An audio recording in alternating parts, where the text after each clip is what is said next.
Hello everyone and welcome to a recap of the entirety of Henry Danger. This video took me so long to even watch the show for and then not even including scripting time, but I'm so excited to make it. I think this is the most anticipated video for my sister specifically. She has been begging me to make this video for so long. I apologize for the lighting situation here.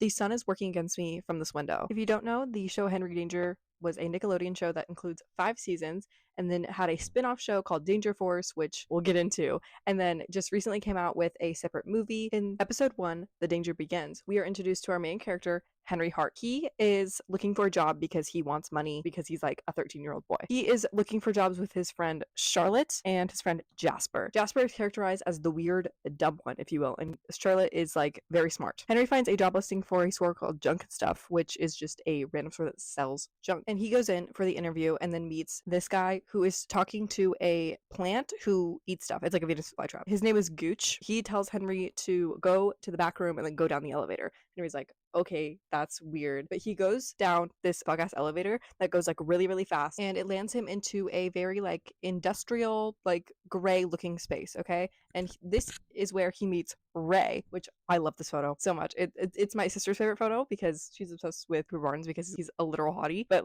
this photo is so funny. He meets Ray there, and then Ray asks him a bunch of weird questions before eventually revealing that he is a superhero named Captain Man. Some important background to why Captain Man is a superhero is that basically he was made indestructible when he was a kid because his father was a scientist and he had a device that made things indestructible, and he accidentally ran through it, and so Ray as a kid became indestructible, and then he became a superhero because of it. And this is all revealed through the intro of the show. The intro of the show is, at least in the first season, is a solid 30 seconds, no lie, because it's the whole speech of my dad was an irresponsible scientist and he made me indestructible, and then it's Henry's whole story of oh, I was just looking for an after school job.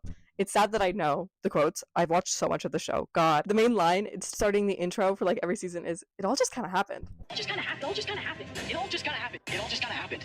It all just kind of happened. And then he asked Henry if he wants to be his sidekick, aka that was the job listing. They just said it was for a junk store because that is the store that is above the what they call the man cave, because that's where Captain Man lives. Henry says yes to this because he's I guess be a sidekick for a superhero. That's awesome. And so he is now a sidekick, and they go through a bunch of outfit choices until eventually they land on this one, a little blue and red number that kind of matches Captain Man's. He takes a little oath that says he'll never tell anyone that he is Kid Danger. And so now he has to hide his true job from all the people in his life, which is very hard because he usually tells his friends everything. And also, these are his parents up here. They'll come in for plot later. And then this is his younger sister, Piper. Jasper's birthday party is coming up and Henry wants to go, but he has to help Captain Man defeat the villain of the episode, aka the toddler, who is by definition, he's just he acts like a toddler. That's his thing. Henry decides to ditch and then go to Jasper's birthday party instead, but then Captain Man actually gets captured and needs help, and so Henry comes to help him, but then is missing Jasper's birthday party, and 2 other weird kids are there who I did not get pictures for because they're very, very minor characters. Jasper and Charlotte are the only people there, and they're not having fun. Henry leaves to go help Captain Man with the toddler, and they defeat the toddler and all that. They end up throwing the toddler into a bottomless ball pit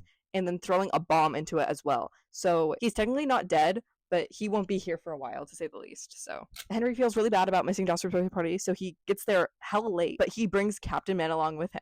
So that's pretty good birthday present because Jasper is low-key obsessed with Captain Man, aka everyone is in this town. Episode 2, More Danger and More Problem. Henry is struggling in school because he has to leave school constantly, and he also has to stay up really late to go do missions, and so he's not sleeping well, and so he keeps falling asleep in class, and so he fails one of his test, which is in Puerto Rican history class. He has to do a makeup test because he fell asleep on the test day. Also, I forgot to mention this, when they transform into Captain Man and Kid Danger, they have special bubble gum that if they blow a bubble, then they get their suits on. They always say blow a bubble and fight some crime. When Ray calls him for a mission, Henry ends up falling asleep while getting his gum tube. So Ray comes back to his house after that and is hey, I had to go to the sewers by myself. What the heck? Why weren't you there? And he's okay, I can't sleep because I'm Kid Danger all the time and I'm failing my freaking Puerto Rican history class. And so Ray's oh, I can fix that for you. I have a device that will give you all of the knowledge of Puerto Rican history. And so they go back to the man cave and do that. Henry's okay, this is sick. Now I can go take my makeup test and I'll do great. But there is a side effect to using the device. So basically every so often, Henry will just scream like a little girl for no reason. Everyone is really suspicious on why he's doing this, but at the same time, he can't explain it.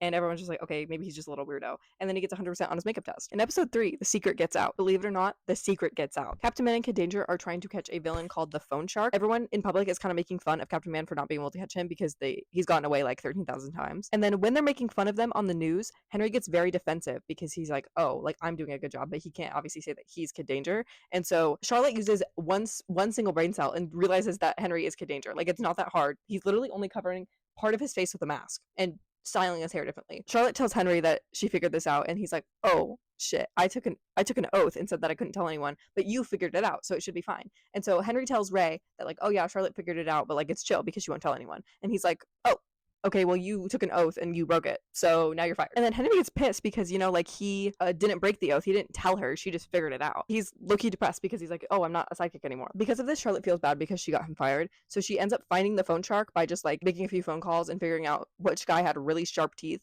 Basically, the phone shark, I didn't explain this, but he's just a guy with really sharp teeth that eats phones. And then Charlotte figures out who he is and like finds his like social media page, and he's going to his friend's wedding. And so she calls Henry and they go there together, and then Kid Danger takes down the phone shark. And then they end up giving all the credit to Captain Man, so then the public will stop like slandering him. And so Ray is fine with this, and he's like, okay, it's fine that she knows and you're rehired. And then they end up hiring Charlotte as like a researcher. In episode 4, Tears of a Jolly Beetle, they're doing like a press conference for something. I actually don't know why. Jasper is there, and he ends up throwing his box of like a Captain Man doll at Captain Man, and then it cuts his lip, which is important because him being indestructible means that he can't get like cut or anything. Like, that is weird.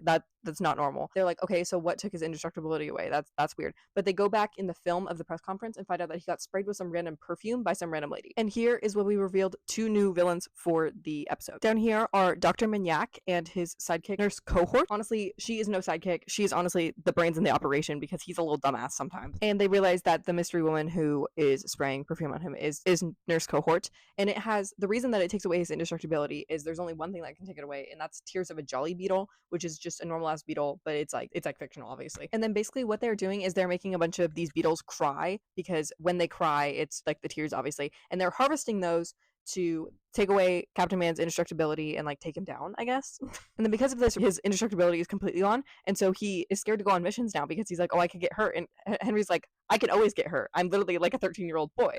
And he's like, I don't care, you're going on missions by yourself. He also gains the confidence to go on missions again, and so him and Henry go together to confront Dr. Manyak, and they defeat them or whatever, and they run away. So they won't be back for a while. They are still alive, but they're just not here right now. They end up getting all of the beetles and then bringing back to the man cave, and then they make him cry happy tears to like make him laugh, and then that is what cures what took away his indestructibility, and so he gets his indestructibility back. Also, the B plot of this episode is that Jasper wants to impress girls, and so someone tells him to buy skinny jeans, and basically the skinny jeans that he gets are so tight that he cannot get them off. And so there's a clip at the end of the episode where he's like on a security cam footage, and then he's walking around saying like, please someone help me get out of these pants, I haven't went to the bathroom in like 3 days. Somebody help me, please. I can't get these jeans off. The concept of this bit is like so non-existent and so non-funny. It's like me and my sister's favorite bit ever. Just the fact that he was stuck in his skinny jeans. That's a whole B plot. In episode 5, Substitute, there's a new kid at school. His name is Ortho. Henry and Charlotte are very suspicious of him because he keeps on saying really weird things. Like, his dad is gonna like take down Captain Man, and then like he's asking about the security cameras of the school, and so they're like, okay, so he's definitely gonna commit a crime in our school. And so they talk to Ray about it, and Ray's like, okay, let me look into it. And then they immediately think that he is the son of a villain named Drillfinger because they're both ginger and have curly hair. And then Ray's like, okay, I'll check this out. And they're like, how? Like, how are you just gonna stroll into a middle school? And he's like, I'll find a way. He goes undercover as a substitute teacher by giving their main teacher, Miss Chapin, who's also the Puerto Rican history teacher. She's the teacher for everything, for convenience sake, because they're like she's like the only teacher that they have. So she's the teacher for everything, basically. He purposely gives her chicken pox, so then he can go on as a substitute and question Ortho about like his family or whatever. And then he basically has Ortho bring his dad to school the next day. He just kidnaps them and by putting everyone else to sleep, because a main thing is that Henry and Ray both have like little laser things, and they can set them to stun and just like make people pass out. They do it a lot. So he makes everyone pass out in the room and then just kidnaps Ortho and his dad. And then they interrogate them in the man cave until they realize that Drillfinger is actually spotted in like Nebraska. So that's not Drillfinger, obviously. And then it's revealed that Ortho was only asking about the security cameras because at his last school, someone caught him like picking his nose, and so he got like bullied because of it. And he was just asking if they had security cameras in case he gets caught picking his nose again and then gets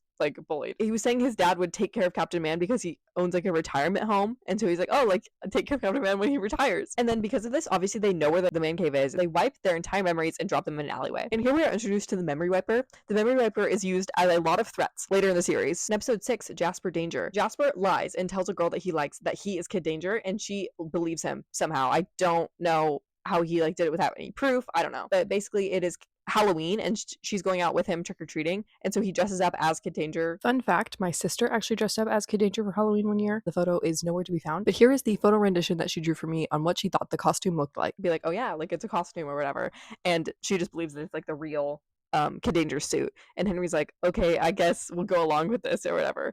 And I'm pretty sure Henry is a zombie tennis player, Charlotte is mac and cheese, and then Ray is like a lobster cheerleader or some shit like that. I don't remember why I know this, or it's not important to the plot. And then Ray actually calls them to the man cave to show them his Halloween costume, and no other reason. There's no emergency or anything.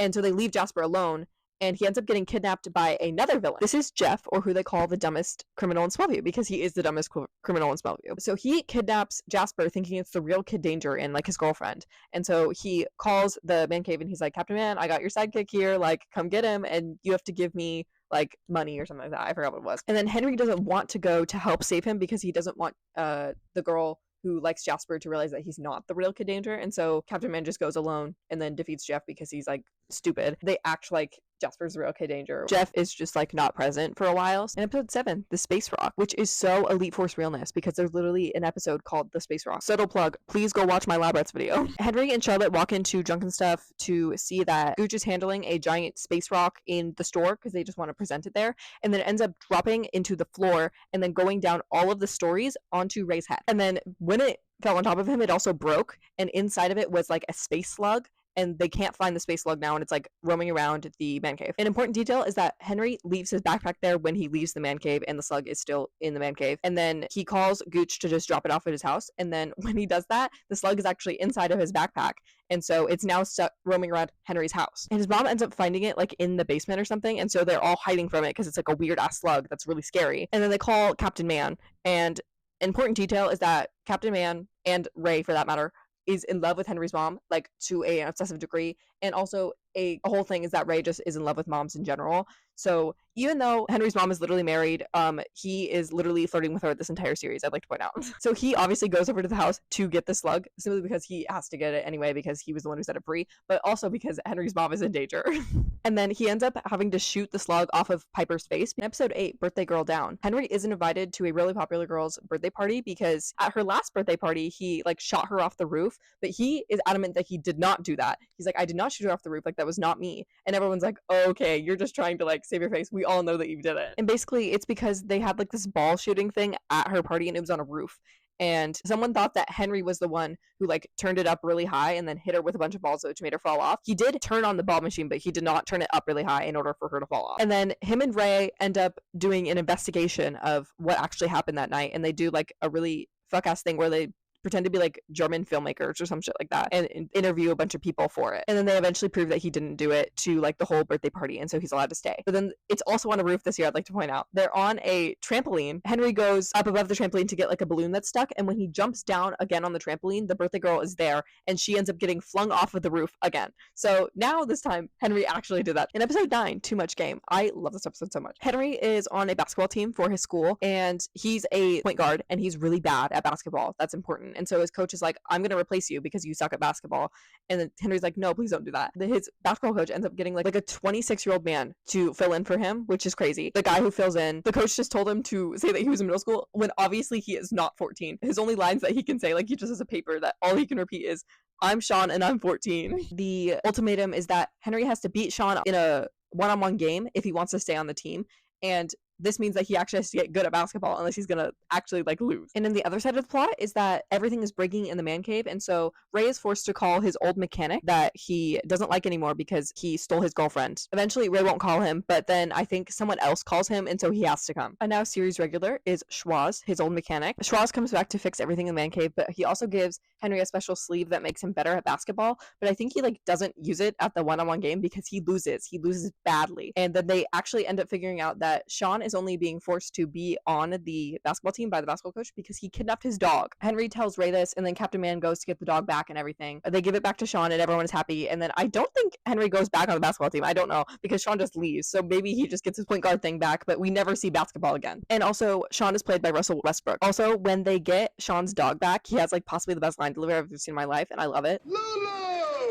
In episode 10, Henry the Man Beast. Henry is in love with this girl at school, who I'll put up now. I took Gooch off the board simply because I think he's still in this season. He's slowly written out of the show because Schwaz is like the new like smart weird guy there. It's also never explained where Gooch goes. He just like is gone. And also in the last episode, Ray eventually lets Schwaz stay because he can fix everything in the man cave, and they're like, Henry finally asks out this girl, Bianca. Ignore the second half of this picture. She'll come in later. And so they are going on a date at like a fancy, I think it's like a fancy restaurant or something like that. He's at work and then turns on a random device because he doesn't know what it does, and they just think it does nothing. It's a device that turns you into a man beast, but he leaves before he figures this out for his date. Bella figures it out, and she's like, oh shit, he went on a date. We should go like fix that because he's gonna turn into like a crazy guy. And he's being a very much Andrew Tate-esque guy at the restaurant. He's being misogynistic. He's also screaming and eating raw meat. The way that I got his love interest wrong is actually T, because ignore this half of the picture. Actually, he goes out with this girl named Chloe, and then they go to the restaurant and basically tell everyone to get out because there's a fake fire there, and then they kidnap Henry, make him good again, and then he apologizes to Chloe, and they are on good terms again. I don't know how that would even happen. If a man did that on a date with me, I would literally never talk to him again, but she's brave for that. See, when he gets around to like dating like 3 girls at the time, then you will know why I freaking mixed up these two, because I don't know which one came first. Episode 11, Invisible Brad. Ray is talking to himself around the man cave, and then Henry and Charlotte are like, what is up with him? He's usually weird, but not this weird. And then it turns out he's actually talking to an old friend of his who he turned invisible, named Brad. Hence Invisible Brad. And Brad is basically following him around because he wants to be visible again, but Ray doesn't know how to do that, so he's like, okay, tough luck, bud, I can't help you. And then he also wants to be Ray's sidekick, and so he starts attacking Henry nonstop, like at his home, at his school, and just saying, like, every time he like beats him to a pulp, and then he says, quit your job. And then they have a plan to like cover him in paint so he's like revealed and they can see him, and then like attack him and make him leave. But then when Ray is luring him into the man cave to do it, he ends up getting hit by a bus and then dying. Episode 12, spoiler alert. There's a guy on the internet who's basically spoiling every single like new movie or new TV show that's out. There's a new movie coming out which they know the spoiler is going to spoil, and so they're trying to stop him from doing it at the premiere. And in the B plot, Piper is trying to join the fan club of like Captain Man and Kid Danger, which is called the Man Fans, and she can only do it by eating a bowl of hair soup, which is basically just a bowl of wet hair. An important thing is that the fact that I know this name, the Man Fans is currently run by Piper's longtime rival Jana Tetrazzini, and she will be brought up later only for the fact that in the B plot, but the fact that I know her name is reason enough that I watched the show too much as a kid and definitely know too much about it now. And then basically Jenna Tetrazzini says she cannot be in the Man Fans even though she ate hair soup and literally sent a video of it. So Piper is very mad about that. But Piper ends up going to the movie premiere as well with Charlotte, I do believe. And then Captain Man and Kid Danger are there because the spoiler is going to be there to spoil the movie. Captain Man goes to the bathroom, and so Kid Danger has to do it himself, and he's kind of getting his shit rocked, not gonna lie, because they're like fighting. But then Piper comes in with like a bat or something, and then hits the spoiler like repeatedly and like literally almost kills him. And then they're like, okay, like calm down, but good job. Henry also tells Ray that she wasn't let into the Man Fans because Janet Tetrazzini is a bitch. And so Captain Man ends up going to Piper and saying, you're now the president of the Man Fans, and this girl is out of the Man Fans. In episode 13, Let's Make a Steal, they sign Henry up for like a game show which is like a bunch of trivia questions. When they're going to like the show, like the set of the show before it starts, they meet the showrunner's kids who are like doing all of the audio track and stuff. Like they have to work there. They're forced to work there because their dad runs the show, and they are very mean to everyone. I like to point that out. It'll be important later. And then Henry ends up doing really well in the game show, and like right before the final question round, he ends up seeing like a hypnotization thing on the screen in front of him, and so he gets hypnotized and gets so like loopy and out of it, but he manages to like snap back in attention and do the final questions, and he ends up winning. The reason that they wanted Henry to be on the game show was because all of the prizes kept mysteriously going missing after people won, and so they were just wanted Henry to win so then he could get the prizes and they could figure out who was stealing them. And then they're all in Henry's house after with all the prizes to like stake out and see who's going to steal it. Because Henry was hypnotized earlier, he gets a video call with the same hypnotization thing and ends up carrying all of his prizes out to like a random van, and then they drive away. So they realize that it's hypnosis that is leading all of the contestants to give their prizes away. And then they go back to the show place because they follow the van there, and it turns out to be the show winners' kids because they're so mad that they have to work the show all the time and they don't get any of the prizes, and so they just steal every single contestant's prizes. And then they have to fight these like random people, and they get all the prizes back and go home. In episode 14, Super Volcano, Schwoz tells them all that he sees there is a super volcano underneath Swellview that's going to erupt in 48 hours, and so they all have 48 hours to live, except for Ray, who's going to survive that because he's indestructible. And they're all freaking the fuck out because they have 48 hours to live, but they can't tell anyone because they want to protect people from knowing that they have 48 hours to live, and they don't want to cause like a mass panic or anything. And also because of this, Henry doesn't care about like what he does or what he like plans to do in the next 3 days because he has 48 hours to live, and so he agrees to fight his longtime school bully of Mitch Bilski, who he can definitely not fight because he's like twice his size, but he agrees to do it because he won't be alive at the time that they plan to do it. And he also agrees to go ice fishing with a really weird kid. Also, random B plot that I somehow remember is that Piper went to the doctor. She thought she had a gluten intolerance, but then they're like, I think it's like a messaging on self-diagnosing because she just thought she had a gluten intolerance because of the internet. It turns out that the super volcano is indeed not going to erupt. Schwoz was just wrong. So all the stuff that Henry promised to do, he now has to do, and he's kind of screwed. Episode 15, My Phony Valentine. Chloe leaves for a reality TV show called Kids in the Woods, where there are a bunch of kids in the woods. Her and Henry break up, but then Henry likes a new girl named Bianca, who I thought was the original girl, but we'll get past it. He wants to ask her out for Valentine's Day specifically, and because he wants her to go to Club Soda with him, which is a club for teens. And he doesn't ask her out in time and asks her out like on Valentine's Day, and so she's like, okay, someone already asked me, so I'm going with Mitch Bilski. I forgot that I actually had a picture of him, so here's Mitch Bilski. I will be covering up with my head because he's not that important. And then Henry is very pissed about this because it's like his bully, and also taking his not even girlfriend. They're not even together. And then because of this, he gets jealous and he wants to make Bianca jealous specifically. So he takes a android that Schwoz has that's like a shape-shifting android to Club Soda as his fake date. Also, throughout the episode, Piper and her friends are trying to get in, but you have to be 13 to get in, and they are not 13. And then Jasper is the bouncer, and he is not letting them in. And then Bianca does end up getting jealous of Henry's date, but then Mitch is also just an asshole, and so he tries to steal Henry's date because she's pretty. They basically say around the android that Mitch is evil, and so now the android wants to kill Mitch. And then Henry just goes like out and then comes back in as Kid Danger and takes down the android and takes it out. And then I think he comes back to be with Bianca or like something like that. And then the B plot is that Captain Man is on a date with Miss Chapin because Henry needed to raise his grade. He literally said, yeah, I'll get you a date with Captain Man if you give me an A. And she's like, oh, deal, because you won't be able to do that. And then obviously she doesn't know that he is in close contact with him. Captain Man has to go on a date with her, and he's not very happy. In episode 16, Caved In. It is Ray's like superversary, which means that it's like the day that he became densitized, which made indestructible. And so he was never allowed to have like fun as a kid because he was a little 8-year-old who was indestructible, and so his dad never let him go anywhere and was like doing scientific experiments on him basically. So because of this, he always hates this anniversary because it's like the day that he couldn't have fun anymore. And so Henry and Charlotte want to make it like a fun day where they do like kids activities, and they're gonna go like camping and stuff, but then they get locked down in the man cave because Jasper accidentally puts it on lockdown from upstairs in junk and stuff, and they have to do all of the fun stuff they were gonna do in the man cave instead. And like they teach like Ray how to like ride a bike and like create like a fake roller coaster and stuff like that. And then the problem with the lockdown is that it's set for 48 hours, and so they're going like 48 hours without food, and eventually they get really hungry until they find the lockdown clock like somewhere hidden in the man cave and just like turn it forward so then the lockdown is over. Upstairs it also gets locked down, and so Jasper and Piper were there together, and they were like gonna like eat each other. In episode 17, Elevator Kiss, Henry and Bianca start sharing a locker, which is basically like marriage, like in middle school terms. So they're like dating now. And then later that day when Henry goes to work, there's 2 separate emergencies that are going on, and so they split up missions and just go to different ones. Henry's is that there is a elevator that's falling down, and it turns out to be Bianca in the elevator. So Kid Danger saves her or whatever, and they're like hanging from the cable of the elevator because like the whole elevator fell down the shaft, and as they're like dangling there, they kiss. And this is problematic because she kissed Kid Danger and not Henry. Even though they are the same person, that is still problematic because she cheated on him. And the problem is that Henry has no way of like knowing this, is because obviously those are the only 2 people there. And so when they have game night later that night, Henry is very passive aggressive and rude because he's like, oh, like she cheated on me. But she obviously doesn't know what's wrong. And then they figure out a plan. They're like, okay, we'll just see if Bianca will actually like do something with Kid Danger again. And so they set up like a fake emergency, and Kid Danger goes to save Bianca, and she basically rejects him and says like, no, I have a boyfriend or whatever.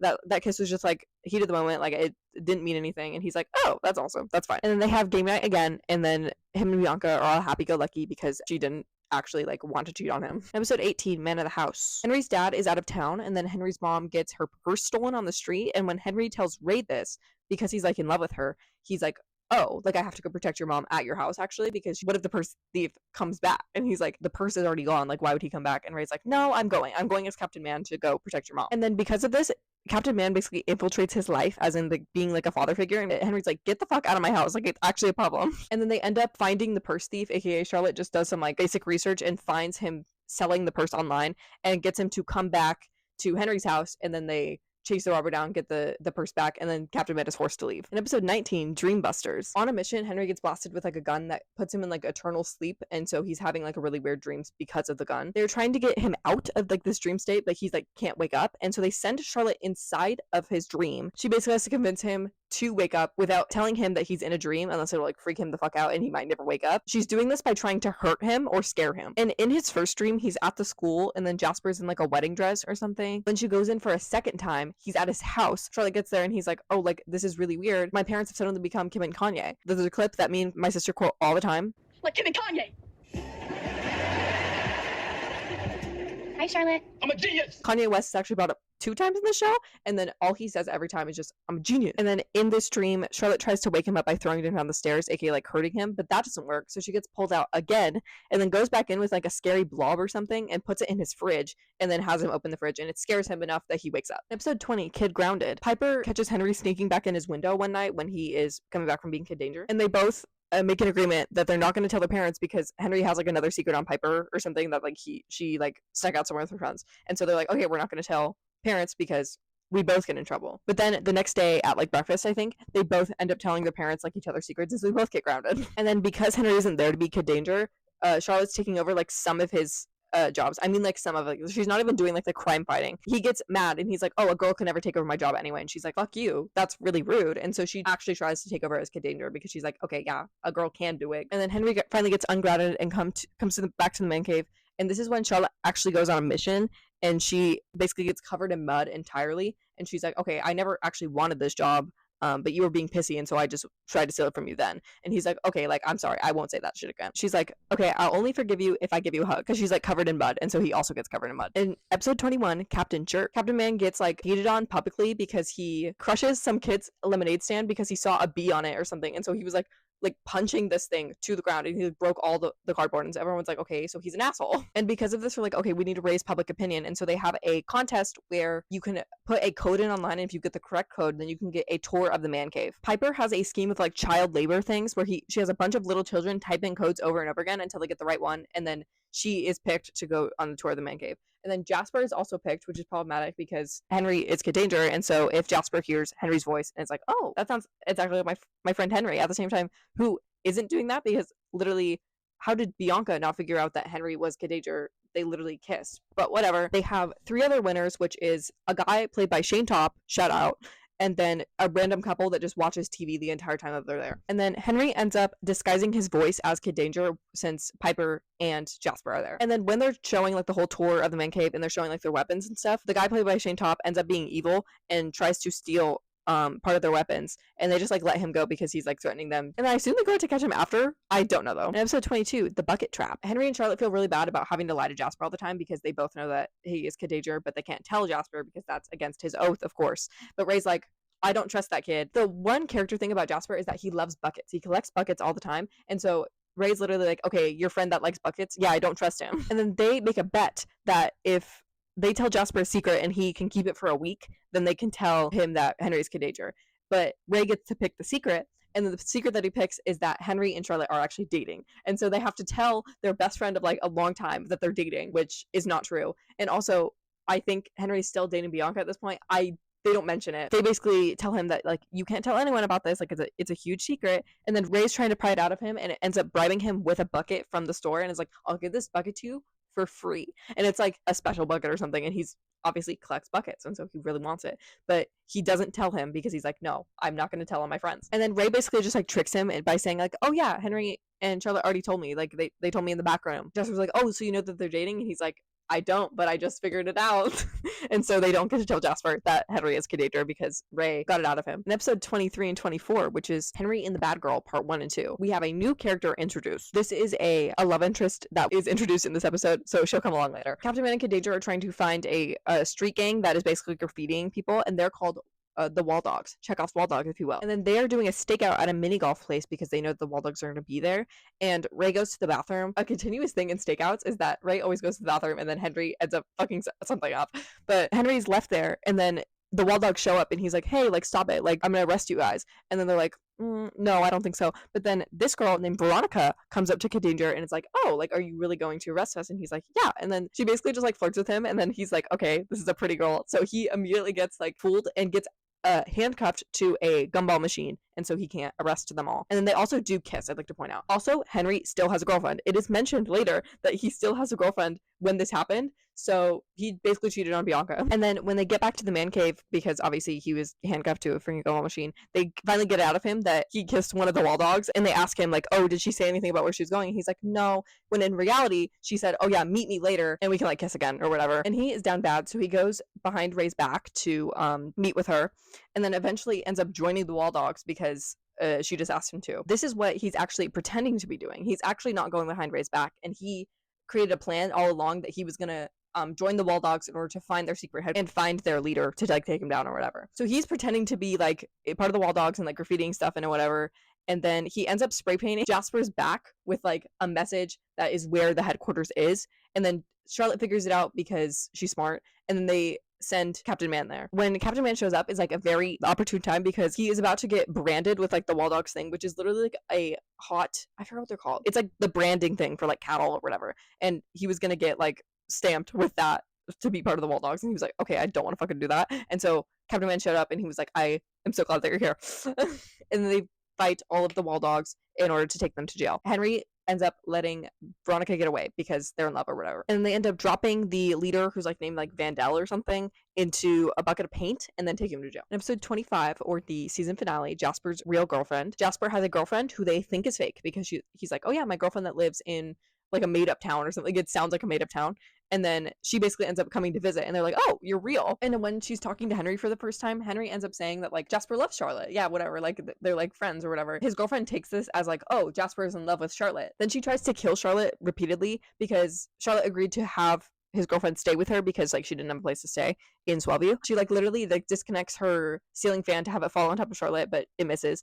And then she tries to kill her multiple times. And Charlotte's like, okay, so your girlfriend is crazy and is trying to kill me. And Jasper's like, I don't believe you. Like, I don't think she is. And then she's like, okay, let's do a stakeout my room tonight and see what happens. And so Henry and Jasper go sneak into a room and like hide when they're like going to sleep or whatever. And then his girlfriend leaves the room and eventually comes back in with a chainsaw and is trying to like kill Charlotte again. And so Jasper's like, yeah, I get it now. And Henry fights her off and then pushes her out a window. I assume there's a B plot along with the episode. I have no idea what it is. Now in season 2, there are no changes to the board because they all still look pretty young, so I don't need older versions of them. Episode 1, the beat goes on. They're trying to find out where Dr. Maniac is because he is committing some sort of crime or something, and they know it's him, and they know that he's hiding somewhere, and he's actually in a music store for like young kids or something like that. He can go up for now as well because he's here for this episode. Charlotte is actually at a park and gets kidnapped by Dr. Maniac because apparently he knows that she knows Captain Man and Kid Danger. I don't know how he figured that out. They end up hypnotizing her through like a rap or something, and then she is like a super soldier who is like super strong and going to attack Ray and Henry in the man cave. So she comes to the man cave and then tries to attack them and like kind of winning, not gonna lie, because she was giving super strength, but they trap her inside of the man cave and then figure out that she was hypnotized. And then basically they go back in her memory and find the song that was used to hypnotize her and play it backwards, and that undoes it. And so she's fine. And then they go to Dr. Maniac in the store afterwards and then wipe his memory of that whole encounter because he knows who Charlotte is. He's not present for a good while. Okay, I vividly remember these episodes from when I was a child. In episode 2 and 3, One Henry, Three Girls, part 1 and 2. Because of last season when they had the whole Wall Dogs drama and Kid Danger, of course, kissed Veronica, they also met up after the Wall Dogs were arrested and then they were like making out or whatever. So he is still currently cheating on his girlfriend. And so Charlotte yells at him for this, but Charlotte says, yeah, you should break up with Bianca because this is a problem. And he's like, fine, whatever, I'll break up with Bianca. At the same time, Captain Man and Kid Danger are currently looking for someone called the Mad Granny, who every time Captain Man is in public attacks Captain Man and like beats him up with an umbrella. And then Henry ends up breaking up with Bianca, but the thing is Bianca ends up going on a date with another guy. It's like the opening of a new like bathroom in Swellview. It's like a historic bathroom or something like that. So Captain Man is there for the opening, and Kid Danger is there specifically, and his job is to protect him from the Mad Granny. But he gets distracted because Bianca is on a date with another guy. And then also at the commemoration of the historic bathroom or something, Jasper is there, and he really has to go to the bathroom, but like the guy's bathroom is completely filled or something like that. And so Piper just tells him to go inside the historic bathroom, and then actually tells the police on him, so then he will get arrested. And because Henry is distracted, the Mad Granny ends up attacking Captain Man again, and Henry just ignores this and he's like, whatever. Then he wants to go break up with Veronica because he realizes that he wants to be with Bianca. When he does this, it actually is revealed that she is the Mad Granny, and she gets arrested for it. Shout out to Veronica. You were an icon while you were here. Henry invites Bianca over to his house to like get back together with her and everything, but then Chloe ends up showing up. This is actually where this photo is from. It's from this episode. Chloe is back because the season for her reality show ended and she needs publicity to get a new season. And so she wants to go to a dance that they have coming up called like the Meatball or something like that. It's like about meatballs. Not surprising with the show. She wants to go with Kid Danger to get publicity. And then obviously Henry wants to go with Bianca because they just got back together. And then Ray helps him think of a genius plan of switching between Henry and Kid Danger, which does not work in any capacity. And Charlotte tells him that it's a stupid idea. He basically just ends up making both girls mad to the point where he ends up freaking out and then pretending like there's a robber in the school and then locking them both in a closet. And then he eventually just stays as Henry to hang out with Bianca because they just claim that Kid Danger had to go take the criminal away. Episode 4, Henry and the Woodpeckers. Piper is on a basketball team. She needs a coach for her basketball team.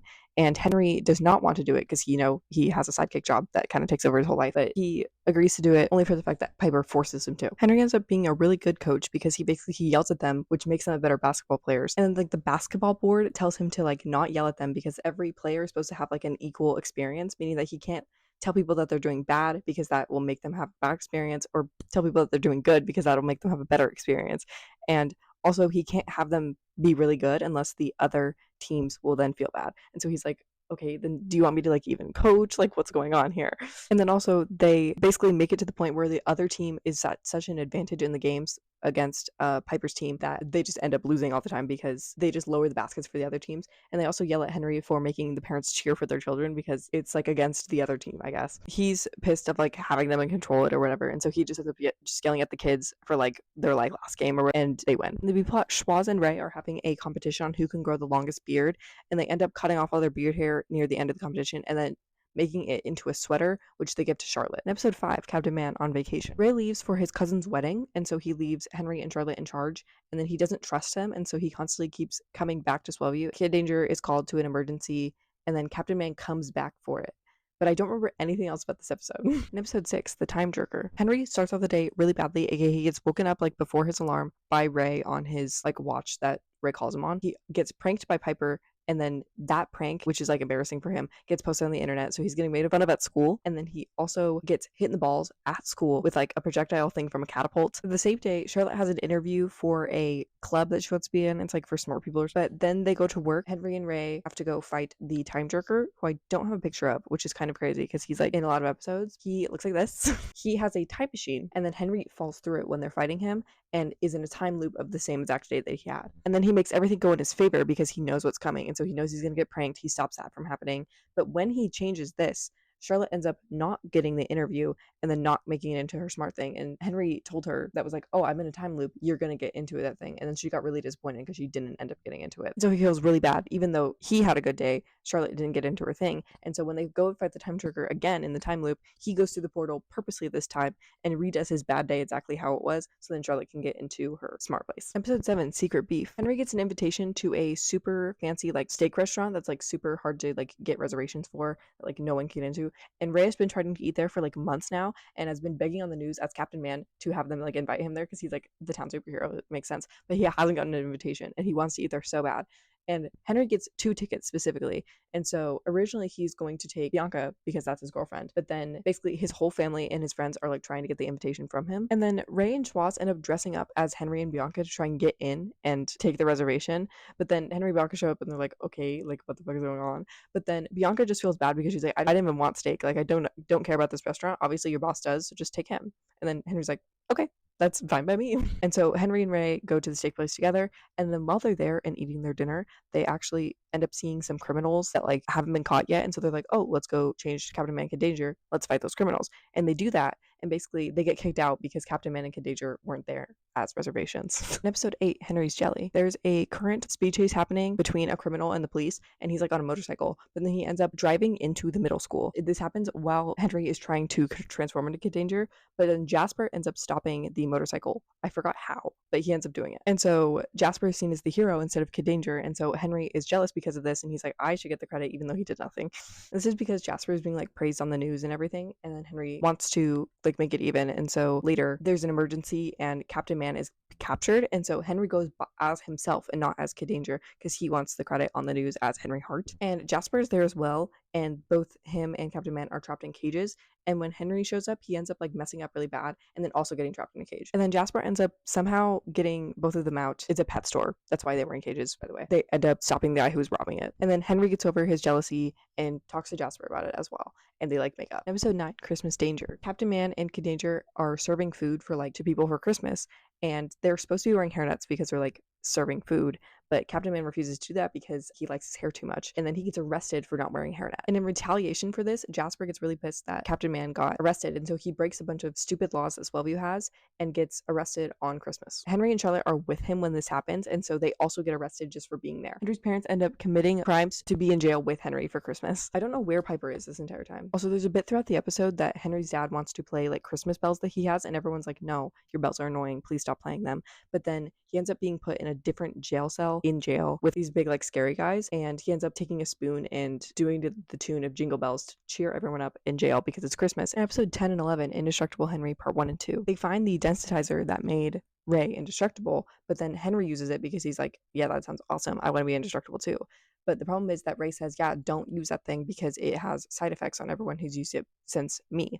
Henry does it behind his back. Ray ends up hitting him with a cannonball the next day, not knowing he's indestructible. And so he like basically kills Henry. But then Henry wakes up and he's like, oh yeah, I'm fine. And he's like, okay, so I thought I killed you, but whatever. So he's like, oh, like, did you not have any side effects? And then Henry's like, well, about that. Because now every time he laughs, fire comes out of his mouth. And they're trying to find a way to stop the side effect without taking away the indestructibility, because it'd be kind of cool if both of them could be indestructible. The problem is that Henry has to go to dinner with his family, and it's with Jasper's like cousin or something that is a comedian. And so he's telling jokes at the dinner, but Henry can't laugh because he's gonna laugh out fire. And they eventually find a way to fix the side effect, but that makes Henry not indestructible anymore. Episode 12, Text, Lies, and Video. Henry and Ray want to film their transformation into like Captain Man and Kid Danger because they want to see how it looks. And Charlotte says it's a really bad idea, but films it for them anyway. And then right when they're going to watch the video, Henry's texting Piper because she's like spamming him about sending like a specific picture, and he ends up sending her the video of them transforming into Captain Man and Kid Danger, which is problematic. Jasper is currently at his house, and so he texts Jasper and says, yeah, steal Piper's phone and bring it to me, add junk and stuff, because I have to go delete something. And it's like a whole wild goose chase until eventually Henry follows Piper back to the house and ends up breaking her phone in the garbage disposal.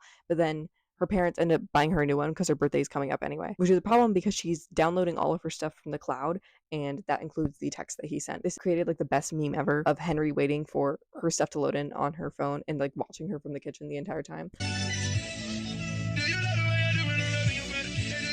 And then Henry ends up stealing the phone when it's fully transferred and then running to junk and stuff to have Charlotte delete it from the cloud because she knows how to do that. They watch the video and realize that Charlotte was just filming herself the entire time, which is the plot of a Labyrinth episode. Episode 13, Opposite Universe. Henry is begging Piper to give him concert tickets because she got like 7 concert tickets and she's not going to use all of them, and so he wants some for the group. And then she obviously says no because she does not care about his well-being. And then they go to tell Ray that they cannot get the concert tickets because he really wanted them. The way that they get in and out of the man cave is through the elevator or through tubes, and basically the tubes will just come down on top of them and they'll say like up the tube, and it brings them back to above ground. So while Henry and Charlotte are coming down the tubes, there's currently a storm outside as well, and the man cave gets struck by lightning while they're in the tubes, which sends them to a parallel universe. And in the alternate universe, Ray and Schwaz are both evil, and they want to kill Piper for her concert tickets. And also in this universe, Piper is like very nice and just wants to give them to like the needy. In this universe, Henry and Charlotte are also evil, and so basically they switched with that version of Henry and Charlotte.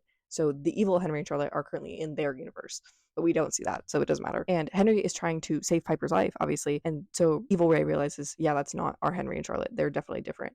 And so they figure out how to get them back to their universe. And then when they leave the alternate universe, Henry gives Ray a whole speech about like being good because he's obviously the superhero in the other one. He's evil in this one. And Ray's like, yeah, I don't care. In episode 14, Grave Danger, Ray is super paranoid because weird stuff keeps happening in the man cave because things are moving without him like realizing it. And then they realize that it's actually Invisible Brad who's doing it. So he did not get hit by a bus. He is indeed alive. But this is just a running theory because they actually don't have any proof that Invisible Brad is technically alive. So they go to see his grave. And when they're digging it up, Invisible Brad ends up pushing them inside the casket and then locking it so they can't get out. Early in the episode, it was set up that Henry and Jasper had walkie-talkies that they were talking through because Jasper just wanted to do that for some reason. Henry uses it to call Jasper to get help getting out of the grave. Also, I don't know if it's in this episode or just in the season in general, but Piper gets sent a driver's license by mistake from the government, and so she is a legal driver, even though she's like younger than Henry. Jasper has Piper drive him to the graveyard to dig up Henry and Ray. Episode 15, Oxpox. From going on a mission of some sort, Henry brings a cured disease that no one gets anymore. Piper ends up getting it, and so they're trying to find a cure for it, but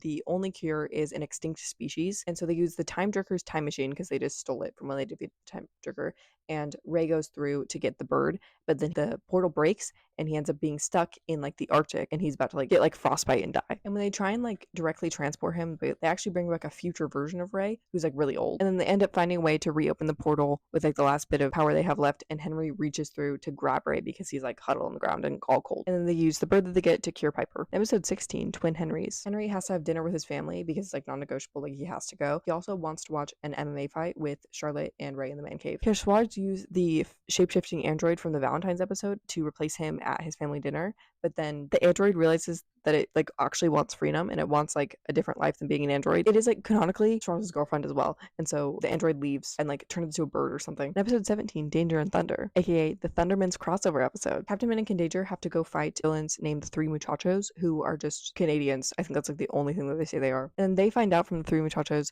that there is a villain meeting with like every single villain ever from Swellview that are meeting up to plot against Captain Man and Kid Danger. But at the same time, when they're dressing up as the Three Muchachos, Phoebe Thunderman, which if you don't know is from The Thunderman Show, which is another Nickelodeon show that was about superheroes who also had secret identities. And she sees them as the Three Muchachos and tries to like attack them. But they're like, no, wait, we're Captain Man and Kid Danger. She's like, oh, can I go with you to this villain meeting because it sounds interesting? And they're like, oh yeah, whatever, I don't care. Also, Henry's like in love with her, but she's like, you're like 14, let's not do that. And then another character of the Thundermans, Max, aka Phoebe's twin brother, who was like evil in the show. I haven't watched the Thundermans in a long time, but he has like an evil streak in the Thunderman show, even though he's a superhero. He is at the villains meeting because he is basically working for the head of the meeting, who is the toddler. And I also put Dr. Maniac up because he's in this episode, along with like every single villain they fought, to be honest, but they're like the main players in the plan to take down Captain Man and Kid Danger. So they are undercover as the Three Muchachos until Phoebe ends up spilling it to Max that they are undercover with Captain Man and Kid Danger, and so Max blows their cover. They end up kidnapping Captain Man and trapping him in like a big box and transporting him on a train. Phoebe and Kid Danger end up following them in a like helicopter until dropping onto the train, and so they all fight on the train. They blow up the box that Captain Man is in, and so he's like free, and then he helps them fight. Also, a special detail about this episode, I don't know if it's just the Paramount Plus version because that's where I watched it. There were like little pop-ups on the screen, which I assumed happened at the original airing as well, like about the scenes that they were doing, and they would like play audio of the actors talking about the scenes that they were filming over the scene. So like I could barely hear the dialogue that's going on because Jason Norman was talking about the stunts that he did in the scene. Also, it would have random like fun facts about the actors, and specifically I remember one when they were like eating food at the villain meeting.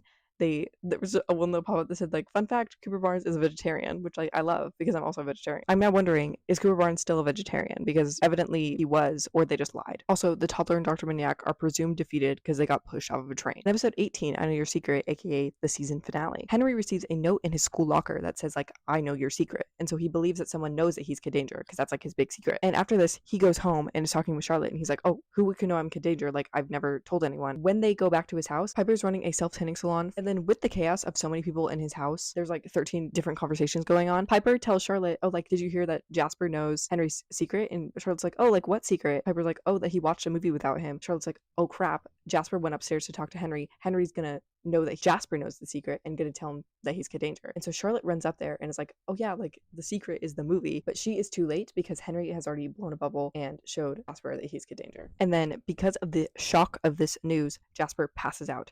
And so they call Ray, and Ray says that they're gonna have to wipe his memory because of it. And Henry's like, that's my best friend since childhood, bro. Like, I'm not doing that. And then they convince Ray not to wipe his memory by Henry talking about like all the memories that they had as kids or whatever. And Jasper says that he's not gonna tell anyone. Now entering season 3, we have 2 changes to the board. I took Chloe and Bianca off because I don't think they are mentioned. I changed out Charlotte's picture only for the fact that I got like 4 pictures of Charlotte, and I don't know why, but like as I should, she's an icon. And they all do look a little older than this. I just didn't get like in between photos, if that makes sense. I only have like old photos and then really young photos. So imagine they're just like a tad bit older than this, but I'm lazy. Episode 1, a pinata full of death bugs. Jasper wants a job at the store because now that he knows the secret, he can get a job in the man cave. And Ray is very wary of this, but he ends up hiring him anyway just because like he's less inclined to like tell the secret to everyone if he's like working there, you know. But he's working up in the store instead of like in the man cave itself. He ends up selling a fish pinata, hence pinata, full of like deadly hornets or something like that Ray and Henry ended up bringing back from a mission of some sort. They just put it up in the store because animal control was coming to get it, but Jasper sold it because he didn't know that it was full of death bugs. And it's specifically sold to Piper, I do believe, for her friend's birthday party or something like that. Henry and Ray have to go get it, obviously, but they can't just show up as Captain Man and Kid Danger because everyone's going to know that there's death bugs inside of it and they're going to be scared. And so they dress up as clowns and pretend to be party clowns. And then the real clowns that are actually supposed to do the party show up, and then they have like a fight or something like that until Ray and Henry eventually have to stay and do clown work for the party. Episode 2, Love Muffin. Ray calls everyone to the man cave in the middle of the night, and then he announces that he is getting married to some random lady and that he already told her everything, aka like that Henry is Kid Danger, that he's Captain Man, like where the man cave is, everything. And so they're like, that's suspicious, that's weird, because we've never met this girl before. And it's very much giving brainwash. They go back in Ray's memory and find that he actually ate like a muffin that she gave him, and then when she kissed him, it like made him in love with her, basically. After they figure this out, she comes into the store when Henry is there and then tries to literally feed a muffin and kiss a teenage boy. I like to point out that this woman is probably like 25. This is right after they figure out the muffin was the thing. So Charlotte runs up and like stops Henry from swallowing it. He ends up choking on it because she like knocks into him, hits his head on a statue behind him, and Jasper has to give him mouth to mouth. But he already swallowed some of the muffin, and so when Jasper gives him mouth to mouth, it's like the effect of kissing him, and so he falls in love with Jasper. And then they go back to Henry's house because they're trying to figure out how to break Ray out of it, while also trying to figure out how to break Henry out of it because he's now in love with Jasper. After Piper makes fun of Jasper and Henry gets really mad because of it, they figure out that the spell can be broken with getting really angry. And so Henry gets in a fight with him in the man cave, and so the spell is broken. They end up kicking out the random lady, but she gets to leave with like one weapon or something like that because she obviously knows their identities, and so she's like, oh, I'm gonna like tell the world your identities, and they're like, okay, just leave then. In episode 3, Scream Machine. Charlotte is in a like invention competition for like teens, I guess, and this competition is called the Gizmo Show, and she makes a machine that basically creates energy from sound, hence Scream Machine. But then when she's showing it to everyone, Ray and Schwoz end up breaking it because they're goofing around, and it like ends up blowing it up completely, so it's like unfixable. And Charlotte's really mad because of this, and so they want Schwoz to rebuild it because she has like the blueprints and everything. But then they end up losing the blueprints for it, and Schwoz just gives her a teleporter that he made, like zap something, move it, like scientific discovery levels. And so she presents this at the Gizmo Show, and everyone's like, oh my god, like this is the scientific discovery of a lifetime, like you're going on the news right now. And she's like, god damn it, Schwoz. And then they're trying to find a way out of this because obviously Charlotte didn't build it and she doesn't want like the credit for inventing it or whatever. They end up dressing up as robbers and then destroying the machine in a fake robbery of the place. And then Charlotte's like, oh no, my machine. And they're like, can't you like rebuild it, like don't you have the blueprint? And she's like, no, I don't. And she just leaves. Episode 4, Mouth Candy. Jasper really wants to fight crime because he's around them all the time now, calling fake crimes a lot because he's like, oh, you guys should get down here, like there's a crime going on right now, and it ends up being like just like not an emergency. So they're sick of him, and because of this they start not believing him when he says stuff because like it always ends up not being an emergency. And then he messages them about a emergency at a candy store because they like a candy boot that they have is being stolen. Actually, with less people on the board, I'm going to move Mitch so I don't have to cover him up all the time. This emergency involves Mitch because he is stealing the boot made of candy and Jasper's trying to stop him. But then he ends up framing Jasper for stealing the boot. Finally, when Captain Man and Kid Danger get there, Jasper's already like being accused for it, and they just pretend to like take him to jail. But then the actual police show up and take Jasper to jail for real. And then they create a plan to record Mitch at school saying that he actually was planning on stealing the boot to prove Jasper's innocence and get him out of jail. And then Charlotte doesn't record it the first time, so then Henry tries to get it out of him again, but it doesn't work. And so Captain Man shows up and then forces it out of him. And then they get Jasper out of jail. Episode 5, The Trouble with Frittles. This show's version of Pringles basically has 2 new flavors coming out, and it's like a competition based thing. You vote for the blue flavor, you vote for the red flavor. Very politics core, I guess. Whichever flavor flavor wins is added to be an official flavor that they keep making. And so Henry and Ray have different favorite flavors and end up not saving people depending on what flavor they like better. So like some guy's on the side of a mountain, he likes blue chips, and so Ray doesn't want to help him because he likes the red one. And then they end up having to go to emergency at the Friddle factory because there's like something being stolen there, I think. They end up getting an argument about the Friddle flavors and shooting, like, you know, like little things of Pringles, there's that of Friddles, and they end up shooting those at each other, and they hit one of the control things and blow up the factory. So that's a little awkward, but they just leave the scene. In episode 6, Hour of Power, Ray reveals that he used to have a sidekick before Henry, and his name was Drex, and he's just recently escaped out of prison. So here we have Drex on the board. The problem with Drex is that he basically turned evil while he was a sidekick for Ray, and so he obviously went to jail because of it, and he's been there for a long time, but he just recently broke out. Ray is very worried about catching him, but does not want Henry to help him. Henry finally convinces him to let him go, and so they go to a bakery where Drex is, and then Drex ends up tricking Ray into being trapped in a box because he really likes like these truffles or something, and then so he gets both of his hands stuck in the box and then eventually his head. He also ends up beating up Kid Danger and dunking him in like cake batter or something, and then spanking him while filming it. That's a minor, sir. That's weird. And then because of this, Henry feels really discouraged because for one, he got spanked and then posted on the internet, but also because he's not a very good sidekick compared to how Drex was, I guess, because Ray said like good things about him, and so he quits his job. But then Charlotte convinces him to come back because they agreed to give him superpowers by some random people that Schwoz brings from his like home country. They bring 2 people to give him superpowers, and he ends up getting the superpower of super fast reflexes, aka he can move really fast. And then Drex also comes to the store and then kidnaps Jasper to tell him where the man cave is, and then Jasper lies and says it's at the playground. Also, throughout this whole episode, Ray is still stuck in that box thing, so he cannot go out and fight Drex himself, and so with Henry having the new superpower, he goes to the playground and fights him and then beats his ass. And then in payback, he also spanks him and posts it on the internet. It's still weird. And then they use a gun to basically freeze him in time, and so Drex is now imprisoned in the man cave. So he's still alive, he's just like frozen in place or whatever. Also, I'd like to point out when they like posted videos of them spanking each other on the internet, they did a song to the tune of Yankee Doodle, so there's that. Spanky, spanky, spank your butt, doo-dah, doo-dah. Spanky, spanky, spank your butt, oh, doo-dah day. Episode 7, Dodging Danger. Jasper has a dodgeball team for some reason. There's like a dodgeball tournament going on, and so he wants Henry to be part of his team because Henry now has super fast reflexes. Ray says that he could not use a superpower outside of being Kid Danger, but then Henry joins anyway because Jasper just really needs a third person in the team. Because of this, Ray gets mad, and so he forces Charlotte and Schwoz to go undercover as another team in the tournament and try and beat them. But then obviously Henry has a superpower, and so they do not beat them. Episode 8, Double Date Danger. Misshapen has a niece that's coming to Swellview, and basically she's really pretty, and so both Henry and Jasper want to like have them stay at their house because Misshapen asked them to find out a place for her to stay, which like you're sending your teenage niece to go stay with 2 teenage boys. I question your methods, but okay. Also, I'd like to point out that my sister said that her niece looks like Renee Rapp. They end up just asking her like, oh, like who do you want to go on a date with? Like bold of them to assume that she even wants to go date with one of them. But she ends up picking Jasper. And then Henry gets really jealous, but they end up finding out that where she took Jasper on a date poses as a restaurant, but it's actually like an underground place where they steal your teeth. So they're trying to go save Jasper now. And then the villain running it is Drillfinger, to my knowledge. Sounds right, because he used to be a dentist or something like that. And so with the drill in his finger, he's like drilling out people's teeth and stealing them. For what reason, I don't know, nor do I care. But then they end up defeating Drillfinger, getting Jasper back with all of his teeth, I like to point out, and then sending the girl to jail for luring a bunch of guys there. Also, the double date part of this episode is that Piper and her like current boyfriend or something like that go with Misshapen's niece and Jasper to the restaurant thing. In episode 9 and 10, Space Invaders Part 1 and 2. Captain Min and Kid Danger have to go on a mission in space, which is not Swellview, I'm afraid, but I think it's just because Swellview astronauts are up in space and they have to go save them. So it's technically Swellview territory because it's Swellview astronauts, but they don't have a spacecraft, and so Schwoz has to let them use a spacecraft that he had for his honeymoon specifically because he wanted to have his honeymoon on the actual moon. And then they find out that the astronauts are being held hostage at the space station by some little girl because they're basically experimenting on bunnies in space, and so she's trying to save the bunnies by holding the astronauts hostage. And they agree with this message, and they're like, yeah, you shouldn't be experimenting on bunnies. And so they agree to help the girl get all the bunnies back to Earth. And then I guess they just leave the astronauts on the space station. Like, that's the whole reason that they came there, was to get the astronauts, but they just leave them there and then take all the bunnies and the little girl back. Episode 11, Gas or Fail. Henry is forced to do standardized testing for his school because Misshapen specifically wants them to stay put in the class because she gets more money if they do good on standardized testing. But at the same time, there's also a gas leak in Swellview, and so it's like an evacuation type thing, like you should get out out of whatever place you're in because there's a gas leak and swallow you. But Misshapen won't let them leave the classroom until they finish the test. The problem is that Henry has to go fix the gas leak with Ray, but he cannot get out. And Ray ends up going by himself and then getting stuck where the gas leak is. And so Henry has to sneak out with Schwaz's help by like making a hologram of himself or something.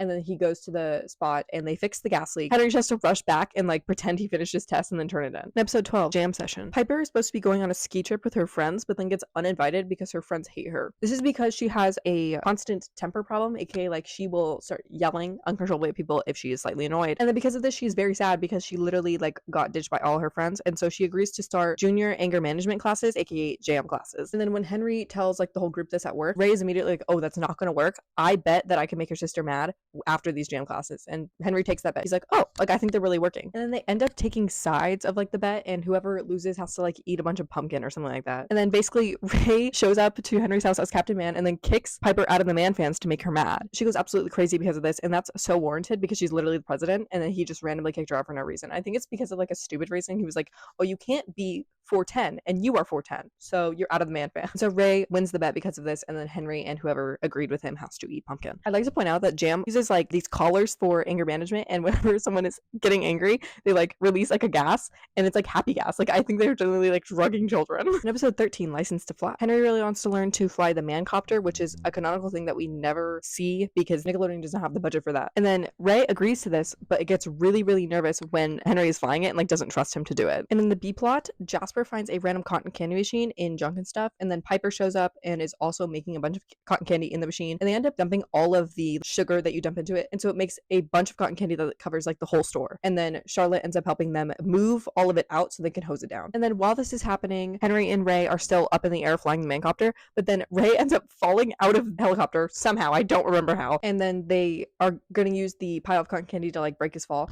Also, I'd like to point out Piper is passed out from a sugar high, so she's not seeing Ray plummet to his death. And then he misses it by like an inch, and so he just falls on the concrete, but he's indestructible, so it's fine. I'm pretty sure while they're flying the mancopter, they end up like flying with a bunch of like cheerleaders or something like that. In episode 14, Green Fingers, Henry gets really sick, and his family is also very, very sick by association. He goes to work and then finds out that Charlotte is also sick, and the only person that isn't sick is just Jasper, and Ray can't get sick because of his indestructibility. Then they find out it's actually a virus that Schwarz created because he wanted to like make a disease that he could cure. But the thing is, he never made the cure because he didn't want anyone to actually catch it yet, but they all caught it and like spread it to Henry's family, of course, and so now he actually has to find a cure unless they'll die. And another problem is that the virus is so deadly that even Ray catches it and is going to die. And it's basically like makes them like the flu level of sick, but that also turns their fingers green, and once all their fingers are green, that means they'll die. And they're all like suffering. They're quarantined at Henry's house. Schwarz shows up with the cure and pretends to just be like a normal doctor, and then they all get cured. In episode 15, Stuck in Two Holes, Captain Man and Kid Danger are fighting Jeff. He's back for this episode. Was he arrested the last time they fought him? Probably. But the Swellview Police Department sucks absolute ass. And so they probably don't keep any of the criminals in prison because of how many times they come back in the show. And evidently they're not doing anything from the fact that Captain Man and Kid Danger have to do every single thing involving a criminal in this town. So Captain Man and Kid Danger are fighting Jeff in an abandoned movie store. And because it's so old, the wooden floor of it is rotting, and they both fall through the floor and get stuck in holes.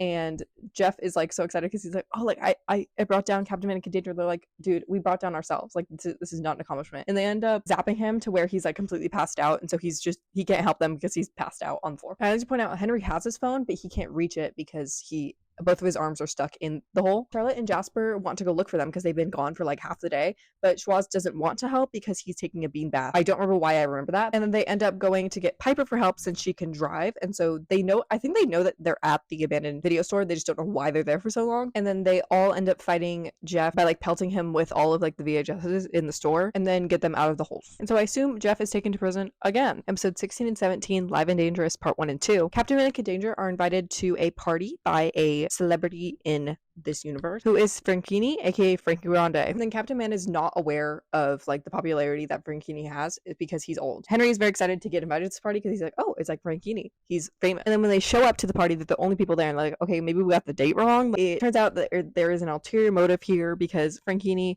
ends up having them be like models for his new like underwear that he made, but they're not underwear, they're more like leggings, if that makes sense. It'd be kind of crazy if he was just throwing, well, actually it is kind of weird because he's literally throwing a minor underwear on a live stream. And they're convinced to do this because he's like, oh yeah, you can model for my new underwear line. And they're like, okay, like I'm down for that. It ends up being that the pants actually just mind control them, and he is doing a live stream to beat the like amount of live stream viewers that there's ever been, and it's like 8 million or something like that. And so he wants to get more viewers than that by mind controlling them to do certain things during the live. With this, he promises that when they like reach the record or whatever, he'll have Captain America Danger reveal their identities to the world. The rest of the group obviously sees this from like being live streamed, so they're like, oh, we got to figure out a way to break the control of the underwear or whatever. They cut the power, which basically cuts off the machine that is controlling them. They change back into their normal outfits, and so they defeat Frankini, and it's all good. And this is right after they beat the record, so they're like about to take off their mask, and then the power goes off. And I assume they then sent Frankini to jail because of this. Also, along with Frankini, he had a sidekick who was the guy from Sam and Cat named Goomer. In episode 18, Balloons of Doom, the Man-Pants are having a meeting at Piper's house. Dr. Minyak randomly shows up because I don't know how he knew that they were having a meeting at that time. He threatens them all and holds them hostage in order to call Captain America Danger. I put both of them back up since they're both here for this episode. I forgot to put Nurse Cohort back up last time. And basically when he calls Captain America Danger, it's like a video call. And so he says, if you move out of the spot from your video call,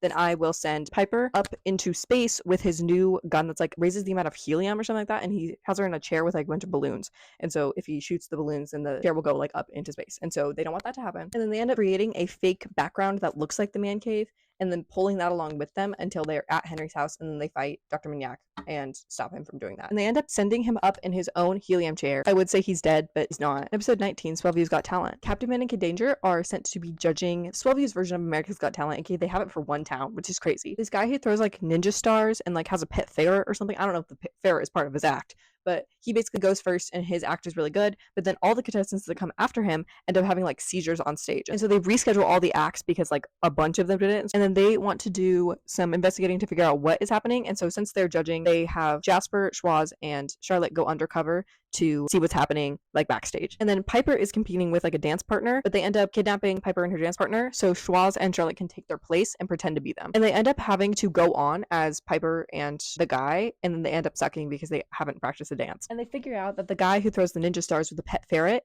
is actually the one who's making everyone have seizures because his ferret is like partly poisonous if you touch it, or so he has everyone pet his ferret before they go on. It ends up making them have a seizure. They reveal this, and then the guy comes out and he's like, I had to win this competition to win my girlfriend back because ever since Kid Danger has become Captain Man's sidekick, she's totally obsessed with him and doesn't love me anymore. And he basically reveals this by saying, you stole my girlfriend. Till you got to be Captain Man's sidekick. Then she got all obsessed with the cool, good-looking Kid Danger. What's she look like? Is she cute? She got a mom? And he basically ends up trying to throw like ninja stars at them, but since Henry has super fast reflexes, he just dodges them and it hits the crowd, but we'll get past that. And they end up taking the guy to jail. Now entering season 4, we have a lot of new things on the board because we got older pictures now, aka between season 3 and season 4, they all look way older now. Captain Man and Kid Danger now get separate photos because I could not find a picture of young Kid Danger to save my life, so they just got a picture together before. We have older Henry, and then Ray looks exactly the same because he's like an unaging man for real. Jasper looks a little older, and Charlotte, and then also an older version of Piper. She doesn't quite look this old in season 4, definitely in season 5. In episode 1, Sick and Wired. Henry calls in sick to work because he is like dying from the flu, and Ray does not believe that he's sick because he thinks he's just saying he's sick to get out of work. And so he makes Schwaz break into Henry's house and set up cameras so they can watch him while he's at home sick. And Schwaz basically ends up dressing up as like a plumber, and then Henry like wakes up and thinks it's a dream. He sees over the cameras that Henry is eating soup, but Ray thinks he's eating chili, and so he's like, if he's eating chili, he's definitely not sick. And they're like, dude, that's literally soup. And he's like, no, it's not. Ray makes a plan to have Jasper meet Henry at a restaurant and like admit that he's not sick. And then Charlotte warns him beforehand. They're like, hey, Ray's doing this thing or whatever. And then so Henry goes, even though he's like deathly ill still, just because he wants to mess with Ray. Eventually he sees Ray in the restaurant like listening over the conversation, and then throws up on him because he literally has the flu. In episode 2, Brawl in the Hall, we are introduced to a new student in their school who is Mitch Bilski's sister, who was recently got out of jail. They're talking about how she's back at the school or whatever, and they're talking about like something that she did in like 3rd grade. When his sister overhears Charlotte laughing about it, then she's like, oh, so you want to fight? And then Charlotte's like, no, I don't want to fight. But she is adamant. She's like, yeah, we're fighting Monday morning before school starts. And then Henry and Ray are trying to get a plan to either train her for the fight or get her out of the fight. But Charlotte's like, oh, just let me deal with it by myself. Like, I'll go talk to her and I'll talk it out. And then the morning of the fight, Charlotte ends up talking to her. Basically, she's just violent because she doesn't have any friends. And Charlotte's like, oh, I'll be your friend. And then she's like, okay. And they're not going to do the fight anymore. The problem is that as Captain Man and Kid Danger, they posed a fake bank robbery and they put the money in the girl's locker so she goes to jail again. And so they literally robbed a bank to then frame someone else for it, and I love that. In episode 3, the rock box dump. They're doing an interview on the news about a mission that Kid Danger and Captain Man had. They're talking about Henry's superpower, and they say, oh yeah, Kid Danger's super motility. The news hears this and then immediately says, oh, Kid Danger has a deathly disease, because they just think super motility sounds like a disease. This like spreads around like wildfire. Everyone thinks that he's gonna die, and so they're gonna do a live stream that's basically saying like, oh yeah, like it's not a disease, superpower, blah blah blah. But then when they end up doing it, Henry gets stung by a bee on his tongue, and then also like his leg gets messed up because he like tripped on something, and so he is limping and like can't speak when they do the live stream, and so everyone thinks that he's like gonna die right now. To honor Kid Danger, people on the internet are dumping buckets of rocks on their head as a tribute, and Piper's making a fundraiser that every dollar donated will go towards one more rock that she'll dump on her head. And so at this point she's up to like hundreds of thousands, and they're trying to stop this from happening because obviously Henry is not actually dying and they don't need the money towards the research for supermotility, the disease.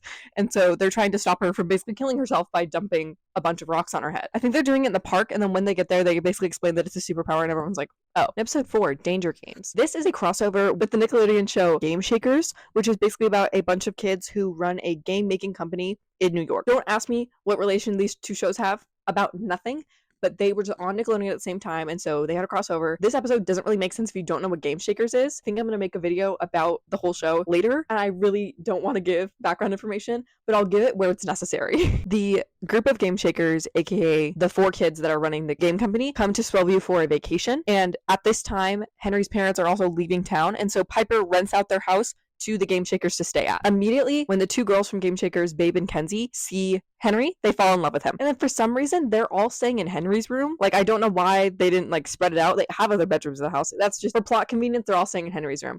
And so they're all getting ready for bed or whatever. And then when Henry leaves the room, the dumb kid in Game Shakers named Hudson finds his gum tube and then chews one of them just because he's like, oh, gum. And then when he blows a bubble, he obviously turns into like the Kid Danger suit. And so they're like, okay, why the fuck does Henry have that gum?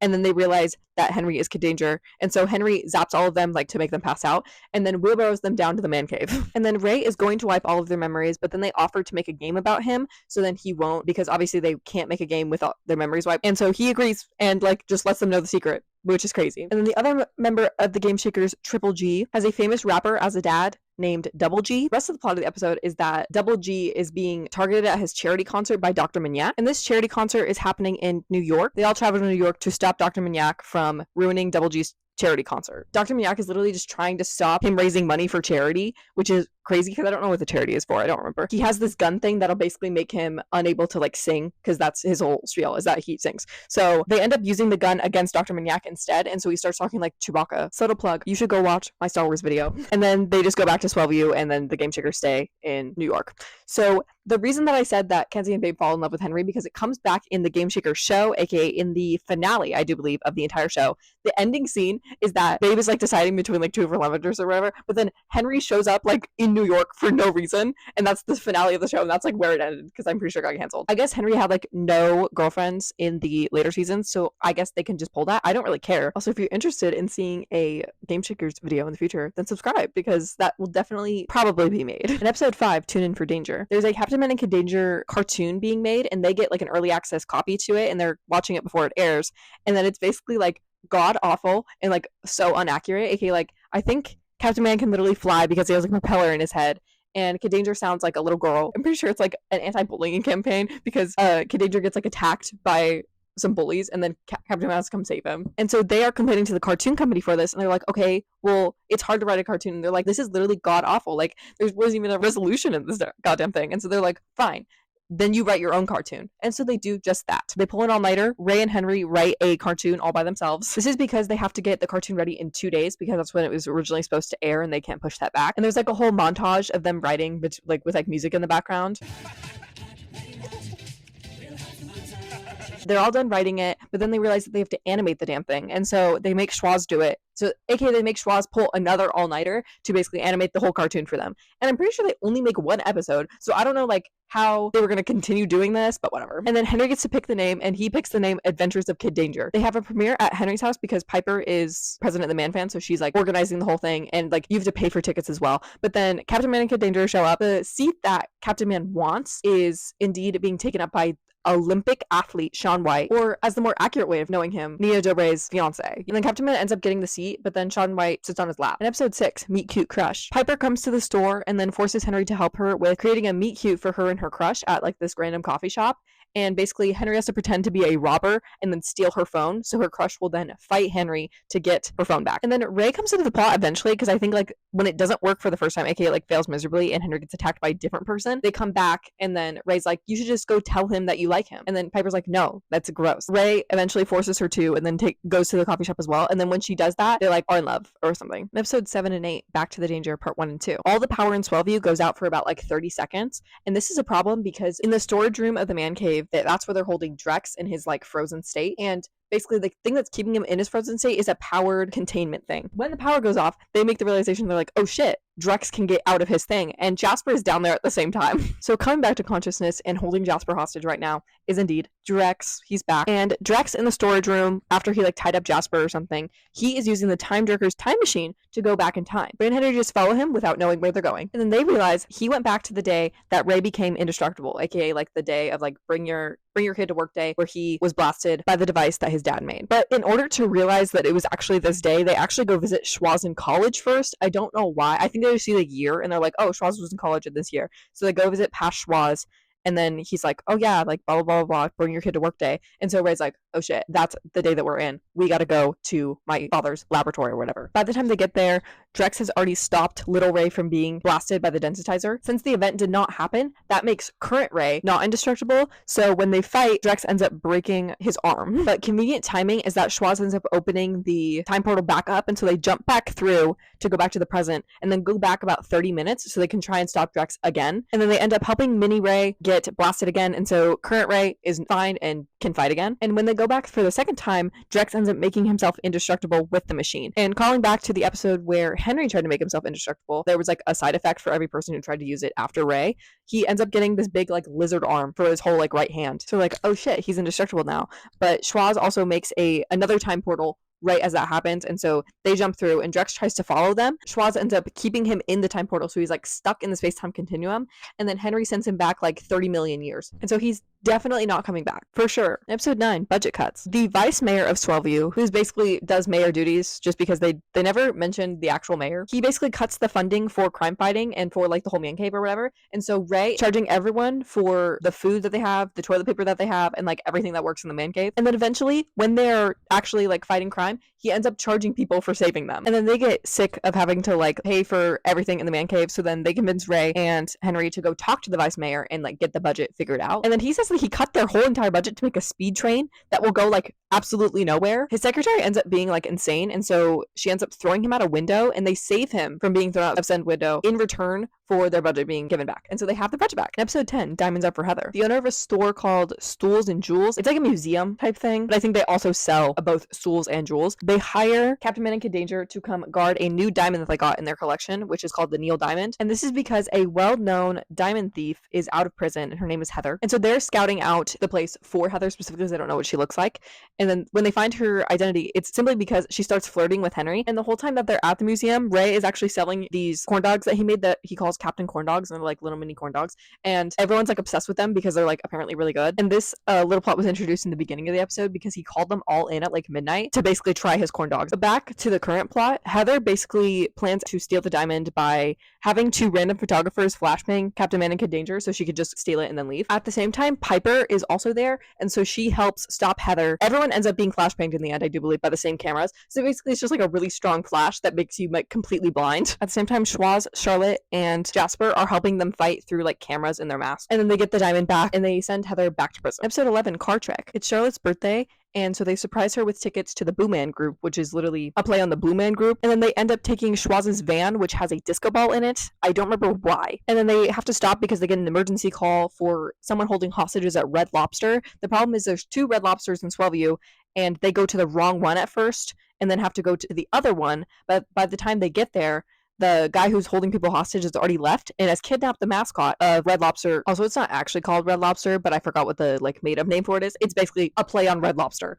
The guy kidnapped the mascot of Red Lobster, whose name is Lobby, and at the same time, Piper is currently driving with Henry's dad because he just got his wisdom teeth taken out, and so she's trying to get into the house, but the problem is her dad ate her house key, and so she's trying to contact Henry to get his house key to get to the house. The plots all end up connecting in the fact that Piper accidentally hits the car that stole Lobby, and so she basically saved Lobby because he runs away. And then the van is passing by at the same moment, and so Henry just throws his car keys outside the window, and then they land with Piper, and so she can go home. And then they all get to go to the Boolean group. In episode 12, Toddler Invasion, they're going through their fan mail, and they basically end up getting like this huge teddy bear. And it's only Henry and Ray down in the man cave. When they look away from the big bear, they get hit with like some sleepy gas, and so they pass the fuck out. And then the big bear ends up being the toddler inside of it. While they're asleep, the toddler takes control of the man cave and traps Henry in like a big cage and is extracting sweat from Captain Man, because if you drink Captain Man's sweat, then you become indestructible for like 45 minutes or some shit like that. But then Schwoz ends up going down there secretly and drinking like the other half of the vial that he collects, and so both Schwoz and the toddler are indestructible, and they end up fighting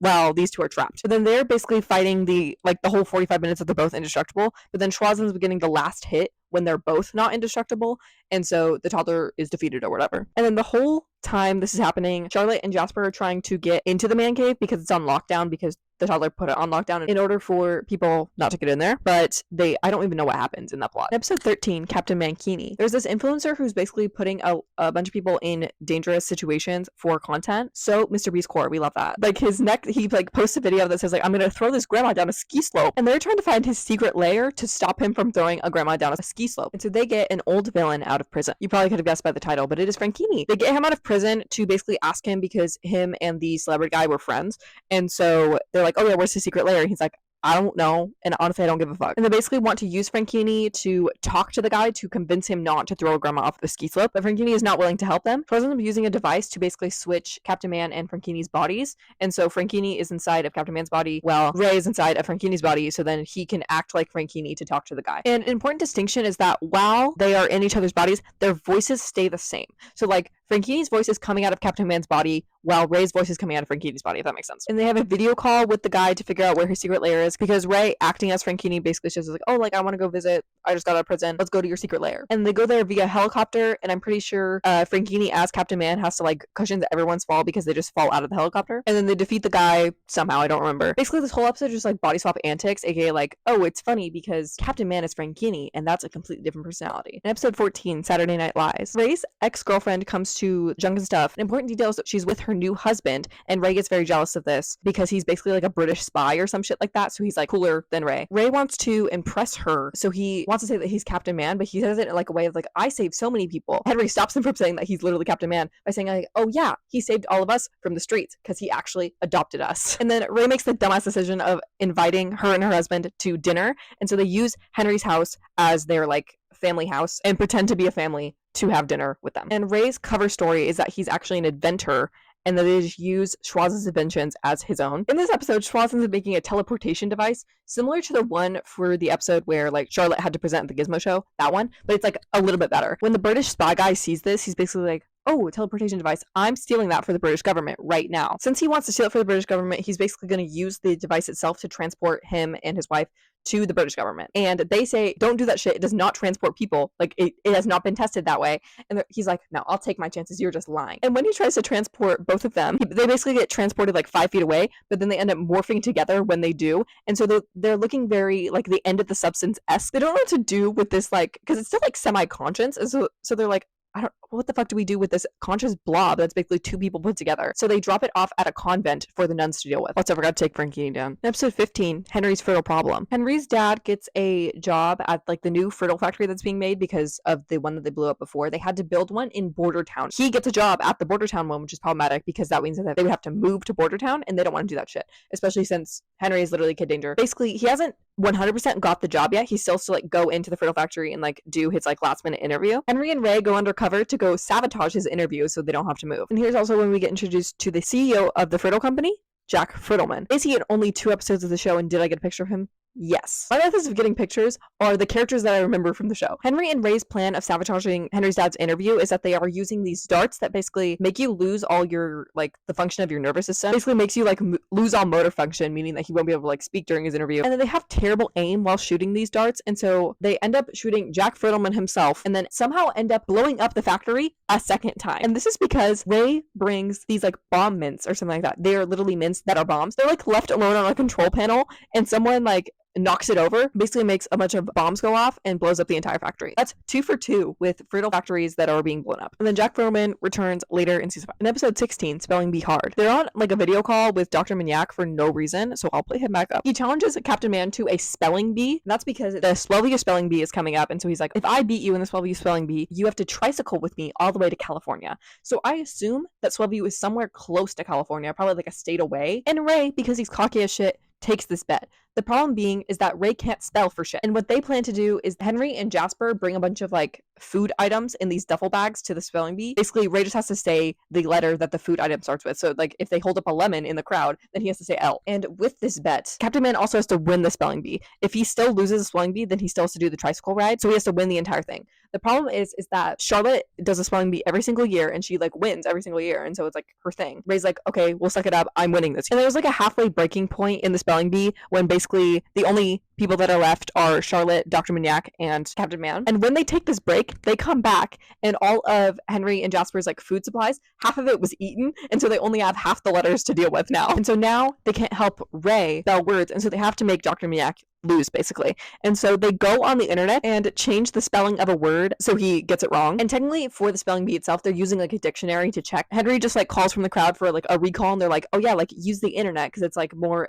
updated than the dictionary. And so they do, and there's just like a silent Z at the end of a word that obviously wasn't there before, and so Dr. Maniac gets kicked out. So now it's just left to Captain Man and Charlotte, but then Ray feels bad the fact that Charlotte has to lose, and so he purposely spells a word wrong in order for Charlotte to win. He has to take a tricycle ride to California with Dr. Maniac. In episode 17, Up the Stairs, the man cave is going through like a software update for all of its machinery, meaning that the elevator is down and the tubes are down. And while this is happening, up in the store where Jasper is, there's a celebrity chef that comes in to like do their cooking show that they do. It's like by surprise. And so they come into a random establishment and just like cook a bunch of food for the person there. Henry and Ray really want to go like be on the TV show or whatever, but the elevator isn't working and neither of the tubes. And so they use the stairs. They have to climb about half a mile worth of stairs. And then throughout this, they're just like dying because it's like hundreds of flights of stairs. And then Charlotte ends up waiting down in the man cave for the elevator to start working again. And so she ends up making it right at the end of the celebrity show or whatever. And when the elevator is working again, she calls Henry. They're like not even halfway up. So they just end up going back down and then using the elevator.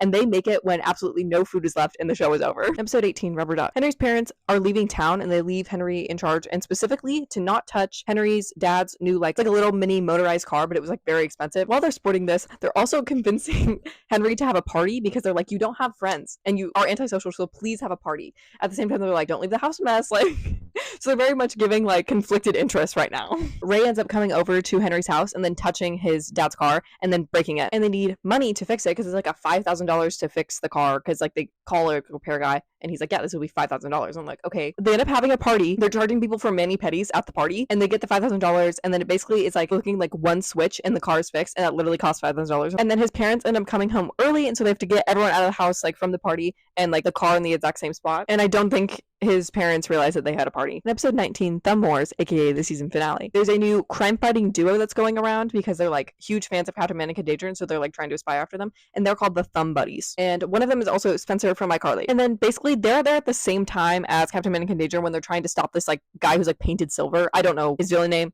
nor what he does. I don't care. They end up taking credit for taking down the guy on the news. And so now Ray like absolutely hates their guts. But basically when they take credit on the news, they're like, oh my God, we're such big fans of Captain Man and Kid Danger. And so they allow the Thumb Buddies to go on one mission with them. But when they go on this mission, they're basically looking for I don't know what guy they're looking for, but it's like in this barn or something. And so they let the Thumb Buddies go in first because it's like, oh, like you can go start up the crime fighting or whatever. But then it ends up being a trap when they go inside this barn and they get blasted off in a rocket. Ray and Henry just leave because they're like, oh, I don't know how we can really get them back from space. It's like a time skip of like a few weeks or something. The Thumb Buddies end up crash landing back into another barn, and they went through a bunch of like radiation poisoning in space. And so one of them's like completely purple and one of them has like a big hand or something. I don't remember. And then they also vow revenge against Captain Man and Kid Danger for not looking for them in space for like the 2 weeks that they were gone. And then they somehow kidnap them, like knock them out, and then put them inside of a rocket. Henry wakes up first in the rocket. He wakes up Ray because he's like, dude, like we're literally stuck in a rocket and kidnapped right now. But then Ray wakes up and immediately starts explaining a dream that he had while he was asleep. And he's basically explaining that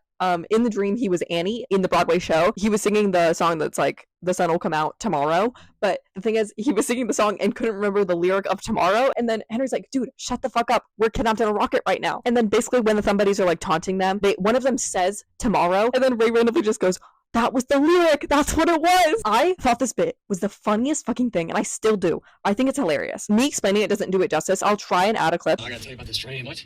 Oh, dude, nobody likes to hear about other people's dreams. I was an actor on Broadway. I was playing Annie, the orphan. Let me out! I tried singing The Sun Will Come Out, but I couldn't remember when. Stop talking, please. I tried singing The Sun Will Come Out today, and next week, and Wednesday, and Thursday, and Hanukkah, but that wasn't right. You guys just kept laughing at me. You're both gonna be orbiting the moon by this time tomorrow. Tomorrow. That's when it was. What? My dream when I was Annie on Broadway. Tomorrow. That's when the sun comes out.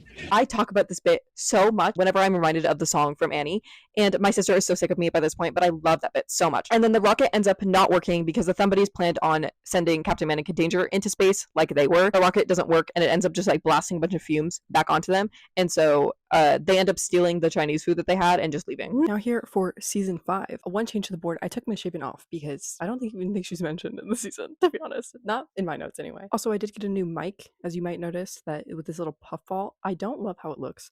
At the same time, I think the audio quality is a little bit better, and if it's not, please ignore that because I did not just spend $30 on this for it not to work. Also, the sun just came in, so now it looks like I'm like from heaven, but we'll ignore that. Episode 1, Danger Things. There is an evil science corporation that is run by like some guy called like Bill Evil. Like his last name is Evil, and so his science corporation is Evil Science Corporation, and they just like open wormholes all the time into different dimensions. And so a bunch of kids are going missing surrounding this evil science corporation. If you couldn't tell, this episode is a play on Stranger Things because it was popular at the time. And Piper is basically dressed as 11 from Stranger Things, but it's like she's just dressed up as like her favorite doll or something. But she literally has like shaved head, pink dress, and all that. And then Piper ends up going missing because like Henry takes her to the store. It gets stolen by this demon looking thing. Through some like investigating, they find out that it's because of this evil science corporation. So Captain Man and Kid Danger go there to basically ask the guys why there's a portal opened up, and they're like, oh, we just opened a portal for fun. Captain Man ends up like throwing a bomb in the dimension that the demon took people to, but it turns out that the demon's actually like a nice guy and just stole people to have fun, and so they all want to like stay there, but basically they got like pulled out by Captain Man and Kid Danger, and then he blew up the dimension, and the portal is then closed. Episode 2, Flabbergas. While on a mission, Captain Man and Kid Danger get hit with flabbergas, which basically makes their bodies go numb or something like that. Like they don't have any motor function. And then in the other part of the plot, they're like playing this fighting game, and Charlotte's really good at it, and Jasper's really bad at it. They use the like components of the fighting game to basically have like VR headsets to be in Kid Danger and Captain Man's bodies to fight this villain. And then Charlotte is in charge of Henry's body, and Jasper is in charge of Ray's body. Basically, Charlotte's doing really well and like fighting the villain or whatever, and then Jasper is like sucking because he's really bad at the fighting game. And then they end up defeating the villain, I think. Episode 3, Henry's birthday. Believe it or not, it is Henry's birthday. He is having a birthday party that his family's running, and then they buy him they pronounce it Diez Leches cake, which just means Diez Leches cake, which is 10 layers. He gets called out for missions like 30,000 times so they can't eat the cake and like sing happy birthday to him. But then Ray ends up showing up to his birthday party as well because he's like, oh, you have a Diez Leches cake? I want to eat some. And then sends Henry to go do a mission by himself. They all end up eating the cake without him because they sing happy birthday to him over FaceTime. So then they can eat the cake, and they leave one slice for him. There's also another plot that there's a raccoon in one side of Henry's refrigerator, and so the raccoon ends up getting out. And so they all leave, and then Henry comes in when everyone is gone, and just the raccoon is eating like a slice of cake, so then he just shares it with the raccoon. In episode 4, Whistling Susie. They get a package from the vice mayor, which says like fragile, be careful, whatever, and it has a note inside that says like, oh yeah, this is a dormant war missile that I just need you guys to take care of. The missile is called Whistling Susie. It was for like World War II or something like that. And then their only job is to keep it safe and not have it blow up, which is pretty easy because it's dormant.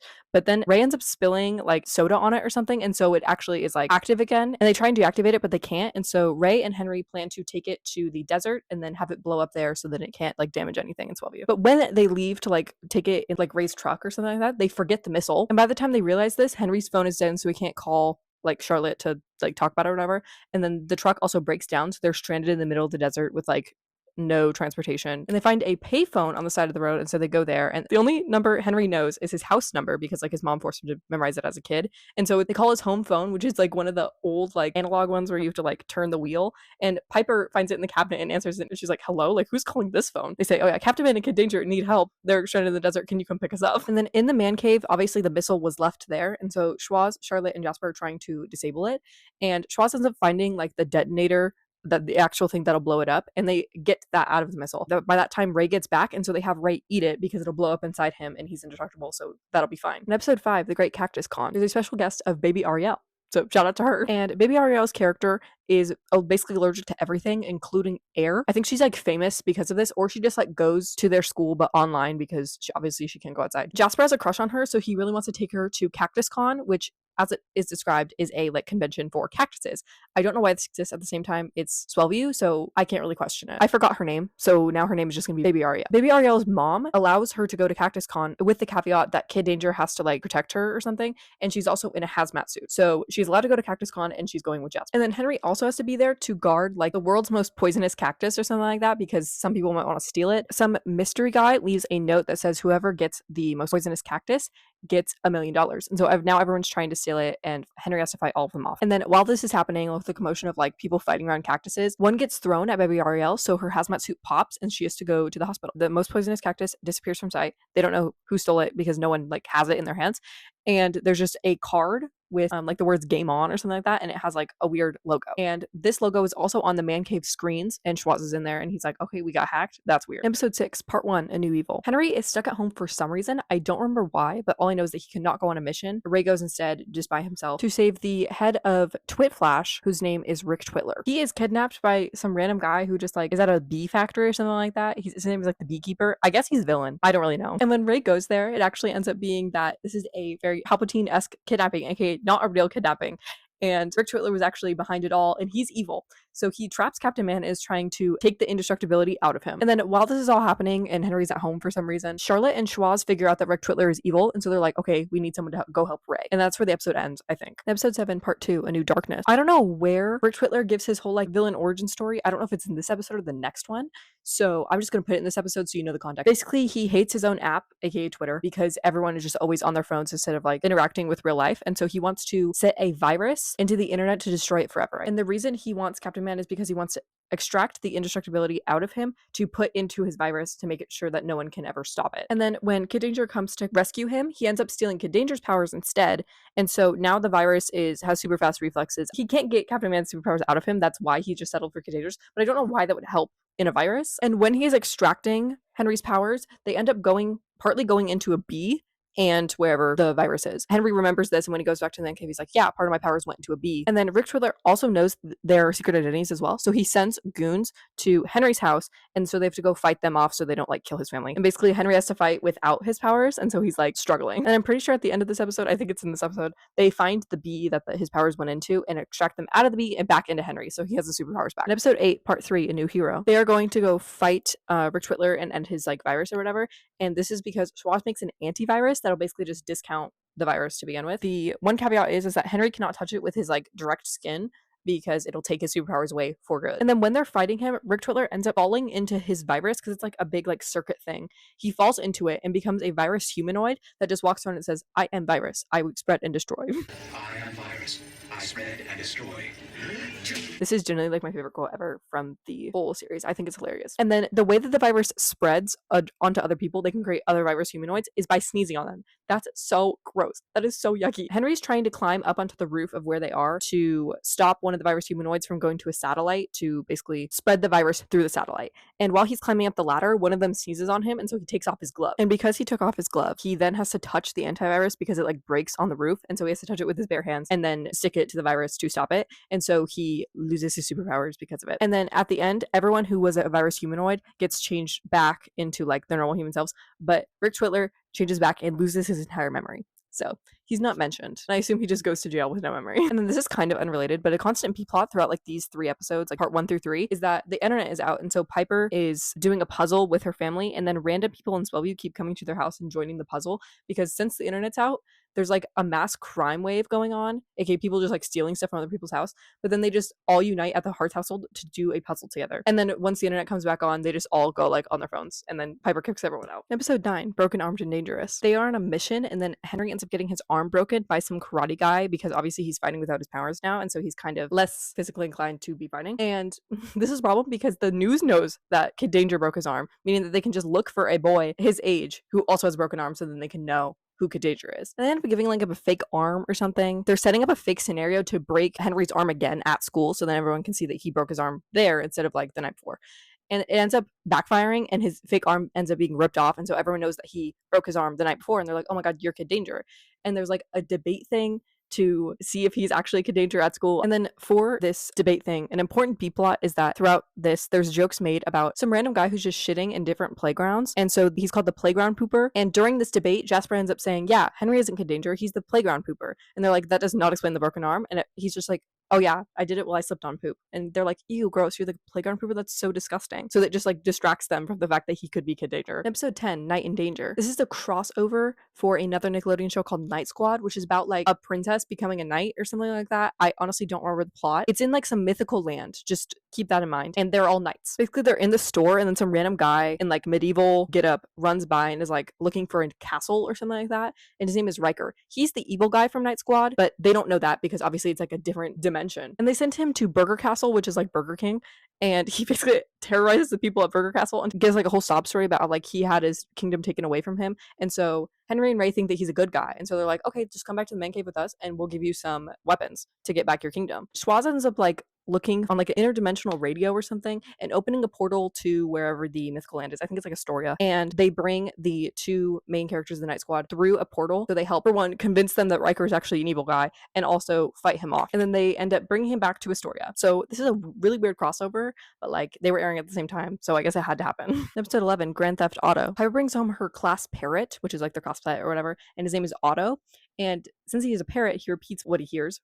And so around the parrot, Charlotte says that Henry is Kid Danger. So all the parrot is repeating is just Henry is Kid Danger, Henry is Kid Danger. And so they're trying to stop that. And they all blame Charlotte for the fact that his secret could get out. And they end up taking the bird to the man cave to try and clone it. And this takes a long time. So Piper's wondering where the fuck her parrot is. They said that like he ran away. And so there's like a search mission going on for the parrot. The reason that the cloning is taking so long is because someone keeps saying Henry is Kid Danger around the new parrot that they clone. Basically, the last parrot that they end up cloning is like rushed. And so it does not look like a parrot at all. It looks scary, and they just have to give that back to Piper. And then Captain Man just basically comes by and says like, oh yeah, I found your parrot. He actually got stolen by some robbers. Like he got roughed up. In episode 12, the whole Bilski family. Piper's having her new boyfriend over for dinner, and like the whole family has to be there, so Henry's there obviously. And then it turns out to be Mitch's brother, and then he ends up bringing the whole Bilski family, which is Mitch, their mom, and a lore drop for part of the family tree is Jeff is actually a Bilski, so he comes to this dinner as well. And obviously Henry knows him from having to fight him all the time, but he doesn't know Henry. There's also another like plot thread that basically a bunch of ham got stolen from a truck, and the ham has like exploding blue dye in it, and so they know that whoever stole it will like be stained blue because if they ate it, then obviously the dye will explode. Henry thinks that Jeff stole it because he comes in with a ham. And so he's like, oh, obviously he stole the ham because he is a criminal. And it's not just Henry who thinks this. Everyone there thinks he stole the ham because his family obviously knows that he's a criminal as well. He's been in and out of jail like 30,000 times. And so they also think he stole the ham. And he's like, no, guys, I didn't steal it. He like finally convinces them. But then the police show up for some reason. I actually don't remember why. Everyone thinks it's because they think that Jeff stole the ham. And so they're like trying to convince them that he didn't. And they're not letting him inside the house. And so they try and eat all the ham to take away the evidence. So there's no ham to be stolen. And then when the police get in, it ended up not being about the ham at all. And it's actually Piper who's going to jail because she like was harboring a bunch of like illegal dolls or something like that. And then when they're like done eating all the ham or whatever, blue dye ends up exploding like everywhere, and they're like, so he did steal it. I'm pretty sure Ray's there as well, but I don't remember why. I think this is the last appearance of both Jeff and Mitch. Episode 13, Secret Room. Henry and Ray get back from mission and they're very tired because they had to like go fight some guy for a long time apparently. And then Schwaz's family is staying in the man cave, and so they do not want to be around that. And so Ray takes Henry back into like a secret room that he has in the back, and it has like a cooler. And then when Charlotte and I think Jasper try to go in it, he's like, no, this room is for crime fighters only. And so they get pissed and then make their own secret room. And this is like way better because it has like a giant churro. It also has like a whole dance floor and like a whole DJ set. Like it's an awesome room. And so when Henry and Ray say it, they're like, okay, we want your room now. But they settle for taking their giant churro. Schwartz ends up destroying the entire churro, and so Ray threatens to blow up the man cave because and then he has his hand like hovered over the self-destruct button, and so people put their hands on top of his to try to get it off, but then someone ends up pushing too hard, and so he presses the self-destruct button, and they all like rush into the elevator because obviously it's going to self-destruct. They all think that the man cave is like destroyed forever because it's in like ruins. And then Ray reveals that there's actually 10 man caves that like were built on top of each other, and he's already gone through like 5. Like this is his 6th one. And so they go down to another man cave that's just like 1 floor below. And then when they get down there, the self-destruct button is already out for some reason. And then this one is actually infested with mole people. And so the mole person presses the button again, so they have to go to another man cave after that. In episode 14, My Dinner with Bigfoot, Schwaz casually drops on his way out of the man cave that he's having dinner with Bigfoot. And so everyone wants to go. And so he invites all of them. And while they're in the woods chatting with Bigfoot, he's talking about how there's this same guy who's been like hunting him forever. And he's really annoyed because like he's just trying to live life in the woods and someone's trying to catch him. And they agree to like help him get rid of the hunter and like send him the other way. They're trying to set a trap for the hunter to like, you know, get him to leave. They're arguing about the trap and the hunter's like right behind them. And so he just traps them instead. And so Henry and Ray get trapped with Bigfoot. And the hunter guy obviously knows that he caught Bigfoot. And so he calls the news and he's like, guys, come over here. I trapped Bigfoot and I'm going to like show everyone. And then while in this box that they're trapped in, Henry and Ray end up using their lasers to basically shave all the hair off of him, except like what shorts would cover. That's the only hair that he has. When they drop down the box, it's like, dude, this is just a random guy with like hair shorts. What the hell? And the hunter's like, no, for sure. I saw Bigfoot. And they're like, okay, you're crazy. In episode 15, Charlotte gets ghosted. Henry's family has like a chore wheel that basically whenever someone doesn't want to clean up something in the house, they make a wheel and whoever lands on the bad thing, then they have to do it. Henry doesn't want to clean up the house after his dad had like a rager party, and so he invokes the chore wheel, and then he ends up having to clean up anyway. And to help him clean, Schwaz ends up giving him like this vacuum thing that basically takes the whole item into the vacuum because it like takes it down to like atom size. And then he accidentally vacuums Charlotte while doing this. And then right as this happens is when Henry's family comes back into the house, and so they hear Charlotte inside the vacuum, and they're like, oh, this vacuum is haunted, because they can't really explain that Charlotte is inside of there. And then because they think the vacuum is haunted, they end up wanting to see what ghost is inside of it. And so Henry basically lies and says that Ray is a like amateur ghost hunter, and so he calls Ray to come like bullshit up some excuses to have Charlotte pretend that she's a ghost inside of the vacuum. And then while this is happening, Schwaz ends up figuring out a way to fix the vacuum, and he does that in Henry's room while Charlotte is pretending to be different ghosts inside of it. And basically they just have to like replace a part of the vacuum, and so Henry brings it down. Ray just tells everyone to like close their eyes because the ghost is getting out or something like that. Henry just replaces it and they get Charlotte out. Episode 16, I Dream of Danger. Charlotte has a recurring dream that she's at a zoo and then she falls into the lion's den. And basically Henry helps her out of the lion's den in like his kid danger suit or whatever. And then when he helps her out, basically they end up kissing, or like almost kissing. And so she's terrified of Henry now because every time she sees him, she thinks of the dream. They end up going to a mission at the zoo. And so Charlotte is like wary, but she doesn't have to be at the zoo, obviously. So she's just like, oh, maybe it's fine. And then they're helping like a tiger give birth or something. And so they need tiger tranquilizer to help the tiger like calm down to give birth. And Schwaz was originally going to bring it, but then he like injected himself with it by accident. And so he is not in the state to bring it. And so he makes Charlotte do it. And Charlotte's like, I can't go to the zoo, bro. Like, I got some problems there.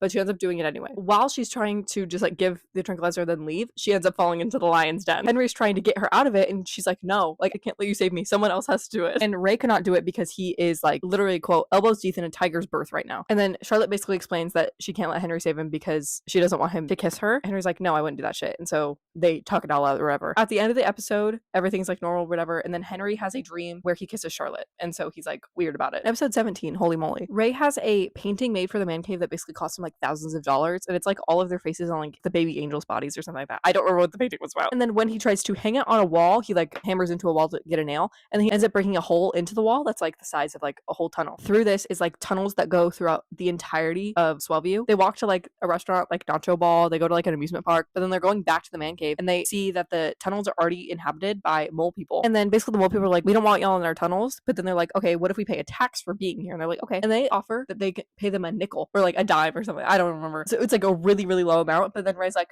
no, I'm not paying. I discovered these tunnels myself. Because Ray is stubborn, they end up having to fight the mole people. And the lights basically go out so then they can't see anything. And then they end up blowing up the tunnels instead. And then Ray's still inside of it when it blows up because he's like trying to save the painting that the mole people stole. It collapses on top of him and they don't see him for like a week until he like comes out of the rubble because he's indestructible, obviously. My question is, can't he die of like starvation still? So was he not hungry throughout like the 7 days that he was in the tunnels? Like episode 18, Love Bites. Schwartz installs a new security system in the man cave, and it's basically like a computer for the whole man cave that like can hear everything going on. And ends up becoming like his own character AI, and he falls in love with it, and it falls in love with him as well. And then it ends up trying to kill the rest of the group because they're mean to Schwaz like constantly. And then they convince Schwaz to end up destroying it, even though it's like his robot girlfriend. Ray ends up stabbing it with a katana. I don't remember the reason why, but he had a katana this episode. And then the message of the episode is that they shouldn't exploit Schwaz. And then they don't follow this up at any other time. They make fun of him the same amount. In episode 19, Double O Danger, there's a mob boss they want to catch. His daughter's having a 16th birthday party. And so they're going undercover to the birthday party to try and catch him because basically he never shows up in person anywhere. And he has a bunch of like alternatives that look like him. And basically the party is a Hawaiian theme, but they didn't know this before. So they show up in like suits. And so they're definitely not undercover now. They honestly just look suspicious. Henry just pretends to be a waiter or something like that. Charlotte and Jasper also get to go to this birthday party and they're trying to steal the daughter's presents because they're like really, really rich. And so she's getting like Prada bag. And also Henry meets the birthday girl while they're like getting a drink or something at a juice bar. And he doesn't even know that it's her. And they like fall in love. The mob boss ends up actually showing up in person, which is surprising because he never does. And then they end up fighting him in like some random cave away from the party. I don't know why there's a cave right next to it. And they end up catching him, I do believe. I think he goes to jail. Episode 20, massage chair. Ray gets a massage chair for basically saving someone at the place where they sell them. And so he gets one for free. And he brings it to the man cave. And because he puts it in the man cave, they're all fighting over who gets to use it because Henry's like, well, I help save people at the chair store. I should be able to use it. Everyone else wants to use it as well. And they like make a schedule on like who can use it when, but then they end up not following it. Ray makes a competition-based thing that whoever wins the competition can have the massage chair. And it's like random challenges that I do not remember. And I think the final challenge is to have someone like take a selfie with Piper and then send it to him. I don't remember who won, to be honest, but all I know is that the massage chair ends up being used for Piper because she like got one of her legs super swole because she did like a marathon on one leg or something like that. So she uses it to fix her leg and I think it just stays with her, I guess. In episode 21, Henry Danger, the musical. Believe it or not, there's a musical. Henry wakes up and immediately starts singing when he answers the phone because Charlotte calls him and is also singing. And he's like, okay, what's going on? Why are we all singing? She tells him there's a musical curse over Swellview, so everyone has to sing in a musical fashion. The reason behind this musical curse is Franchini. He basically has a device that changes the brainwaves of everyone to make them sing like a musical. I don't know how he achieved this, nor do I care. And also some dialogue breaks are accepted, and then they end up fighting Franchini in like a random fair, and it's like musical fighting, so they actually can't land a punch, and so they can't fight him. And Ray is especially mad about this musical curse because he hates musicals because once when he was a child, he tried to audition for a musical about cats, which whenever someone asks him if it actually was cats, he does not say. And basically he did not get the role, and so he's mad that musicals even exist. Since they can't fight Franchini, he challenges them to a sing-off instead, and if they win, he will end the curse over Swellview. And everyone's not really happy about the musical curse, and so they're like kind of rooting for them to defeat Franchini. And before they do this, Ray actually leaves Swellview because he is tired of it. And he's like, no, I'm not doing the sing-off. I can't do that. Like after I didn't get the role in that musical. And they end up recruiting Piper to sing with them because they need like different tones for the sing off or something. They are allowed to have 3 people, I think. They end up losing horribly because Franchini is like a great singer. But then Ray thinks of the genius idea to just sing an end of musical song. So then the musical will basically just end itself. And so he sings a really cheesy, we're all together kind of song. And they end up sending Franchini to jail, I assume. Episode 22, Sister Twister Part 1. There's a package stealer in Swellview that's going around stealing all the packages from doorsteps. And so Henry and Ray are trying to catch him. And they plan to do this by staying in a van and doing a stakeout, but with like a fake package to basically lure the thief in. And they end up falling asleep every single time they do this. And as they're leaving the man cave to go like do something, so probably go in the van for the first time, they leave through a secret exit at like an old abandoned alley. And Piper is there doing community service at the same time. So she sees Captain America Danger leave this secret exit from the tubes, I assume, and falls through it. We don't see her until the end of the episode. Back to the package plot. Basically, they end up setting Jasper inside of a box to be a fake package. And so Jasper will just see who the package thief is, and so they can catch him. And this does not go anywhere because Charlotte ends up just being smart and basically saying that junk and stuff is like a pawn shop, so they'll pay for anything that people give them. And so the package thief ends up coming by and like trying to sell the stuff that he stole. And they realize that it's him because he stole like something specific from Henry's mom. And so they're like, oh, you're the package thief. And they take him to jail. And they basically leave Jasper in this box on Henry's doorstep because they forget about it. And then in the end of the episode, Henry and Ray are transforming into Captain America Danger. And as they turn around, as they're transforming, Piper jumps down from the tubes, and so she sees them transform. In episode 23, Sister Twister Part 2. Because of the encounter that just happened, Ray wants to wipe Piper's memory because she saw them. And Piper's freaking out, respectively, because her brother is literally Kid Danger, who she had a crush on for like a good percentage of her life. And then Henry doesn't want his sister's memory to be erased, obviously. Ray is about to do it, but Piper ends up pushing the memory wiper towards Ray, and so all of his memory basically gets wiped. He has no idea who he is. And there's no way to like get his memory back if it's already been wiped, except for going inside his brain physically and like getting the memories back. I don't remember the science terms of this. Honestly, don't care.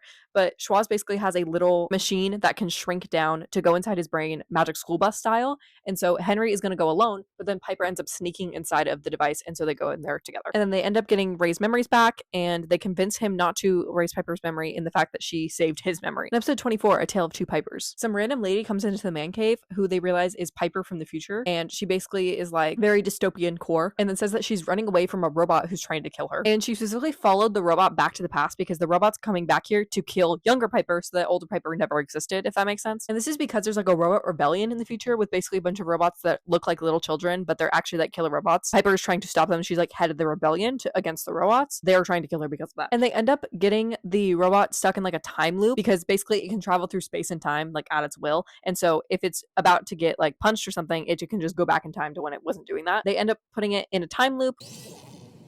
Also, the season 4 episode when his parents want him to have a party, I don't actually think that was the episode where they wanted him to have a party. I think it was this episode because they end up using the robot to pretend that like they're having a party at the Hart's house because his parents are coming back and they think that he's like an antisocial kid who doesn't have any friends, and so they fake a party. And then future Piper goes back to the future, I assume with that robot thing, or they just destroy it. In episode 25, Story Tank, they're watching a scary movie together, and then Henry is basically laughing the entire time, and they're like, what's up with you? Like, why are you laughing? This is a scary movie. And he's like, oh, I don't get scared. And they basically bet that if they scare Henry that they can take his stakes that he brought, and then they do this by putting him in like a tank that basically makes him experience the stories as they're telling them. So like if they say like, oh, you're at your house, he physically is in his house, like in his mind. And all the stories absolutely suck ass because like Ray's is about like his house being haunted, like paranormal stuff happening, and all the other ones are just like stupid. So the only thing that ends up working is that Schwarz basically says that in the story tank he put like a serum that's gonna make Henry turn into a butterfly. And so Henry gets really scared because like this sounds real because, you know, Schwarz is like the science guy.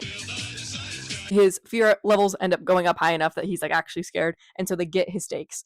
But I don't actually know if he like turns into a butterfly. I think the thing was just like he was gonna go in a cocoon. Like, did that happen and they just like turned him back? Like, I don't know. Episode 26, Captain Mom. Somehow I do not remember the reasoning, nor do I have the care. I do not remember. Ray gets pregnant. I think it's with alien babies. It's very Mighty Med in the episode where Oliver gets pregnant with alien babies as well. Set a plug, you should go watch my Mighty Med video. And basically like the Mighty Med episode, the whole punchline is I was like, oh man, pregnant. Funny. And I also do not remember the A plot of this episode because I think it's basically non-existent. I do believe Ray gives birth to said alien baby, so that's fun. I'm pretty sure Henry is trying to do missions by himself, obviously, because Ray is pregnant.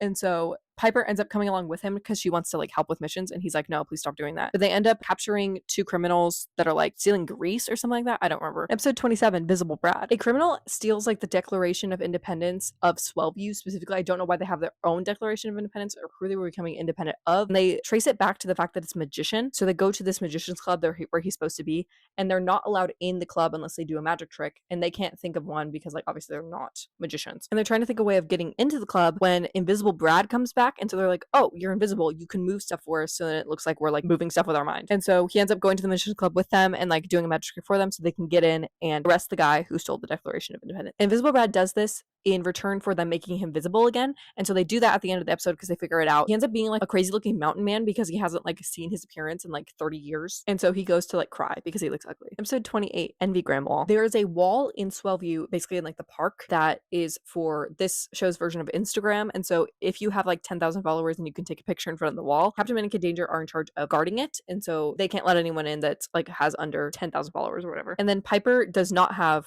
10,000 followers anymore. Like I think she did at one point, but then she like lost them. And so she's trying to sneak in because obviously she knows Captain Man and Kid Danger. And so I think they like let her in to take one picture. I don't know. And they also have to guard it at night because anyone in the middle of the night could like go and take a picture in front of it while they're guarding it. A bird ends up pooping in Ray's mouth, and so he gets really mad and tries to shoot it and then destroys the wall. And then Schwartz ends up coming to rebuild it, and so they like have a rebuilt wall for the next day because they're like stalling, waiting for Schwartz to rebuild it because like obviously they broke the wall. They don't want Instagram to know about that. And then I think Ray ends up destroying it again because he tries to shoot the bird again. And at this point, there's like a really famous like influencer coming to take a picture in front of it that has like 10 million followers, and so they're trying to like get it done before then, but then he ends up destroying it again anyway, so it doesn't really matter in the end. My sister watched this recently and told me to say that during this episode someone's teaching Captain Man how to like take a selfie, and so when he takes the selfie it's like a really good photo and he's like absolutely mogging the camera. In episode 29, Holiday Punch, there's a Christmas tree shortage in Swellview because basically there's these moths going around that are eating all the Christmas trees.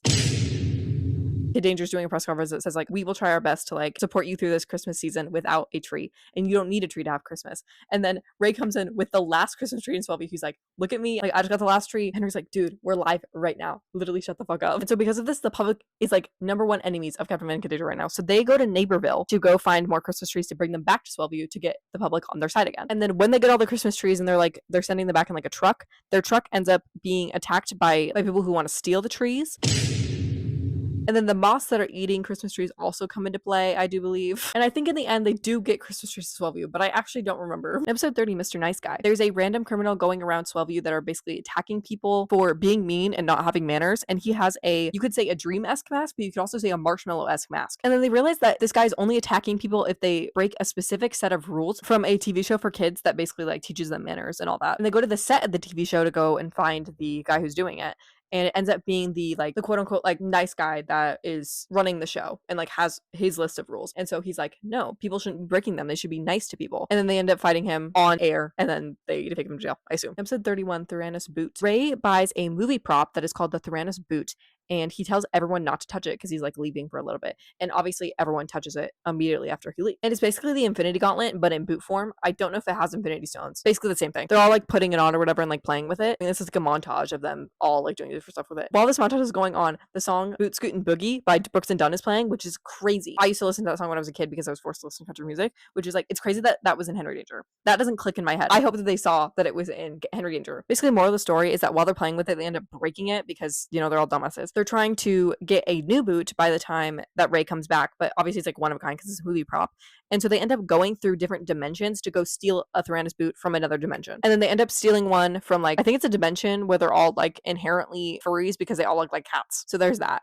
And then that version of them actually comes back to steal the boot. Ray is already back by this point, and so he just thinks that they're trying to steal his original boot. And so they fight other versions of themselves. And while this is happening, Ray also flirts with himself, and then they get the boot at the end. Episode 32, Rumbler. Ray is tired of cycling through the same villains over and over and over again, aka they send them to jail, they break out of jail, they send them back. And then Piper convinces him to use an app called Rumbler, which is basically like a dating app, but for fighting villains instead. And then him and Henry both sign up for it, and they both get like a match of who they're like meant to fight. That's like what it means. And then they go to this bar that will come back later, actually. We'll come back a few times, but it's basically like where villains hang out. This bar is like specifically for it. And the guy that Ray is paired with ends up being like really lame, and Henry really likes the guy that he gets to fight or whatever. And then while there's like a full out brawl happening in this bar because Captain Man and Kid Danger aren't that popular there, obviously, Henry's like fighting everyone because Ray just sits down at the bar and he's like sad. And then him and the toddler end up talking, and him and the toddler have like a heart to heart or something. I don't know. Episode 33, Cave the Date. Charlotte has a date with a random pop star, and she basically can't have it in public because he's a pop star. They agree to hold it in the man cave instead, so then it's like secret. And basically she's going on a date with this pop star because they went like to camp together or something, and they're friends. And then Jasper, because he's like an absolute dumbass, ends up advertising the man cave as like a secret restaurant, and so other people show up because they're like, oh, we want to see the secret restaurant. Basically they were only planning on making one meal because only Charlotte and her date were supposed to be there, but so they have to cook for everyone else, and they end up like having a whole montage where they are cooking food.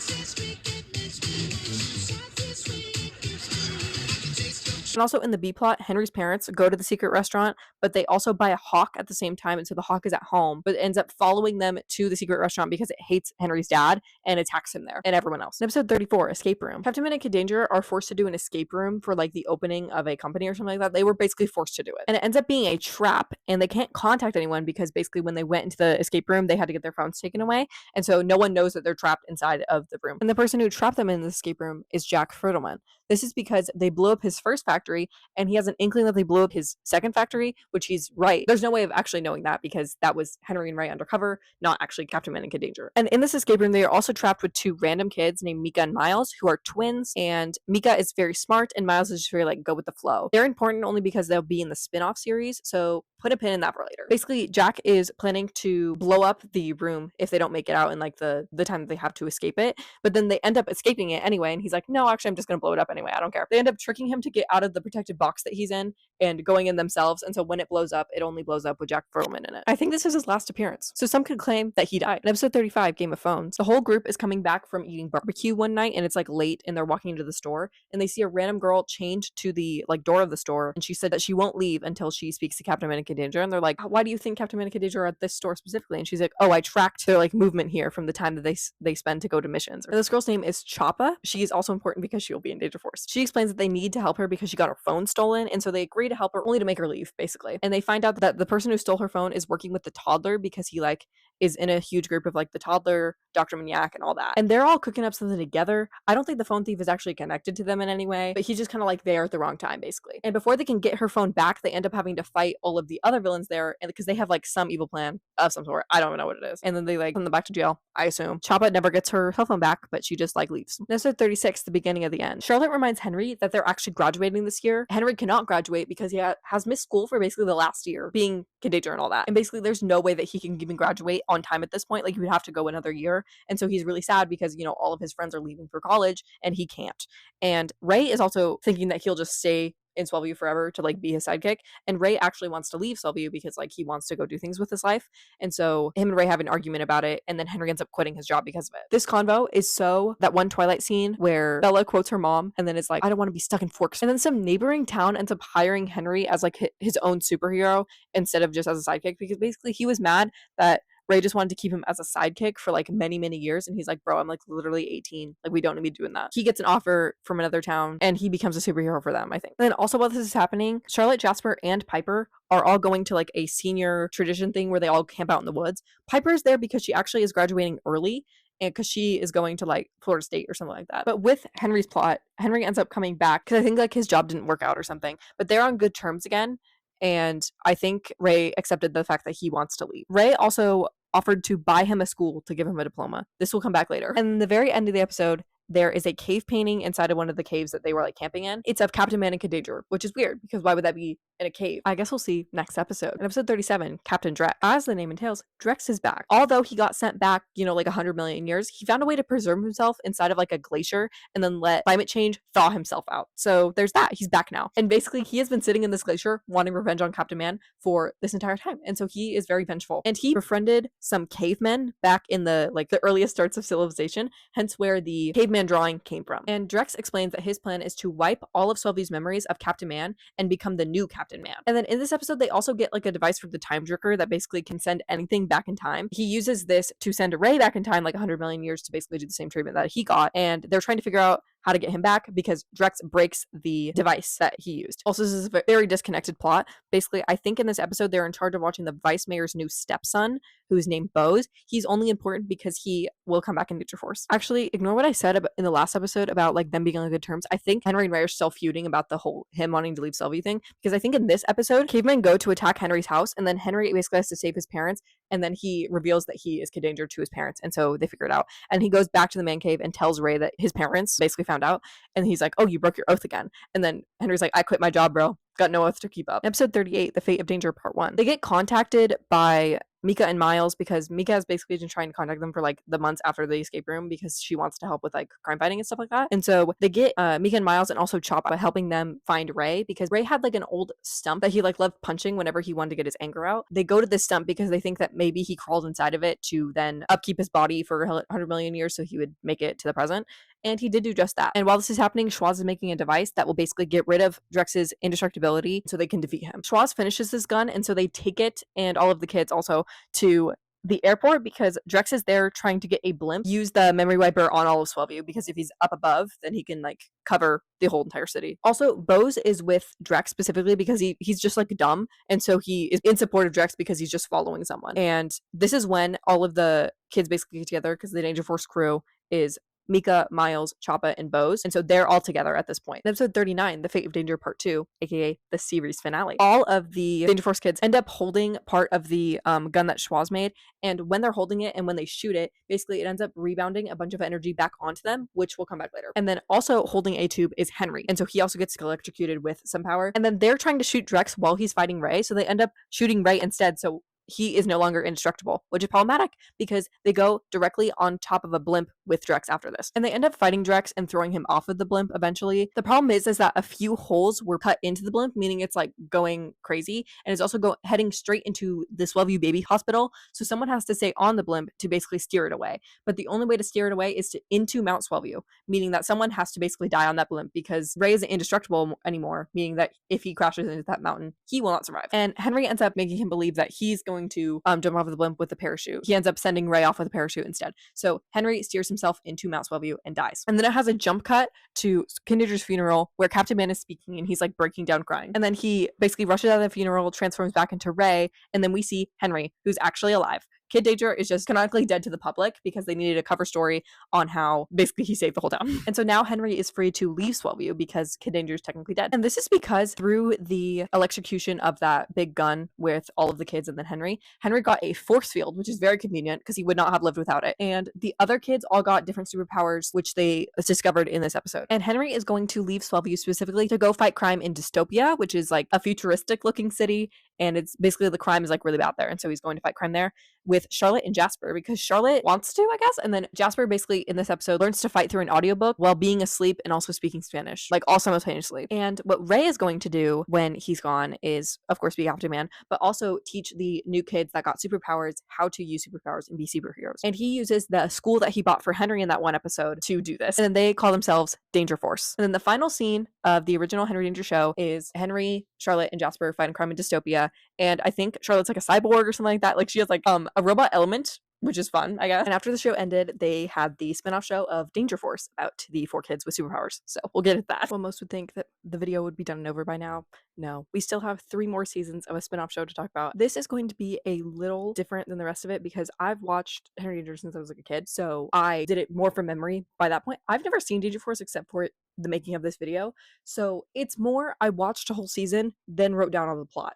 So it's not necessarily like by memory as a lot of the other stuff is because like the last time I watched half the Henry Danger episodes, it was like a few years ago. Actually, Danger Force took me a long time to watch because it's not a very good show, meaning that I dropped it a lot and then came back to it because I was like, I need to get this video done. These pictures do look a little worse because I printed them out myself, except for these 3, obviously. Also, I'm pretty sure my camera is mounted correctly, which means that this thing is just crooked. In episode 1, The Danger Force Awakens, everyone has different superpowers, which they discovered in the last episode of Henry Danger. And I just put their superhero selves up here because I didn't want to get 8 pictures, aka 4 for their like normal selves and then 4 for their superhero selves. So when I point to them, that they could be in their superhero suits or they could be just normal. Context will supply it because it's like if they're fighting crime, obviously they're going to be in the superhero suit. Miles is down here. He has the power of teleportation. Bose has the power of telekinesis. Chaba has lightning powers, and Mika has not discovered her superpower yet, and she is thinking that she's not going to get one. And we open to the school that they have, which is called SWAG, which stands for Swellview Academy of the Gifted. Basically, the cover story is that these 4 kids are basically at a special school that they go do for free. They are just getting superhero lessons from Ray. He's only giving them lessons. They haven't like fought an actual crime yet. And he says it's because there's a crime drought. He is, of course, lying out of his ass. He just doesn't want them to go fight crime because they haven't really mastered the powers yet. And they figure out that he is lying because basically he's teaching a lesson online and he lies in the same exact way that he taught them to. And so they realize that he's lying about the crime drought and go and follow him to go and help him defeat a villain. And this villain is right outside of the prison, basically trying to break into the prison to break someone out. When they get there, Mika discovers her power of a sonic scream and blows a hole on the wall of the prison. And this means that all of the villains escape because they basically get trapped and so they can't stop them from just walking out. So all of the villains just walk out of the prison. Episode 2, Say My Name. Captain Man is doing a interview for the news and he's doing it in the new sort of man cave, which is called the Man's Nest, and it's located on top of the school. I don't know if it's like directly on top because technically the Man's Nest is visible to like everyone. It's on top of Mount Swellview. Is the school right beneath it? Because that would be like kind of obvious that the school belongs to, you know, Danger Force, but I don't know. And while he's doing his interview, the 4 of them come in like in their Danger Force outfits and they end up like acting really stupid while the live interview is going on. And so the news gives them really stupid nicknames. And this is because they don't have like set superhero names yet. Like they haven't said them. An unsaid rule is that if the news says your name like 3 times, then it's your name forever. So if they say the stupid nicknames 3 times, then that's what they're stuck with and they don't want that. And Choppa goes to the news station to try and stop them from saying it on their next showing, and ends up getting distracted. And so when they are going to say their names again, she doesn't end up stopping them because she is like eating donuts or something like that. And this means that they said their stupid nicknames on air twice now. The final like news of the night, I guess, is like the same day, and so they're trying to get superhero names before then. And they're going to a juice shop. It's called like Hip Hop Puree, and basically it's like puree of like real foods just put into a smoothie. They're going there as their Danger Force selves because a girl who is like an influencer is there, and she's famous because she was on the same plane as Emma Watson, and so everyone like wants to talk to her. I think they make like a fake emergency to save her, so then she'll say the superhero names that they pick out. Mika's is Shoutout, Miles is AWOL, Bo's is Brainstorm, and Choppa is Volt. They have their superhero names now because they're like posted on the internet, and so everyone is calling them that. Episode 3, Ray Goes Cray. They're doing like a normal sort of superhero lesson that they do because they basically have like a classroom that has like 4 desks in it, and they have an alarm on the outside that basically is like intruder, so then they can look like a real school, and so they like switch their desks to look more real, I guess. I don't know. And the person setting off the alarm ends up being misshapen because she is now the head of all schools of Swellview or something like that. So she's doing like an inspection on the school because it's like a new school in the area, and they like fake all of their classes so that it gets through all the checks or whatever. She wants to send 2 homeless kids who live in like the train station to go there. Obviously they can't have 2 normal kids at the school because it's not a real school, and they're originally planning on sending them away, but then they are actually like way too nice for them to even do that because they're like gonna try and like bully them into leaving and like not wanting to go to school there. But they're like 2 British kids that are just like really nice and literally are so appreciative of anything because they were homeless for like all of their lives. And another problem is they can't take emergency calls when they're there, obviously, because they can't just leave the school and leave them there. Mika's plan the entire time is to send applications for the 2 of them to another school, so then they'll just like leave the school and go to a better one. And everyone's like, no, that's fucking boring, like we're gonna figure something out. But then everything else ends up not working, and Mika did it anyway just behind everyone's back. And so the 2 British kids get sent to some school for orphans or something like that. Episode 4, Villains Night. All the books in the library were stolen by a mystery criminal, and so they're trying to figure out who it is. And they all go undercover to the bar. It might be the bar from Henry Danger, but I actually don't know if it's the same bar. But basically it's a villain's bar, and they all go undercover, which basically just means that they all have different villain costumes. And Ray's is like a falcon or some shit like that, and so he runs around making bird noises like the entire night. I think like Mika and Miles have to leave for some reason because they get like found out that they're actually members of Danger Force. I assume they find the villain and take all the library books back. Episode 5, Mime Games. They're planning a trip to France, and they're going to France because France's Captain Man, who is called like Monsieur Man, is on strike because he wants a pink Vespa and the government won't buy it for him, and accidentally leave Bose at the school. And so it's like a little Home Alone parody. When they literally realize that they left Bose in the school, Ray does the thing where he like yells his name really loud. In Swellview, while Bose is at the man's nest, the toddler and Frankini's sidekick Goomer are trying to break in because it's literally visible to everyone. I don't know why. I get it if it's like a tribute to Kid Danger because he died on Mount Swellview. At the same time, that's not very smart with villains. Anyone can find that. Like anyone. I get you have like alarms and everything and like security measures, but that's not smart. A simple fix to them trying to break in was Bose to set the security alarm because it basically has like security measures that will basically attack people to get them away. But he chooses to use his powers while doing this, and he doesn't have great control over them. And so he's like lifting a pencil with his telekinesis and like pressing each button on the keypad. And so it's taking like ages. And by this point, Boomer and the toddler are already inside, and they're going to talk to the news from inside there for some reason. And then they get distracted because they find Captain Man music videos to like country music. Like he made his own country music, and they're dancing to it together. I wish I was joking. Anyway, while that's happening, the rest of them are in France, and their job is to guard France's most prized possessions, which is like some random items, and some mimes end up breaking into where they are and trying to steal the items, and then they end up getting tied up by said mimes. I wrote this down because I evidently remembered it. I don't remember it very well now. There was a bit where Ray was describing mimes as like bees, like having the characteristic of bees. Like there's like a queen they all serve, and then like they go to hives or something like that, and they all come in like groups or something, and it all ended up being true about that specific group of mimes, I guess. Right when all prized possessions of France are stolen, they end up buying a Vespa for Monsieur Man, and so he is off strike. All of the items are already stolen by mimes, so they just leave France. Also, I'm pretty sure the security measures end up working, and so the toddler and Goomer are out of the man's nest. Episode 6, Quarantini episode. Believe it or not, it's the quarantine episode. The first season of the show came out around the time of COVID, and so I assume they just threw this in as like a fun little special. It is completely filmed like over Zoom, basically, and it's very interesting to say the least. The reason that they are all on like Zoom or whatever is there's a mystery gas leak in Swellview, and so they're all quarantined to their homes. So it starts with a call with like I think like the 4 of them. Choppa wants to make a click clock dance, which is a TikTok dance, but they can't say that. And Bose is learning new languages through watching TV. That's all he's been doing in the quarantine. Meanwhile, Mika is trying to learn German through like a book, and she gets mad because Bose figures out how to speak German in like 20 minutes. And I don't even know what Miles is doing, to be honest. Also, the way they explain, because obviously Mika and Miles are supposed to be in the same house because they are twins. Obviously, the actors could not be in the same house. And so I think Mika is in like a bathroom, and then Miles would just be in his room. And then Ray is going crazy because he's like trapped in the basement of the man's nest. He like can't get out or something like that because Schwarz is in Canada. And he's trying to figure out who caused the gas leak so then they could fix it and like get out of the quarantine. He ends up Zoom calling with all of the villains, and then they figure out that Franchini was the one who started it. Franchini started the gas leak in order to start the quarantine. Like that was a direct effect that he wanted because he wants to make an uplifting quarantine music video for the public to basically gain popularity for himself. And he wants to do it with all the people of Danger Force for some reason. And so they all make a music video over Zoom that is like an actual music video. Like it has a song and everything.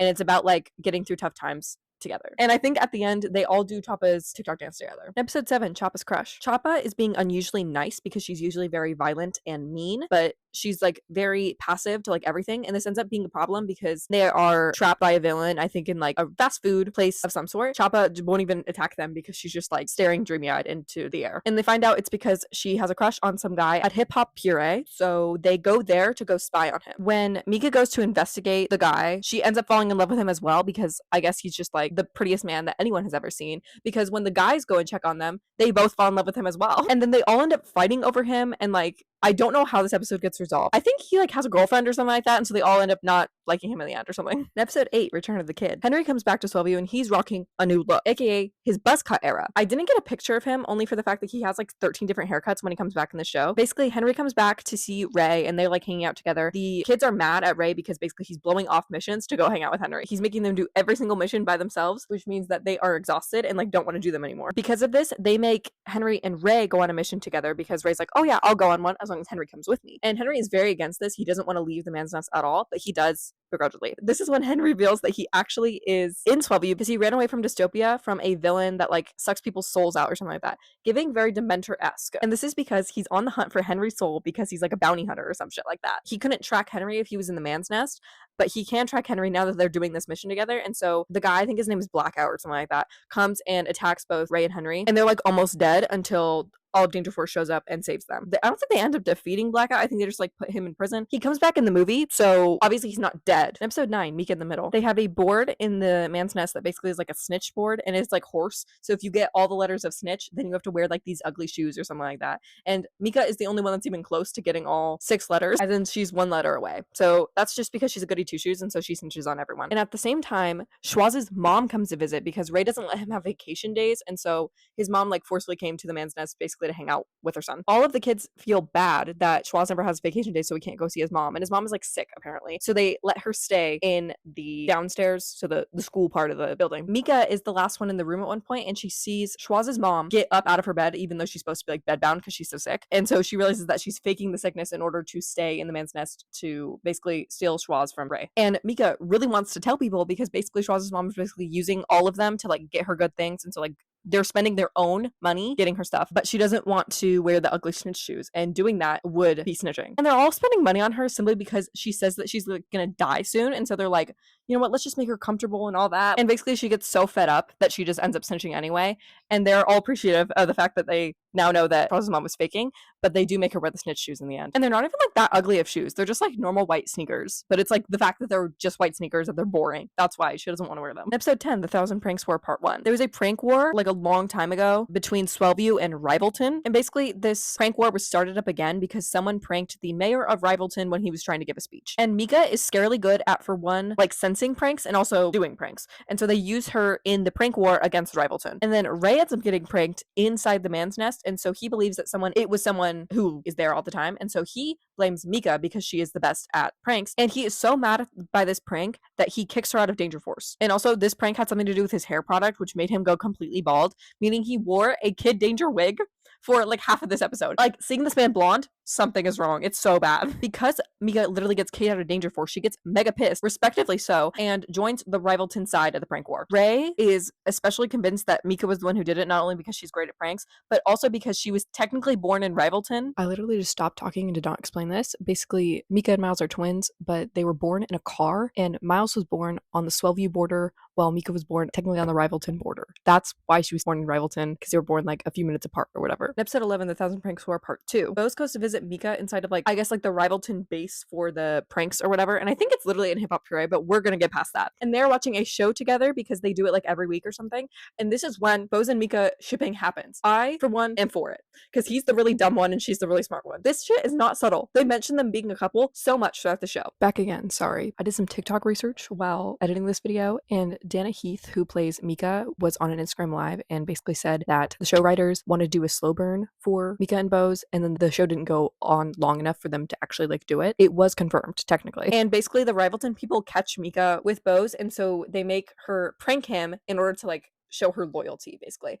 and she doesn't want to do it because she feels really bad, but she does it anyway. And then Ray hears about this and how she pranked Bose in specific, and Bose is like the favorite, the Danger Force kids, because he's like so innocent. If anyone does something against Bose, that's like a national crime. And so Ray overreacts to it oblivion. Bose gets pranked with like a fake snake inside of a can. That's the level of prank that he gets, and Ray plans to blow up the entire oil supply of Rivalton because that's how they make all of their money. And then Mika figures this out because Bose tells her in secret, because he like obviously heard the plan, and then he feels bad. And so he tells Mika, and Mika tells the Rivalton group to move all of their oil into one pump. And you might think that's a dumb fucking idea if he wants to blow it all up at once. Yeah, that's because Mika is a spy the entire time. And basically this was like planned from the time of the last episode. We just didn't see it. It was like obviously meant to believe that Mika was actually turning to the Rivalton side. She planned it with Choppa the entire time, that they were going to use Rivalton secrets basically against them. And this is because the mayor of Rivalton, I think his name is like Archduke Fernando or some shit like that. It's weird. His one characteristic is that he has a ponytail that he treats like a pet almost. He basically pranked himself to start the prank war again because he owns a prank business and wanted people to buy stuff from his business. So he wanted to start a prank war again so then he would get money. Mika makes Rivalton sign a treaty that they won't basically start the prank war again, and like it'll be ended unless they will blow up their entire oil supply. And then they sign this treaty, and I don't think they blow up the oil supply, but they might. In episode 12, Down Goes Santa Part 1, aka the Christmas episode, Choppa really likes Christmas, and so they're reading Christmas stories while in like a fully decorated man's nest. Like that was all her. Ray comes in and tells the story of Santa and Krampus, and basically they were brothers, and then Krampus was really jealous of Santa because he got a jet ski for Christmas, and that's what Krampus wanted. And so he turned evil. To stop him from like doing evil shit, I guess, Santa trapped him in a convenience store, and so now he loves like energy drinks and being evil, I guess. Apparently Santa drops presents in the man's nest, and that's how he gets around. Schwaz is in cahoots with Santa and helps him deliver presents every year. That's the lore.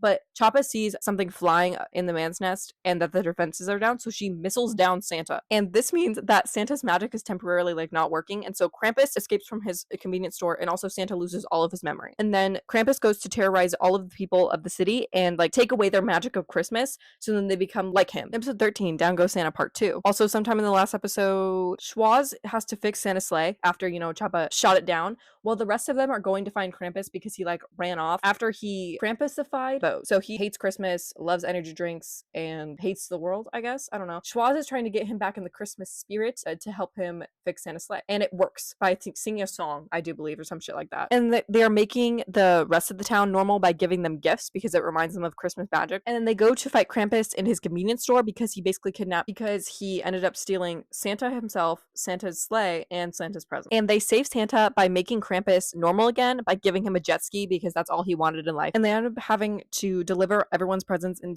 the entire world because Santa is still without his memory. And that does not get resolved because the episode ends. Episode 14, Video Games. Choppa is doing videos as Volt on a Cameo-esque app called Holla. And then they all like judge her hardcore for this. They see how much money she makes from it, and then they all join in on this. And then they make a contest to see who's the most popular on Holla, and Ray is losing. Choppa is winning because she is posting so many. When she's filming one, they're all trying to like sabotage it or whatever, so she's to start it over. But she is filming while they say each other's real names, which is problematic because that's their secret identities. Someone ends up pressing send because they didn't know that they said their real names, and so they have to delete it before it gets sent out to the person that it was going to. They do this by going to the farm that the company is run at or something like that, and basically all of the holo messages are sent through this robotic cow at this random farm. And the people who run the company seem really nice at first, but then they end up like being evil or some shit because they give them all a bunch of like hot butter, and it ends up making them like unable to move from how much they drink. And so they cannot stop the robotic cow from sending out their message. But then they like tip it over or some shit. The message is gone before it goes out to the web. Episode 15, Test Friends. Ray gets to be on the cover of a superhero magazine as Captain Man, obviously. I think the cover was also offered to be like Captain Man and Danger Force,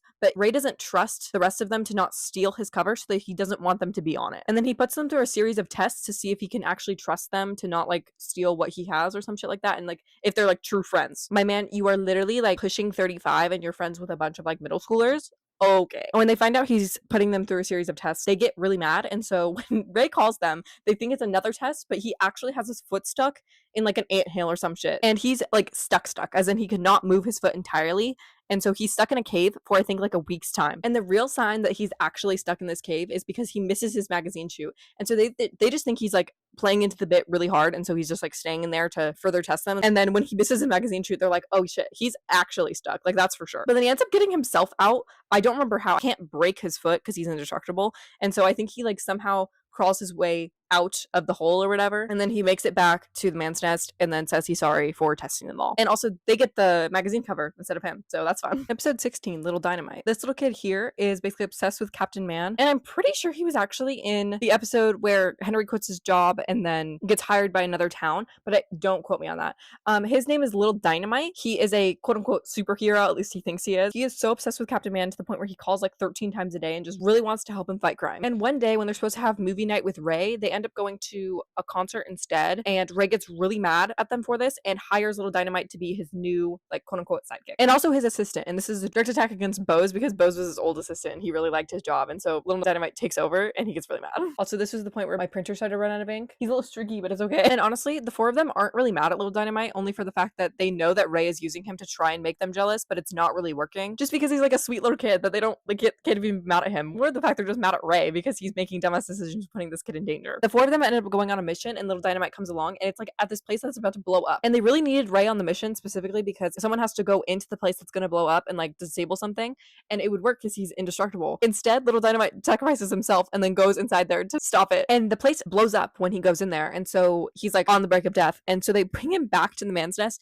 and put him in what they think is a healing suit. And at this point, I think that Schwoz and Ray are somewhere else. They don't know what to do, and they kind of want to bring him back to life before they get back. Choppa shocks the suit that he's in to try and bring him back to life Frankenstein style, and he wakes up basically from his death, and he wakes up in this suit and overhears Ray talking about how he only used Little Dynamite to try and make them jealous, and so he gets really mad and vows revenge against Captain Man. He now has superpowers because Choppa shocked his suit, and it basically was not a healing suit. It was like something that can transfer superpowers into you. I guess Schwoz had that. And he has like little like flying boots. They're actually very cute. He tries to attack Captain Man. It doesn't work, and I think he just like flies away. And this is when I stopped watching the show on Netflix because they didn't have enough episodes. So sadly, I could not watch it in 1.5 speed anymore. That really hurt my soul. Episode 17, Monstie. Apparently they have Employee of the Month at the man's nest, and Mika really wants it because she's like an overachiever. And so she makes a clone of Ray because Ray was complaining about having to do jury duty at the same weekend as like something he really wanted to go to. The episode starts after she already made the clone, but then she like explains everything that happened. She basically ends up making like a Frankenstein version of Ray, but she keeps it as a pet because it's like, it's very sweet. And then Ray sends to get rid of it, aka like kill it, but they end up locking it up instead. And the thing that Ray didn't want to go to jury duty for was like a telethon or something like that.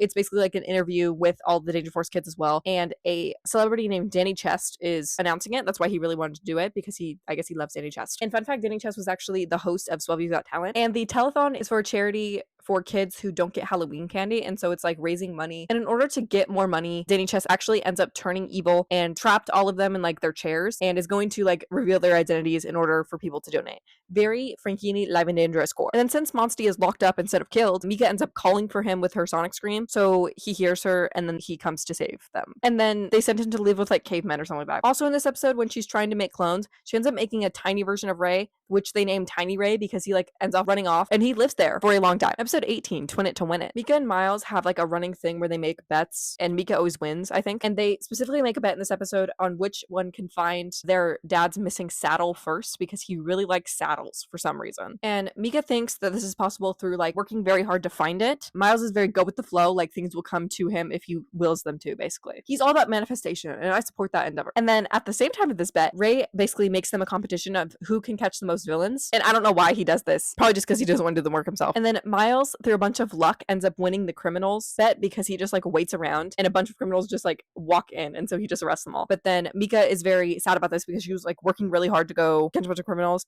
and then she ended up losing, and she's like, maybe like hard work doesn't give you results or whatever. And she is sulking, and then she randomly finds her dad's saddle because someone stole it, and so she gets the saddle back, and so she's like happy again. And then Miles at the end, he's like, oh, so you did it the Miles way, and she's like, shut the fuck up, I found the saddle, I win. Episode 19, Radioactive Cat. Bose's mom comes to visit the school, and she basically just comes to check on Bose and how he's doing with school, I guess, I don't know. And when she leaves, Schwaz comes running down from the man's nest and says that he accidentally put radiation into a random cat and it ended up escaping. And so they're all trying to look for the cat, and while this is happening, Bose's mom out on the front step actually found the cat and just like picks it up and takes it home. They're like looking on social media, and they see that Bose's mom has the cat because she like posted it on her like her Instagram. The cat is physically glowing, and so they know that that's the right cat. And so they try and go to her house to basically steal it back from her. And Bose himself literally tries to get the cat back from his own mom, and she's like, no. And she basically says like, oh yeah, if I can keep the cat, you can get a new house. Since he's the vice mayor's stepson, they're very rich, and so he basically can get anything he wants. And then basically, if she doesn't give the cat back,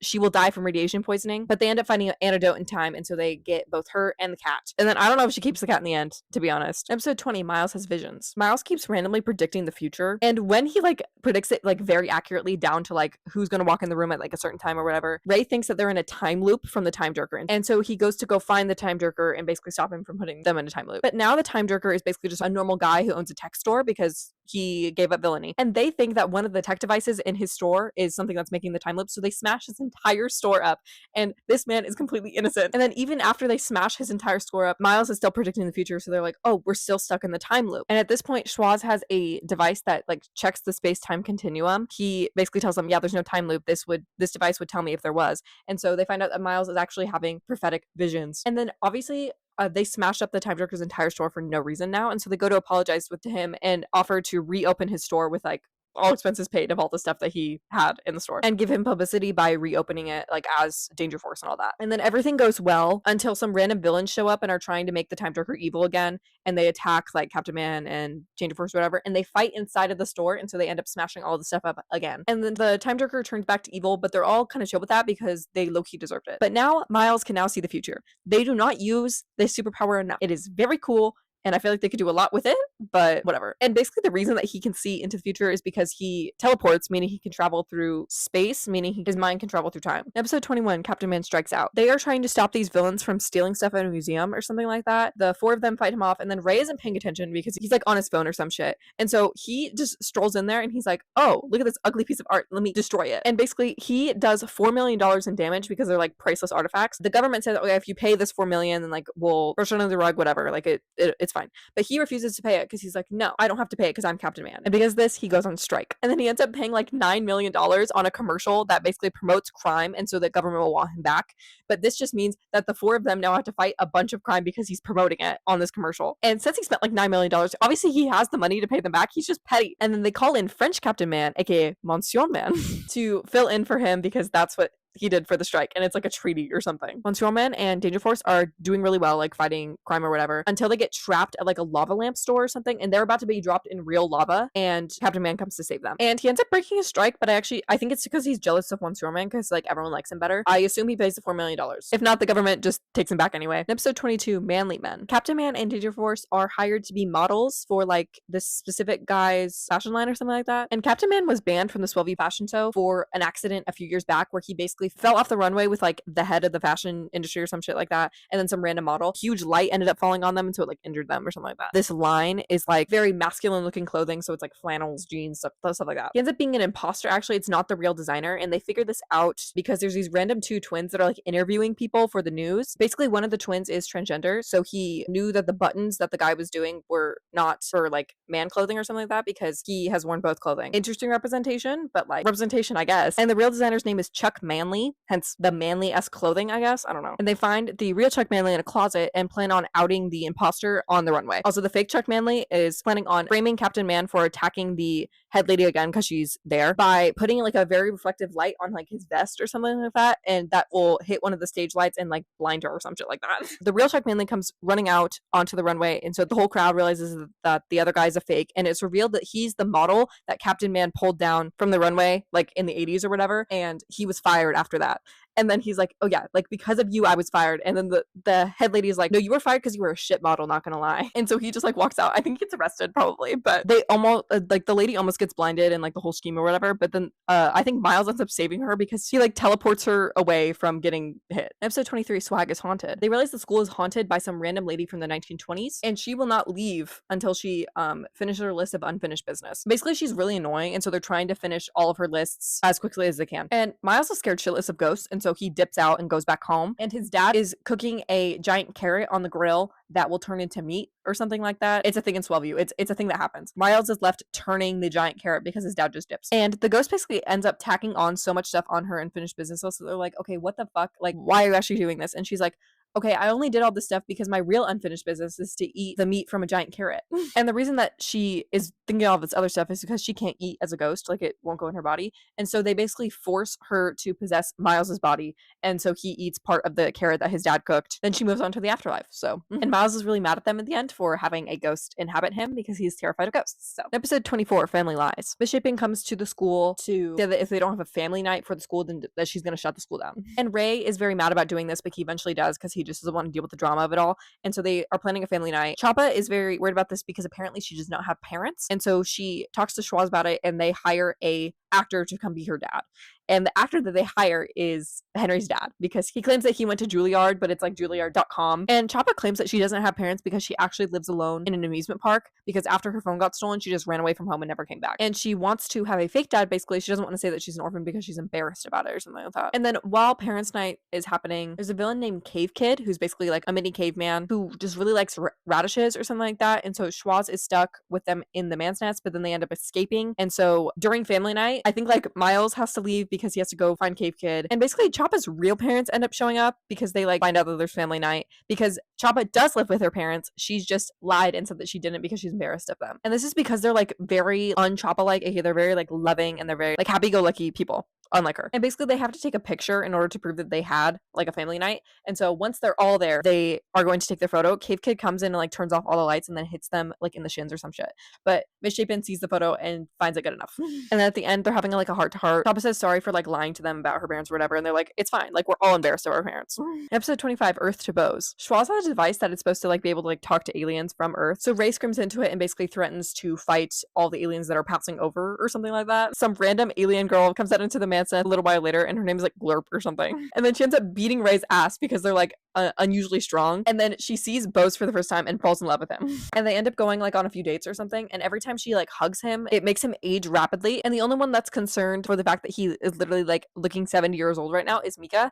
And so they all make fun of her because they just say that she's jealous that he has like a girlfriend that's not her. And honestly, low-key, I agree because like before he was like aging rapidly and like looking sickly, low-key she was mad for no reason. And then Mika somehow ends up aging rapidly too because I think Glurp does the same thing to her. They convince Glurp to basically go away to not kill Bose by getting all of her anger out on Ray by like fighting him. Then she goes back to space or whatever. Bose and Mika basically get back to their original ages by walking backwards on a treadmill. It's like a special treadmill to reverse aging. And Schwartz jokes that Ray uses it all the time. Episode 26, Drive Hard, aka the season finale. Danger Force and Captain Man are in charge of driving a file of a new Hollywood movie to the premiere, and they do a little like road trip in a van. And driving most of the time is actually Bose, even though he's not supposed to have a driver's license, but he does since his stepdad is the vice mayor. He just gave him one because he didn't want to drive. The file that they have ends up getting stolen by these two random hitchhikers that Ray picked up because they were both moms. But then when they call the executive guy, he's like, oh no, it's fine, you had the fake version anyway, I knew that you would get it stolen. And then they plan to steal the real version from the guy because he's also driving to Hollywood. And driving with the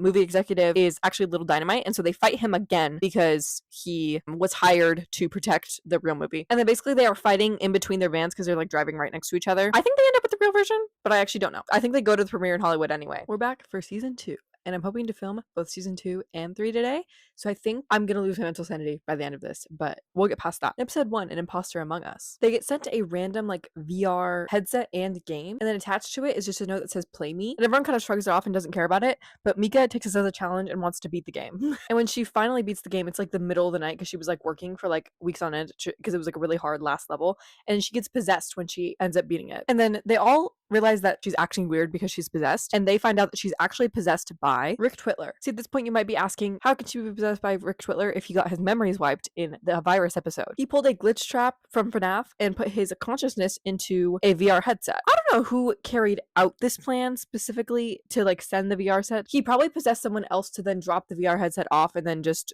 plan to take over someone at Danger Force. That's, I think, what the plan was. And then their plan of getting Rick Twitler out of Mika is doing an exorcism, and they are successful in this, but then his consciousness goes into a random monkey that Ray got to be like his helper monkey. Episode 2, A Danger Among Us. They know that because the exorcism was successful, that Rick Twitler's consciousness is in one of them, but they don't know who it is. During this time, Helper Monkey is off doing Rick Twitler things, aka building something in one of the rooms of the man's nest, but they don't know that. And also, Miles had a vision that Rick Twitler is still there, so they're trying to find out who he's possessing. Ray suggests blood tests for some reason. I don't know how that shows if they're possessed or not, but apparently it does. And fun fact, Ray cannot get blood tested since he is indestructible. His skin is all densitized, meaning that needles can't go in it. And so they're like, oh, funny, the one who can't get blood tested suggests blood testing. Like, are you sure you're not Rick Twitler? But they're all basically running away from the man's nest because they all don't want to get blood tested, aka they're all scared of needles. And this is except for Choppa, who is helping Ray try and track the rest of them down. And basically they're running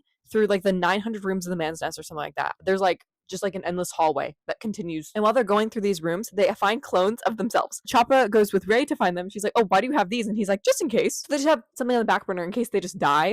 I'm only mentioning this because they will come back later. So just know that there's clones in one of the rooms of the man's nest, and put a pin in that for later. And then eventually they all get rounded up and do blood tests. They all test negative for being possessed by Rick Twitlers. And then they go down to one of the rooms of the man's nest and find out that Helper Monkey is building like a cyborg. And they figure out that Rick Twitler is Helper Monkey.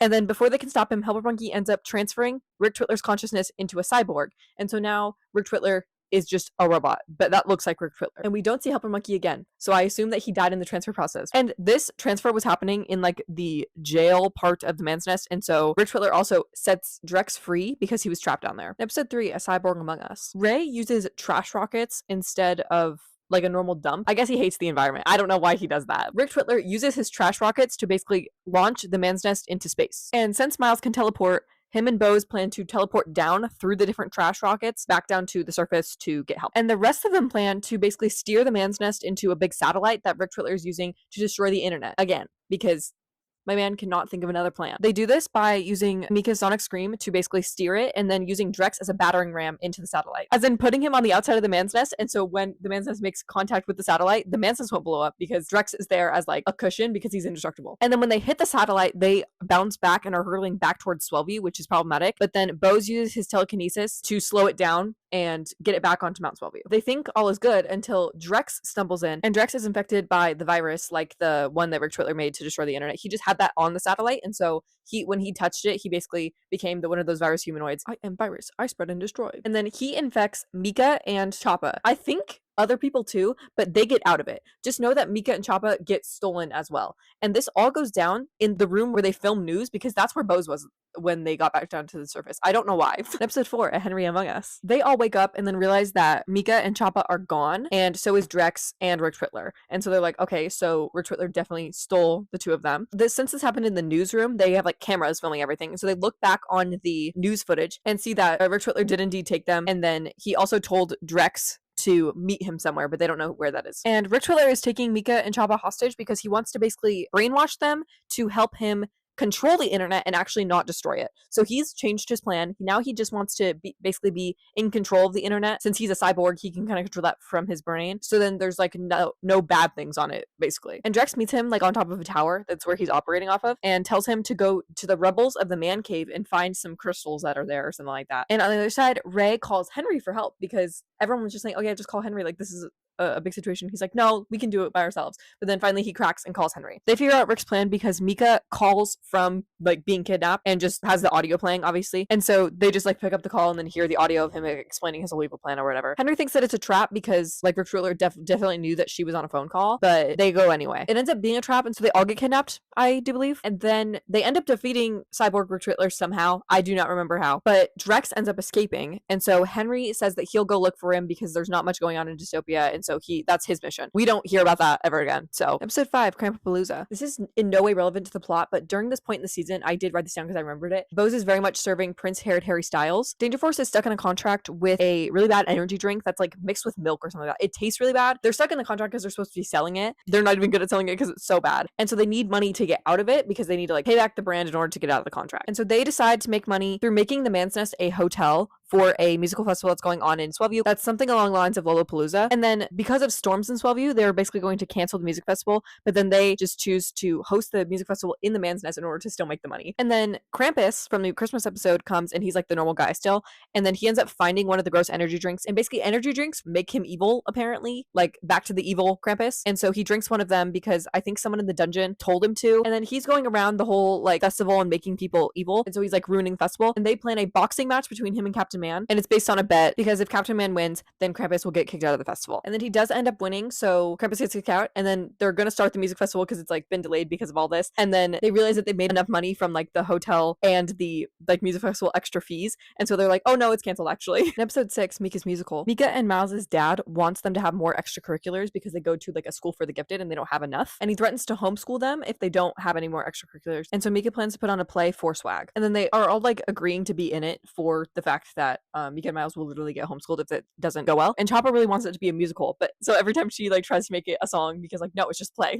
And they need people to show up, obviously, but it's like a private school, so not everyone's gonna know about it. And so Schwartz goes on the news as like a fake internet personality and advertises the play. And also the premise of the play is the history of Solyu, but told through food. And they are actually double booked the night of the play because the vice mayor calls and says that he needs Danger Force to come guard him because every time he goes in public, he gets kidnapped. And the vice mayor has to go to the play because Bose is his stepson, and he really doesn't want to go because he hates Bose, but his wife is making him go. And then while they are trading off shifts of being Danger Force and being in the play, because they're the only 4 actors in it, they find out that Franchini is actually at the play. And at one point when only 2 of them are acting, they follow Franchini into the bathroom. And this is because the vice mayor also went missing, and so they assume that Franchini was the one who kidnapped him. So they follow him to the bathroom and see that he did kidnap the vice mayor, but in reality, it's like a fake kidnapping because the vice mayor literally hires Franchini to come kidnap him at like public events that he doesn't want to go to. I think it's Choppa and Miles in the bathroom getting the vice mayor, and so they yell at him and say that like, oh yeah, you need to go watch your stepson and like be proud of him because they obviously know Bose. And then when he goes back out, Bose says his one line of the play, which is like the final line, and then he cries. And the vice mayor also had a reason to not want to watch the play. It was low-key sucking ass, and the whole crowd thought that too.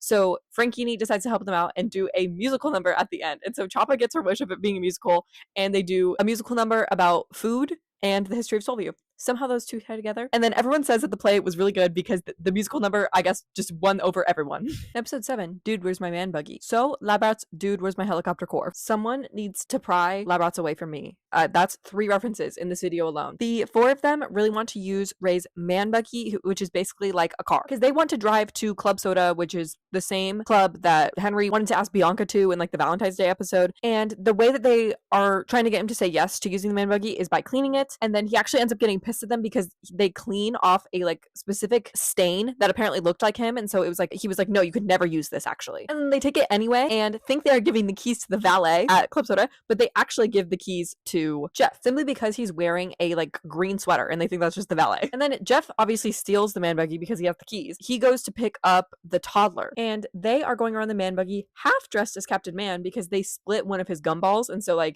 they both got half the transformation. They are running around wreaking havoc on the city. At this point, Danger Force realizes that the man buggy got stolen because once they leave Club Soda, they're like, holy shit, where's the car? And then the valet's like, no, you never handed us keys. And so they realize that it got stolen, and then they see news reports about like Jeff running around with it, but they're trying to keep Ray distracted from that. And then Ray is distracted because he's reading a book for a movie premiere, for a movie about some like beef character or something like that, and it's like he really likes this book, he's really into it. And then one of them ends up taking him to the premiere so then he can just be distracted for like a movie length time. Through watching the movie, he has like a realization that he should let them use the man bug, but then they confess to him that they actually lost it, like it got stolen. And he thinks that they are covering for Schwarz because he thinks that he stole it instead. And so he wants to go find it himself, basically. They fight Jeff and the toddler and then get the man Becky back. I'm pretty sure Ray forgives them for stealing it and also for wiping off his stain or whatever. Episode 8 and 9, Power Problems Part 1 and 2. They're obsessed with a new pirate-themed restaurant that has like seafood and stuff like that. And this is important because it'll come back later. But they are leaving lunch one day to go fight a villain called the Gas Clown. It's just the four of them that go to fight because Ray has to go do another emergency. And when they get hit with the gas from the Gas Clown, their powers start acting all weird. And so they think that the gas basically made their powers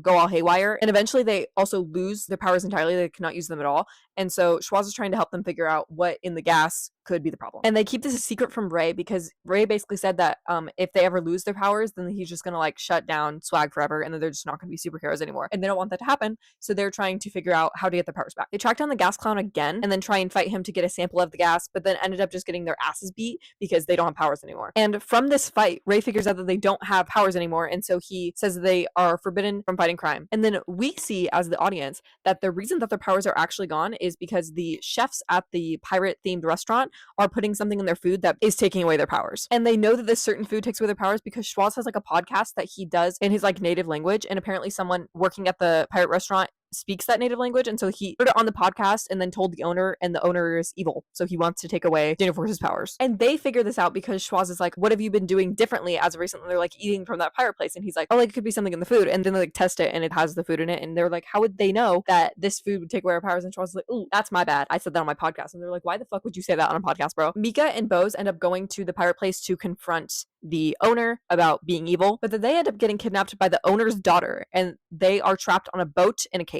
And Choppa and Miles are back at the restaurant fighting the people who are like working in the kitchen. They are struggling without their powers, but they end up beating them up or whatever. And it's revealed that the real evil mastermind behind this like whole plan is the owner's daughter, because she wants to take Brainstorm out into international waters in order to forcibly make him say that they're a couple online or something like that. It's like a whole wedding-esque ceremony that's going on at the boat because they're already at international waters, but then they get interrupted by Captain Man showing up because Choppa and Miles figured it out, and so they sent Captain Man to the boat to go save them. And so they fight all of the people on the boat, but then they don't know how to sail back because they've never sailed the boat before, and it takes them like a whole week to get back to Swellview. And then Ray says that they can all still fight crime because they showed that they can do it without powers by the boat fight, and also when Choppa and Miles took down the people in the restaurant. And so he agrees that they can still fight crime as Danger Force. In episode 10, Attack of the Clones. Oh my god, literally Star Wars episode 2. Ray sends the four of them on a quote-unquote mission because they don't really have powers, and so he doesn't want to send them on crimes for real. And so he sends them on a mission to take a series regular, which is called Chest Monster. It's literally, as it's named, a chest monster,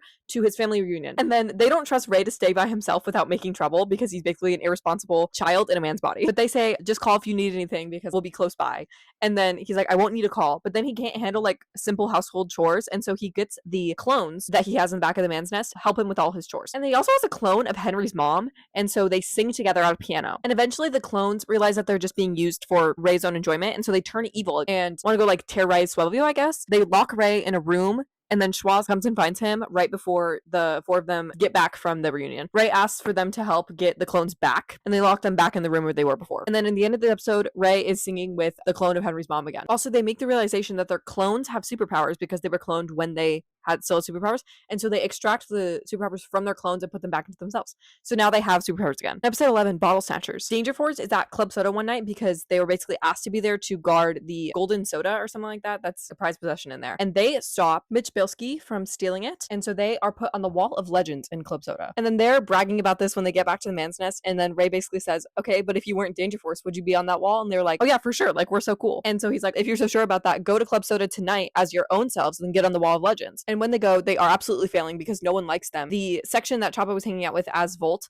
basically is using her as like a server now. And so they're all having a horrible time because they aren't being treated like they are as like their celebrity selves. And they also challenge Ray to be able to get into the club because it's for teens. And so he's obviously too old to get in there, but he thinks he looks young enough to do it. He's trying a bunch of different ways to get in there. And the way that he finally gets in is actually just knocking out the bouncer as Captain Man because he's trying to get in there to stop Mitch from stealing the bottle again. And at this point, the four of them as their normal selves are still in there when Mitch is trying to steal the bottle, and it ends up flying through the air and they all end up catching it, so they're put on the Wall of Legends as their normal selves, and so they won the bet. But honestly, I don't know what the payment of this bet was, but they win. In episode 12, The Girl Who Cried Danger. They are called to an emergency at a Chuck E. Cheese-esque place, and the emergency ended up being just like a fake emergency that a girl just called because she wanted to see Shoutout and Bolt because she's big fans of them. And they think it's really sweet that like she basically wanted to meet them so bad that she like did a fake emergency. But everyone says this is going to be such a problem. She's going to do this again. And they don't believe that. Lo and behold, it does become a problem because she keeps on fake calling to basically see them over and over again. They end up setting up a fake hostage situation at the Chuck E. Cheese establishment in order for her to have a new role model. So like the original plan is to have like either AWOL or Brainstorm to come and save her because they are tied up. They pretend to be caught by Schwoz, who pretending to be the toddler. And then Schwoz ends up saving her on accident. But then the real toddler shows up because they stole his actual clothes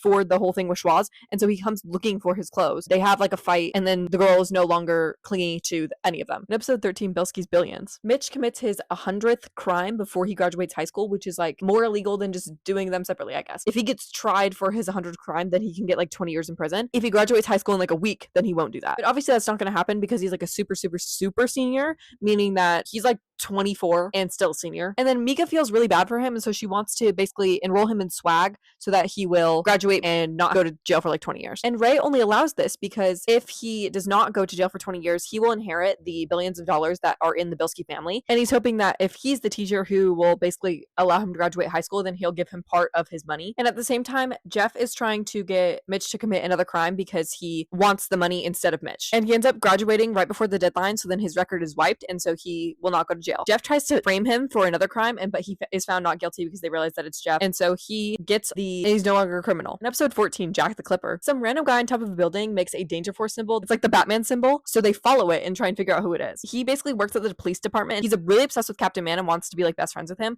but he's like really clingy, and so Ray is not for that. And he tells them that there's a guy going around Swellview called Jack the Clipper who basically gives people really bad haircuts. And then a girl is on the news telling her story of Jack the Clipper, and while she's telling it, like she's saying like what happens every time he like does a bad haircut or whatever, the lights go off and then there's like snipping sounds and then the lights come back on, everyone has a really bad haircut. And this happens on the news as she's telling the story. Miles goes to investigate this and by himself for some reason because I think the rest of them are off doing something else. He finds out that the girl who told the story on the news is actually Jack the Clipper, and she just does that because she got a really bad haircut once and then it was like unfixable, and so she just makes everyone's haircuts really bad now. And then she tries to cut his hair, but then he escapes and they all fight her and put her in jail, I assume. Episode 15, The Soupies. There's an award show called The Soupies that is for superheroes, and Danger Force is nominated for Best Sidekicks, but Captain Man is not nominated for anything. And so they get Henry to come babysit Ray because he really wants to go to the villains bar to go prove that he's like the best superhero because he wasn't nominated for anything. It's Henry's job to keep him inside the man's nest. But Schwoz ends up helping him escape, and so he goes off to the villains bar while they're having another award show for villains,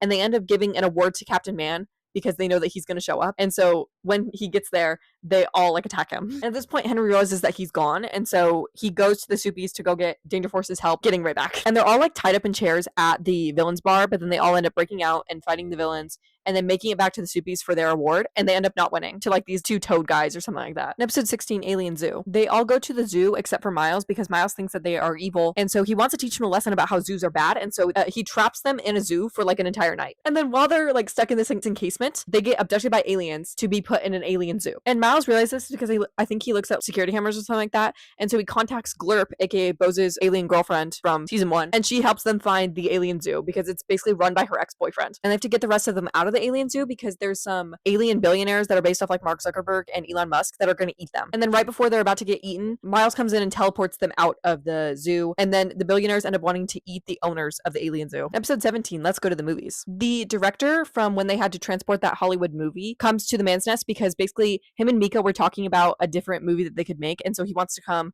and get her idea for the movie that she wants. But she can't think of any ideas because the one that she had basically fell through when he was testing it with audiences. And so she's trying to think of a new one, but she can't. My dog came to comfort me in these dark times of having to recap this awful show. So everyone say hi to Louis. He's a little mini golden doodle. Fun fact, in the season 1 episode where he went on a game show, his final challenge was to name 10 dog breeds based off pictures, and one of them was a mini golden doodle. To be honest, I think he just came up here to check on my mental well-being after being holed up here for like 2 hours talking about Danger Force. And to help give her ideas, they're all like telling their own movie plots and they all suck ass, and so she's like feeling very uninspired. Choppa's is a ripoff of Squid Games, and then Miles has like a buddy cop movie or something like that, and then Mika eventually thinks of one that's like a mix of a bunch of popular media. So it's like a mix of like the Hunger Games, Harry Potter, like all of like very popular series. When they're going down to talk to the director guy, he ends up being sold by another movie that was made by some robot that they made at like the beginning of the episode. The whole entire time Schwoz was distracting him by telling him about a movie that was like based off the life of Schwoz, but it was like very exaggerated and like very untrue. So he was sold in that movie until the robot guy made one about like Keanu Reeves, and so he ends up wanting to do that movie instead. In episode 18, Maniac Attack, Captain Man does not pay his property taxes for the man's nest, even though they're like $1, and so he gets the man's nest forcibly taken over by Dr. Maniac because he sees that he doesn't pay his taxes and then buys the man's nest. And the deal is if Ray leaves the man's nest, that it'll officially go to Dr. Maniac forever and he can't get it back. So Ray just has to stay in there. And the same goes for Dr. Maniac. So if Dr. Maniac leaves willingly, then Ray can just buy the man's nest back. They're trying to force him to want to leave. And at the same time, there's a convention going on for moms of Swellview, and Ray really wants to go, but he was banned some years ago because he's like obsessed with moms to a creepy degree. But he gets unbanned from MomCon because Dr. Maniac is like the head of MomCon and unbans him specifically to make him leave. But they end up stopping him from leaving the man's nest. Danger Force ends up leaving to go get the vice mayor to sign a law that basically says that Captain Man owns the man's nest and that Dr. Maniac like doesn't even have ownership over it at all. And he signs it on a napkin, which is perfectly legal, I guess, and they force Maniac out. And then Ray leaves to go to MomCon. Episode 19, Street Fighting. Some street fighting kids are picking on Bose at Hip Hop Puree, and so they all want to basically beat them up because Bose is like the favorite out of the group. And they agree to fight in the street fighting championship, even though they do not know how to street fight, and they also can't use their powers because obviously they're like their real selves. Ray agrees to train them, and the coach for the other group of kids apparently went to school with Ray as well, and so she keeps on coming up to him and tickling him to make him pee his pants because he did that as a kid. And even though Ray trained them, they still suck ass at street fighting, and so they are getting their asses beat during this championship, but Choppa ends up almost knocking everyone out because she's like fueled by rage or whatever. They end up having to leave because there's an emergency alarm. And so because they left, they forfeit, and so they technically lose. And they're really mad because they can't fight them as Danger Force either. They like have to break a law. But then Choppa sees them break a rule at Hip Hop Puree, and so she goes to use her powers on them and like fucks them up really badly. In episode 20, Choppa's phone home. Mika makes a robot called Wasty to stop Ray from dumping his e-waste in the river. And basically the robot just eats electronic waste. That's all he does. And then Ray also buys everyone in the group except for Choppa the new Pear phone. Choppa still does not have a phone since when she got it like stolen from her in Henry Danger. And also the phones in Henry Danger were see-through, and I thought it was very cool and very unrealistic, but they dropped that and now they're just normal looking phones, and I find that so boring. And then Wasty ends up finding Choppa's phone because he like goes around the entire town. They are looking through the waste that he got, and it's Choppa's original phone, and so she's like, oh, like where'd you get this? But Wasty is like on a setting where he basically can't tell her because Mika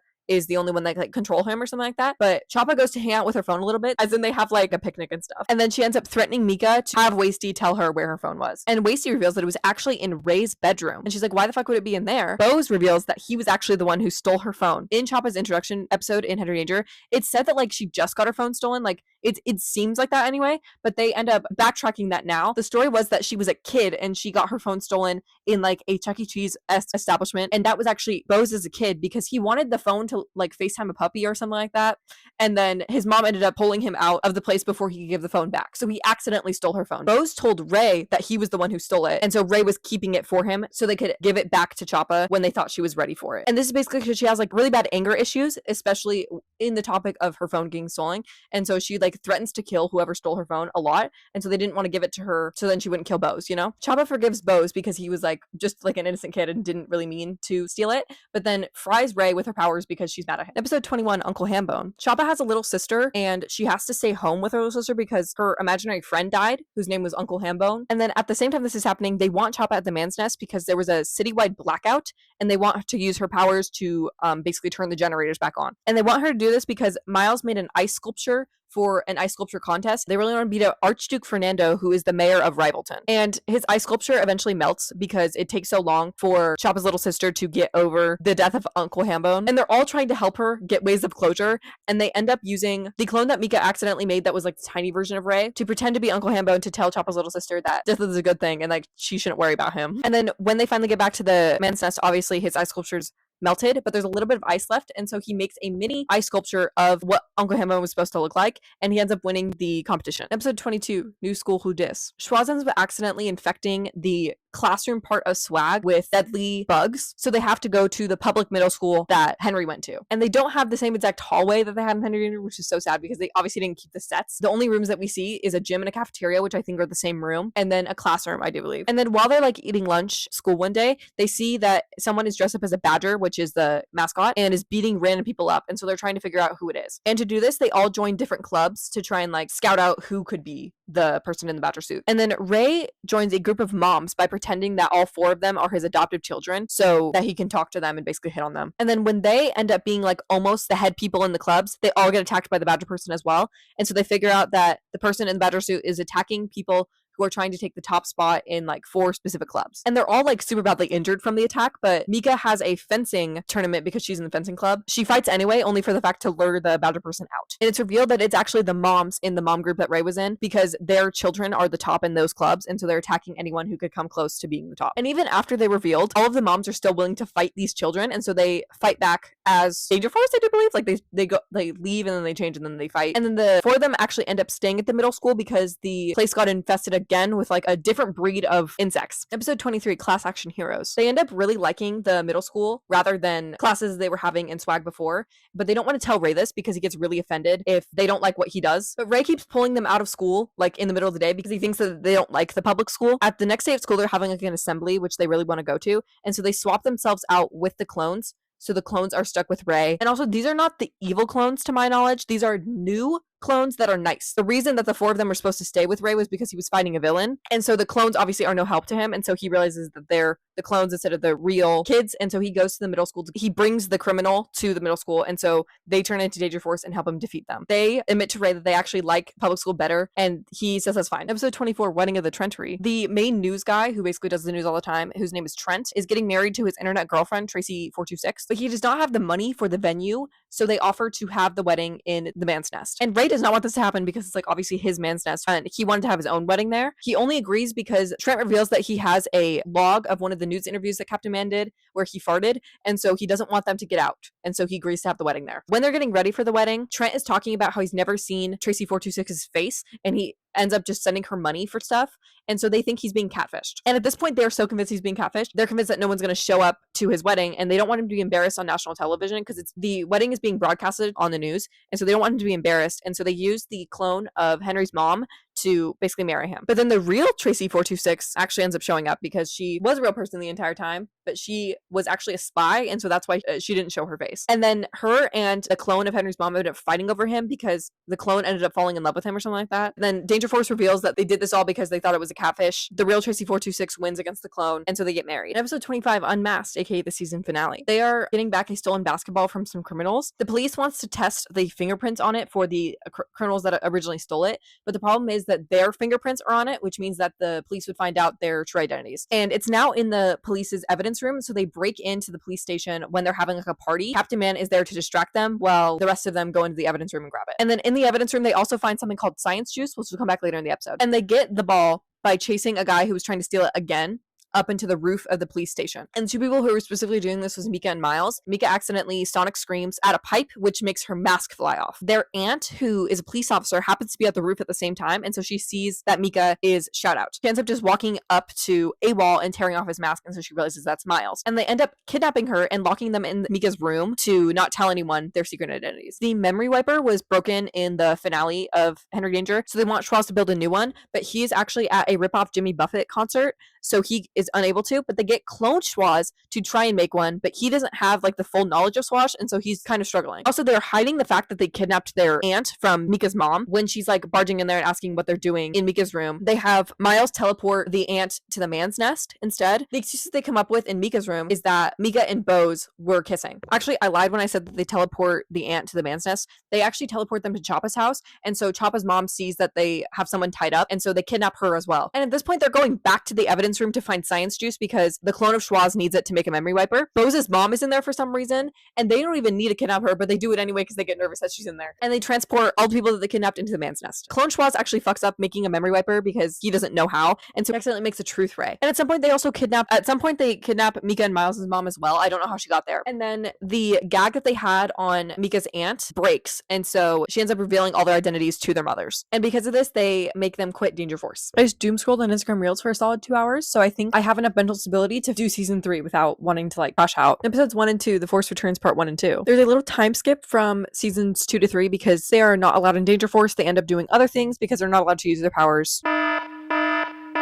Chaba becomes a criminal, Bose becomes a goat herder, Miles starts an actual cult, and Mika is secretly fighting crime, but the real crime is the bangs that she gets this season. Looking at pictures now, I actually don't hate them. They look good when she has her hair down, but I feel like when it's up, they're just kind of styled funky because of how much hair there is. Like, it almost looks fake. In other points of the season, they look more wispy, and I like them then. Eventually, all of their moms end up going missing, so they go to Ray to get help from him to figure out why their moms went missing. They end up finding out that a lot of other moms in Swellview are also going missing, and so Ray tries to use a tracker that he has on every mom in Swellview, but they are not working. The moms get kidnapped by these random guys that are wearing masks, and they all have like different numbers on them, and all they're doing is just repeating "he is coming" over and over again. So my personal headcanon is that they're actually waiting for Jesus, and they specifically kidnapped the moms in Swellview because they want to extract their mom energy to put it into themselves so they can get more stuff done. You can tell they actually didn't give a fuck about the season because it makes no logical sense. And then eventually Danger Force tracks them down, and so they fight Danger Force with the new mom energy in them. And at this point, they're only fighting one of the number guys. Once they defeat him and get all the moms out, another number guy comes to go help the other one, and then he also says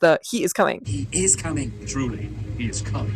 So it's like a I am virus kind of thing. And because Danger Force ended up saving all the moms, their moms let them be in Danger Force again. Episode 3, Big Dynamite. There's a new kid at school, and his name is Buddy Fudgers. Mika and Chaba are convinced that he is Little Dynamite, just like grown up, because it's been like a few years. Even though it's definitely been like more time than it would be for that little kid to be like a teenager. Like, I feel like he's way too old for that timeline to work out. And they make a bet with Bose and Miles, like get like a certain candy if they're right or something like that. And they commission Ray to figure out more information about him by talking to his mom or something like that. And when he talks to his mom, Ray immediately falls in love with her. So Ray is at like his house with his mom, and then I think he invites all of the kids there, and so they like for sure figure out that he is Little Dynamite. I'm pretty sure he plainly says it. They go and see him later as Danger Force, and then he traps him in a big net so then he can go kill Captain Man because he still wants revenge against him for when he was a child. And as he's about to kill Captain Man, they finally get back to the man's nest and convince him not to by outing Ray's secret identity and saying, oh, that's your mom's new boyfriend that you really like you don't want to kill him. And so they are completely chill now, and Buddy just knows their secret identities. Here is Buddy's mom, aka Ray's girlfriend, whose name is Credenza. I just put Buddy in his like Little Dynamite suit, even though I don't know what his actual like superhero name is now, because it shouldn't be Little Dynamite if he is like this old. And then I took the Captain Man picture off for convenience sake. Just when I point to Ray, it could be Captain Man or it could be Ray. In episode 4, Guardians of the Ponytail. Archduke Fernando's nephew hires Danger Force to basically protect him because his uncle wants to cut off his ponytail. As I said, Archduke Fernando like loves his ponytail as like a child basically, and he got his cut off, and so now he wants to steal his nephew's. And they only agreed to do this because he's offering like 50 grand because they have to watch him for like 3 days or something like that. And Henry is in this episode, and him and Ray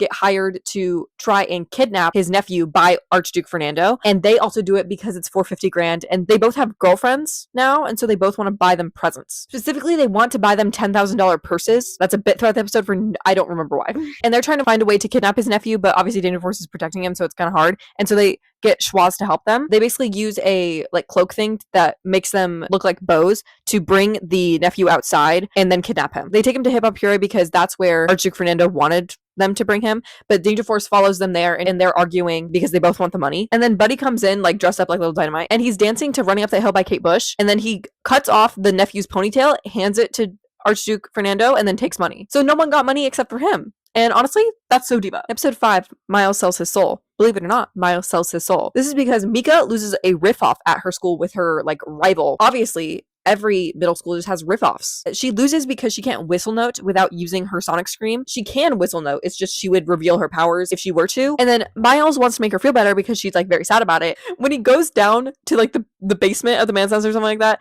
there's a demon down there, and he sells his soul to the demon in order to give Mika the power to do a whistle note without using her power. And then Miles simply agrees because this demon sang a song in the offer. The demon's name is Ricardo, which is so Adventure Time core of him. And then Mika does another riff off because Miles basically tells her, oh yeah, you can whistle note now. He doesn't give her the context, but he just says like, you can definitely do it. And she believes him, so she does another riff off and she wins. And while she is off living life, like doing things to basically spite her rival now that she won, Miles is slowly losing all his energy because he doesn't have a soul anymore. Choppa and Bose get it out of him that he basically sold his soul to a demon at the bottom of the man's nest, and so they go down to go talk to him about getting Miles' soul back, but then they end up selling their own souls because they hear the song that he sings. The thing is, they don't even sell their souls in return for Miles' soul. They sell their souls in return for gold jackets. And then Ray ends up making a deal with Ricardo that if he beats him in a ukulele playing log race, then everyone's souls will be returned to them. Ray is absolutely sucking ass at this, but then he suddenly gets really good and they're like, okay, what the fuck is going on? He basically sold his soul to another demon to get really good at ukulele playing log race to win it. But Ricardo is now banished. All of their souls are back except for Ray, who sold his soul when he dies. So he basically is chill until he dies. Also, to distract Ricardo when they're doing the race, Mika comes in and starts singing Ave Maria. Episode 6, Swell Melon Fest. There's a festival for Swellview melons, specifically because they grow really big or something, and it's like every 14 years. But Ray is making them work security as Danger Force, but they really want to go as themselves because they all got dates for Swell Melon Fest. But the only way that they can actually go as themselves is if they finish their security job. So they end up arresting everyone else at Swell Melon Fest for breaking really minuscule rules, and so they can go hang out with their dates. Ray finds out and gets mad, but then they figure out that he's actually ditching security job to go hang out with Credenza. And so they're like, okay, well fuck you, you're getting arrested too. So while they're trying to hang out with their dates after they arrest Ray, the alarm goes off at the man's nest, and it's one of the number guys who's trying to break in. And so they specifically send just Miles back to the man's nest because he can teleport, so he's just gonna go check out the alarm and then come back. When he teleports in there, another one of the number guys jumps him, and so he gets knocked unconscious. The number guys are here specifically because they want to steal something that Schwaz is mining from the man's nest diamond mine, and they also kidnap Schwaz when they're there. But when Miles gets jumped, he's not in the same room as when they're kidnapping Schwaz, and so he just wakes up and then he just teleports back because he thinks that they're gone. Then they all end up kissing their dates as Danger Force, and I think that's the end of the episode. In episode 7, Hey, where's Schwaz? They are living life as normal and don't realize that Schwaz is gone for a whole 2 weeks. The only reason that they notice is because Ray basically left out a note and said hey Schwaz, do this, and then he came back and it wasn't done. He was like, oh no, Schwaz is gone. And this entire time, the number guys are making Schwaz build them an evil device that was in the blueprints that were apparently in the diamond mine, because they're cave drawings or something like that. And right when they realize that Schwaz got kidnapped, they kind of trace it back to when the numbers guys were in the man's nest. And then also Franchini comes stumbling into the man's nest dressed as a number guy. And Franchini says that he was a part of the group and they're called the Cell. He wants to get out of it. He needs their help getting out of the city to get out of the cell. He also tells them that they have a meeting that night at Hip Hop Cure. So Bose goes disguised as Franchini because he's really good at impressions or something, so he just mimics Franchini's voice. But the thing is, he walks in and then immediately says something wrong, and so he gets figured out as a member of Danger Force, so then the Cell kidnaps him as well. But they actually put a tracking device in Bose just in case, and so they track him down to find him and Schwaz at the Cell's hidden headquarters. And they end up stealing the cave painting that they got out of the diamond mine and the blueprints for the evil device. In episode 8, Dumber Force, it's revealed that Jeff is also part of the Cell, and so basically one of the leaders makes Jeff convince Mitch to buy the middle school and make all of the kids dumber because they track down that Danger Force goes to that school. And their plan is to make all the kids so dumb that Danger Force can't fight. Mitch does this because he got failed by the high school system, and so he's just gonna make it fun school. And this basically makes them all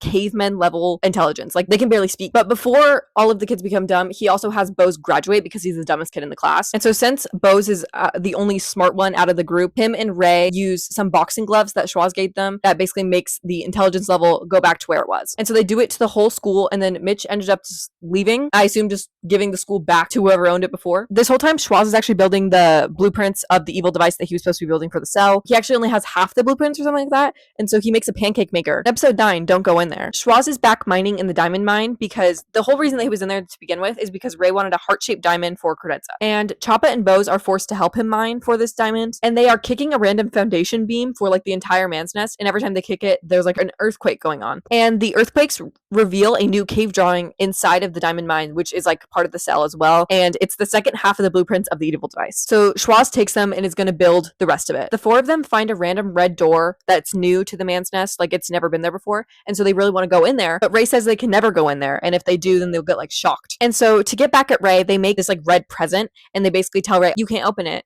And eventually he does, and it's a prank that something will shoot in his eyes if he opens it. And they leave Bose to put together the liquid that will shoot into his eyes, and he puts Tears of a Jolly Beetle in it, which makes Ray not indestructible. And so he's dying because he's his eyes are stinging beyond belief because he's not healed from whatever hit him in the eye. The anecdote to Tears of a Jolly Beetle are in the room that he says they can't go in, but he lets them go in there only to get it. And inside of this door, there is a house simulation that looks exactly like Credenza and Buddy's house because Ray wants to practice being a good father. It's all set up with like robots of Credenza and Buddy, and then there's like a big dog in there as well. But when they walk in, the robots see them as intruders, and so they're trying to kill them, but they end up getting the antidote and leaving. And so they cure Ray and give him back his indestructibility, and Schwoz ends up building the entire evil device. And it is a beacon that really does nothing. It just reflects a light. But then we cut to the numbers spying on them in the man's nest, and they are really happy because they built the device for them, and they wanted that. In episode 10, Bo's birthday party. They are throwing Bo's a surprise birthday party. He's forced to celebrate something else on his birthday like every year, so he never even knows when his birthday is. And so it's like a true surprise party because they're literally planning in front of him, and he's like, it's my birthday, and they're like, no, a different Bo's. And Schwoz is really excited to go because he wants to bring the beacon that he built as a party light. But Ray will not let him go unless he finds a heart-shaped diamond. Ray and Credenza are going on vacation the same weekend to a new hotel that's completely made of wood, and basically all of the heating is like fire. So it's like a walking fire hazard. At the party, Bo's stepsister Poopsie is there. Her name actually is Poopsie, I'm not lying. And she's obsessed with AWOL, and so she is destroying stuff at the party if he isn't there 24/7. And the party is at Buddy's house because his mom is out of town, obviously. He is very cautious about like breaking stuff because his mom doesn't know that they're having the party. And Miles does not want to be AWOL the entire time because he got a date with Mika's rival from like the riff-off thing. And Mika's very mad about this, but Miles is fine because she's nice now. And lo and behold, the hotel that they're staying at for vacation burns down. And so they're on their way back home, even though the party's still going on. And so they're all fiercely trying to clean up. And while this is happening, Schwoz gets help from like a random mouse, and he's having like a Cinderella-esque storyline, aka the mouse helps him find a heart-shaped diamond. And then the mice also fix his outfit because at the bottom of his pants ripped, and so they sew up his pants, and then they give him like sparkly shoes. And he also loses one of his shoes in the woods on the way there. When he finally gets to the party, it's already over and they already cleaned everything up, and then Ray and Credenza get back at that time, and so they knew that they were having a party, and so Credenza gets mad at Buddy. But also, once Credenza catches a glimpse of the beacon, she is less mad at Buddy, and she's like, you just want to do a party for your friend, which is suspicious, but we'll get to that. And then a random princess comes in with the shoe that Schwoz dropped in the woods, and then they dance together. In episode 11, Ray forgives. There's a TV show that they watch that's constantly brought up throughout the series. I just like didn't mention it because it's not important to the plot. It's called Genuine Moments. It like premieres weekly, and so Ray and Credenza watch it together every time it comes out, and they're like doing a whole hangout thing where they're all gonna watch it together. Credenza actually watched the episode before they were supposed to watch it, and so Ray gets mad and breaks up with her because of it, even though he was planning on proposing that night after they watched the episode. And so Ray is now in his emo era because of it. Like, he will not talk to anyone, and so they're trying to make him forgive other people and not just Credenza, because if he learns to forgive, then he'll forgive her. And she is living full independent woman. She is going out for a girls' night after she's got broken up with. And apparently the rule of system here is that if she goes out with her friends, then they'll never get back together. So they're trying to get them back together before that happens. And they plan to use the Miles system of forgiveness, which is like an acronym for something, but it's like a foolproof system that always works. And that's what Mika and Miles have always used whenever they get in fights. They're trying to think of the one person that Ray like would never forgive, and that's the first stepping stone. If he forgives that person, then he'll forgive Credenza for sure. And they decide on his arch enemy, Drex. So they lure Drex to Hip Hop Puree, and then they lure Ray there as well. And so they do the Miles system, talk it out, and they're best friends now. They leave feeling inspired that forgiveness is possible for all people, and so Ray leaves wanting to get back together with Credenza. Drex also leaves saying he wants to make something right with his ex. And then Ray is at Credenza's house trying to propose to her, and Drex comes in and reveals that he's actually Credenza's ex-husband, aka Buddy's father. This is going to start another feud between these two, but they actually talk it out, and they're like, no, wait, this is good because we can just be best friends, and Ray can end up with Credenza. When he proposes, she says yes. Credenza is left in her living room with the beacon still there from the party, and she takes her engagement ring, which is the heart-shaped diamond, and puts it inside the beacon, and it turns out she's actually leader of the cell, and she wanted the beacon because of that. In episode 12, The Battle for Swellview, aka the series finale, because they're now engaged, Ray tells Credenza everything about his secret identity, and she also convinces him to retire as Captain Man, and so he plans on literally never fighting crime again. They're just gonna like move in together and be a couple. Schwoz and Mika end up deciphering the cave drawings that were inside the diamond mine, and it reveals that the cell is basically waiting for a comet monster that only comes like every 100 years or something like that. That's why they're saying like he is coming, truly he is coming, over and over again. And the comet is actually supposed to pass tonight, so they have to basically stop the cell before that comet passes. And they're trying to call Ray over and over again, but he's busy doing wedding prep with Drex because Drex is going to be his best man, which is a crime against humanity because 100% Henry would have been his best man, but we're gonna get past that. Credenza is obviously evil, and so she's cutting off all communication that Ray has with Danger Force because she is enacting the evil plan. They'll go to the cell headquarters, I think with Buddy, and they figure out that Credenza is evil and they get kidnapped. So Buddy literally figures out that his own mother is evil, and like I'm pretty sure she kidnaps her own son. At this point, Ray realizes that they've been gone and his phone is destroyed, so they've been trying to call him.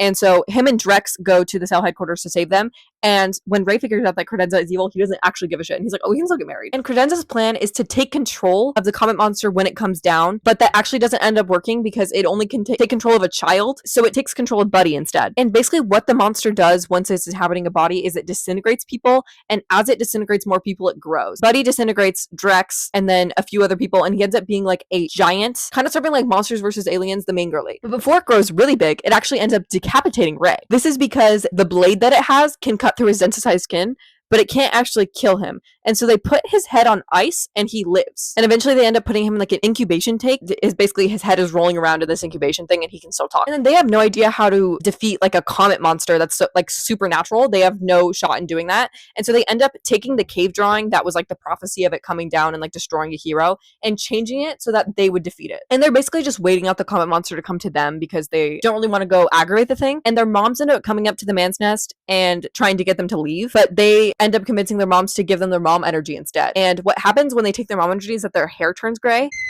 They end up taking their mom's mom energy and using that to fight the comet monster. They have a plan that the comet monster will leave Buddy's body to take control of Mika, and then Mika will fight the control of it and sonic scream it back into space. This plan works because when it goes into her body, she's like being overtaken by it, but then they have a heart-to-heart with her about like family and all that, and so she fights it and then sonic screams it back into a comet. And Ray decides to still marry credenza even though she was literally evil, and they go live on a boat together, and he does decide to actually retire from being Captain Man. Buddy decides to go live with Drex for a little bit because his father has been absent for like all of his life, and so he wants to go spend time with him. And then Danger Force is left to protect Swellview. We've now reached the final installment of the Henry Danger canon, which is the Paramount Plus original movie, Henry Danger, the movie. I don't know what prompted this movie to be made, and I also knew the existence of this movie, I think before it was officially announced, because I was stalking IMDb, and then I saw the listing for Henry Danger the movie, and I said, oh, this is definitely fake. But lo and behold, it was not fake. And in the movie poster, Jason Norman is rocking the bold glamour filter. The movie opens with a narrator telling the story of Kid Danger and how like he died in the blip accident or whatever. And then we follow a kid in Kid Danger cosplay through Evil Science Corporation in Swellview, and they steal a random device. This kid ends up being this little girl named Missy, and she brings the device that she steals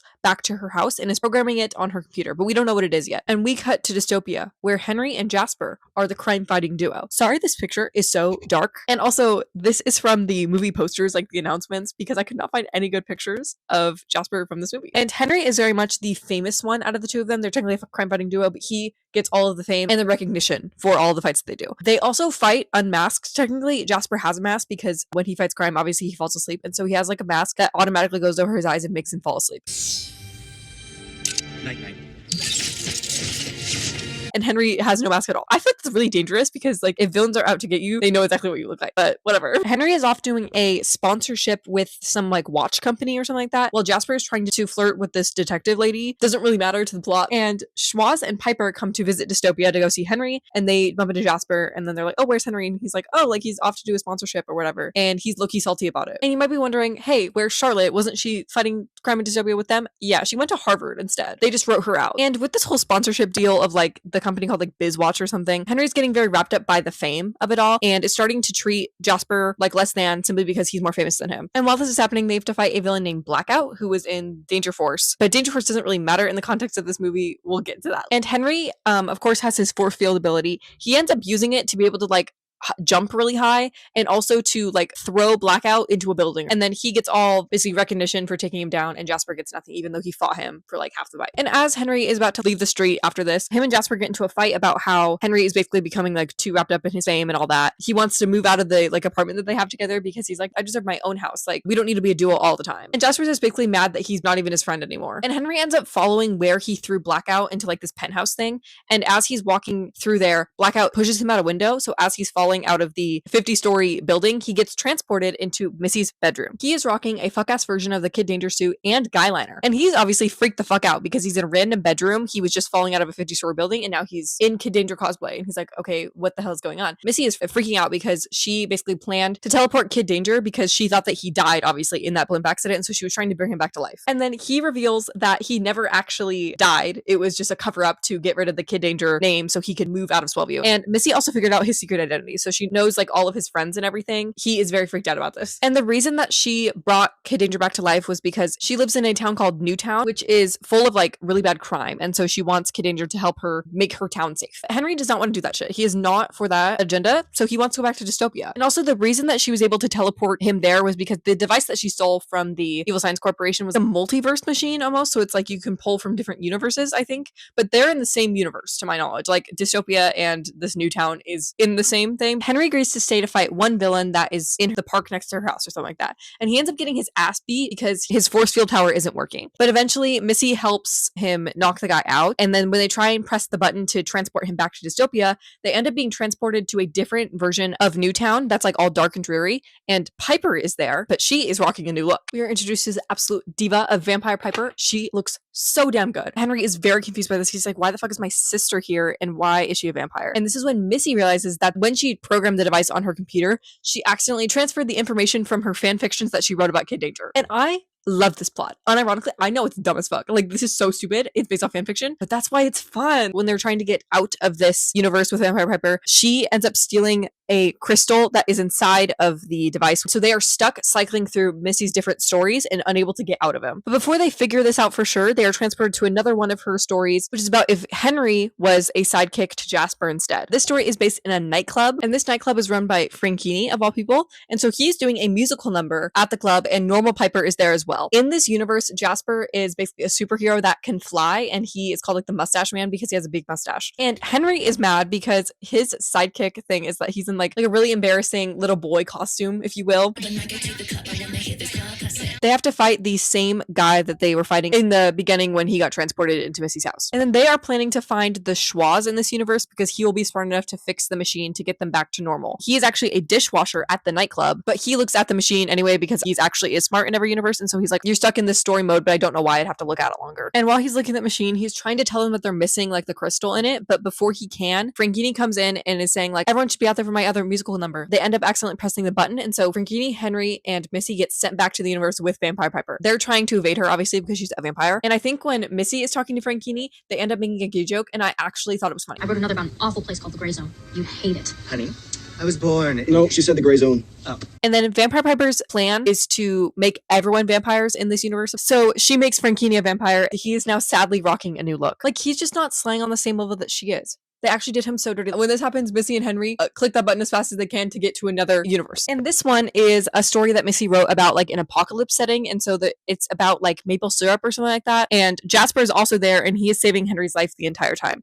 And this is when Henry has his realization that he should appreciate Jasper more and that he actually is like his best friend. And then they have to fight some Canadians or something about the maple syrup that they have. And it's like the last maple syrup on the earth. Moral of the story is they find another Schwaz in this universe, and he explains to them that their crystal is missing. And they bring that Schwaz and that Jasper back to Vampire Piper to fight her to get the crystal. And they end up getting it because Missy basically jumps her and then ends up getting bitten. If everyone gets sent back to their original dimensions, then the effects of it will all be like reversed. If everyone gets it back, Franchini won't be a vampire anymore, and Missy won't turn into a vampire. Schwaz ends up fixing it with the crystal, and everyone goes back. Henry was being thrown out of a window when he left, but turns out he was actually being thrown into water, so he's completely fine. And he immediately goes to a diner to apologize to Jasper because I guess he just knew he was going to be there. And he was like, I should appreciate you more, and you deserve the recognition for crime fighting as well. And so they go and find Blackout together and then fight him, and I assume defeat him. Henry also says that Jasper should deserve all the recognition for crime fighting because he's actually going to leave dystopia and fight crime somewhere else. It cuts to Missy writing an email to Henry on her computer,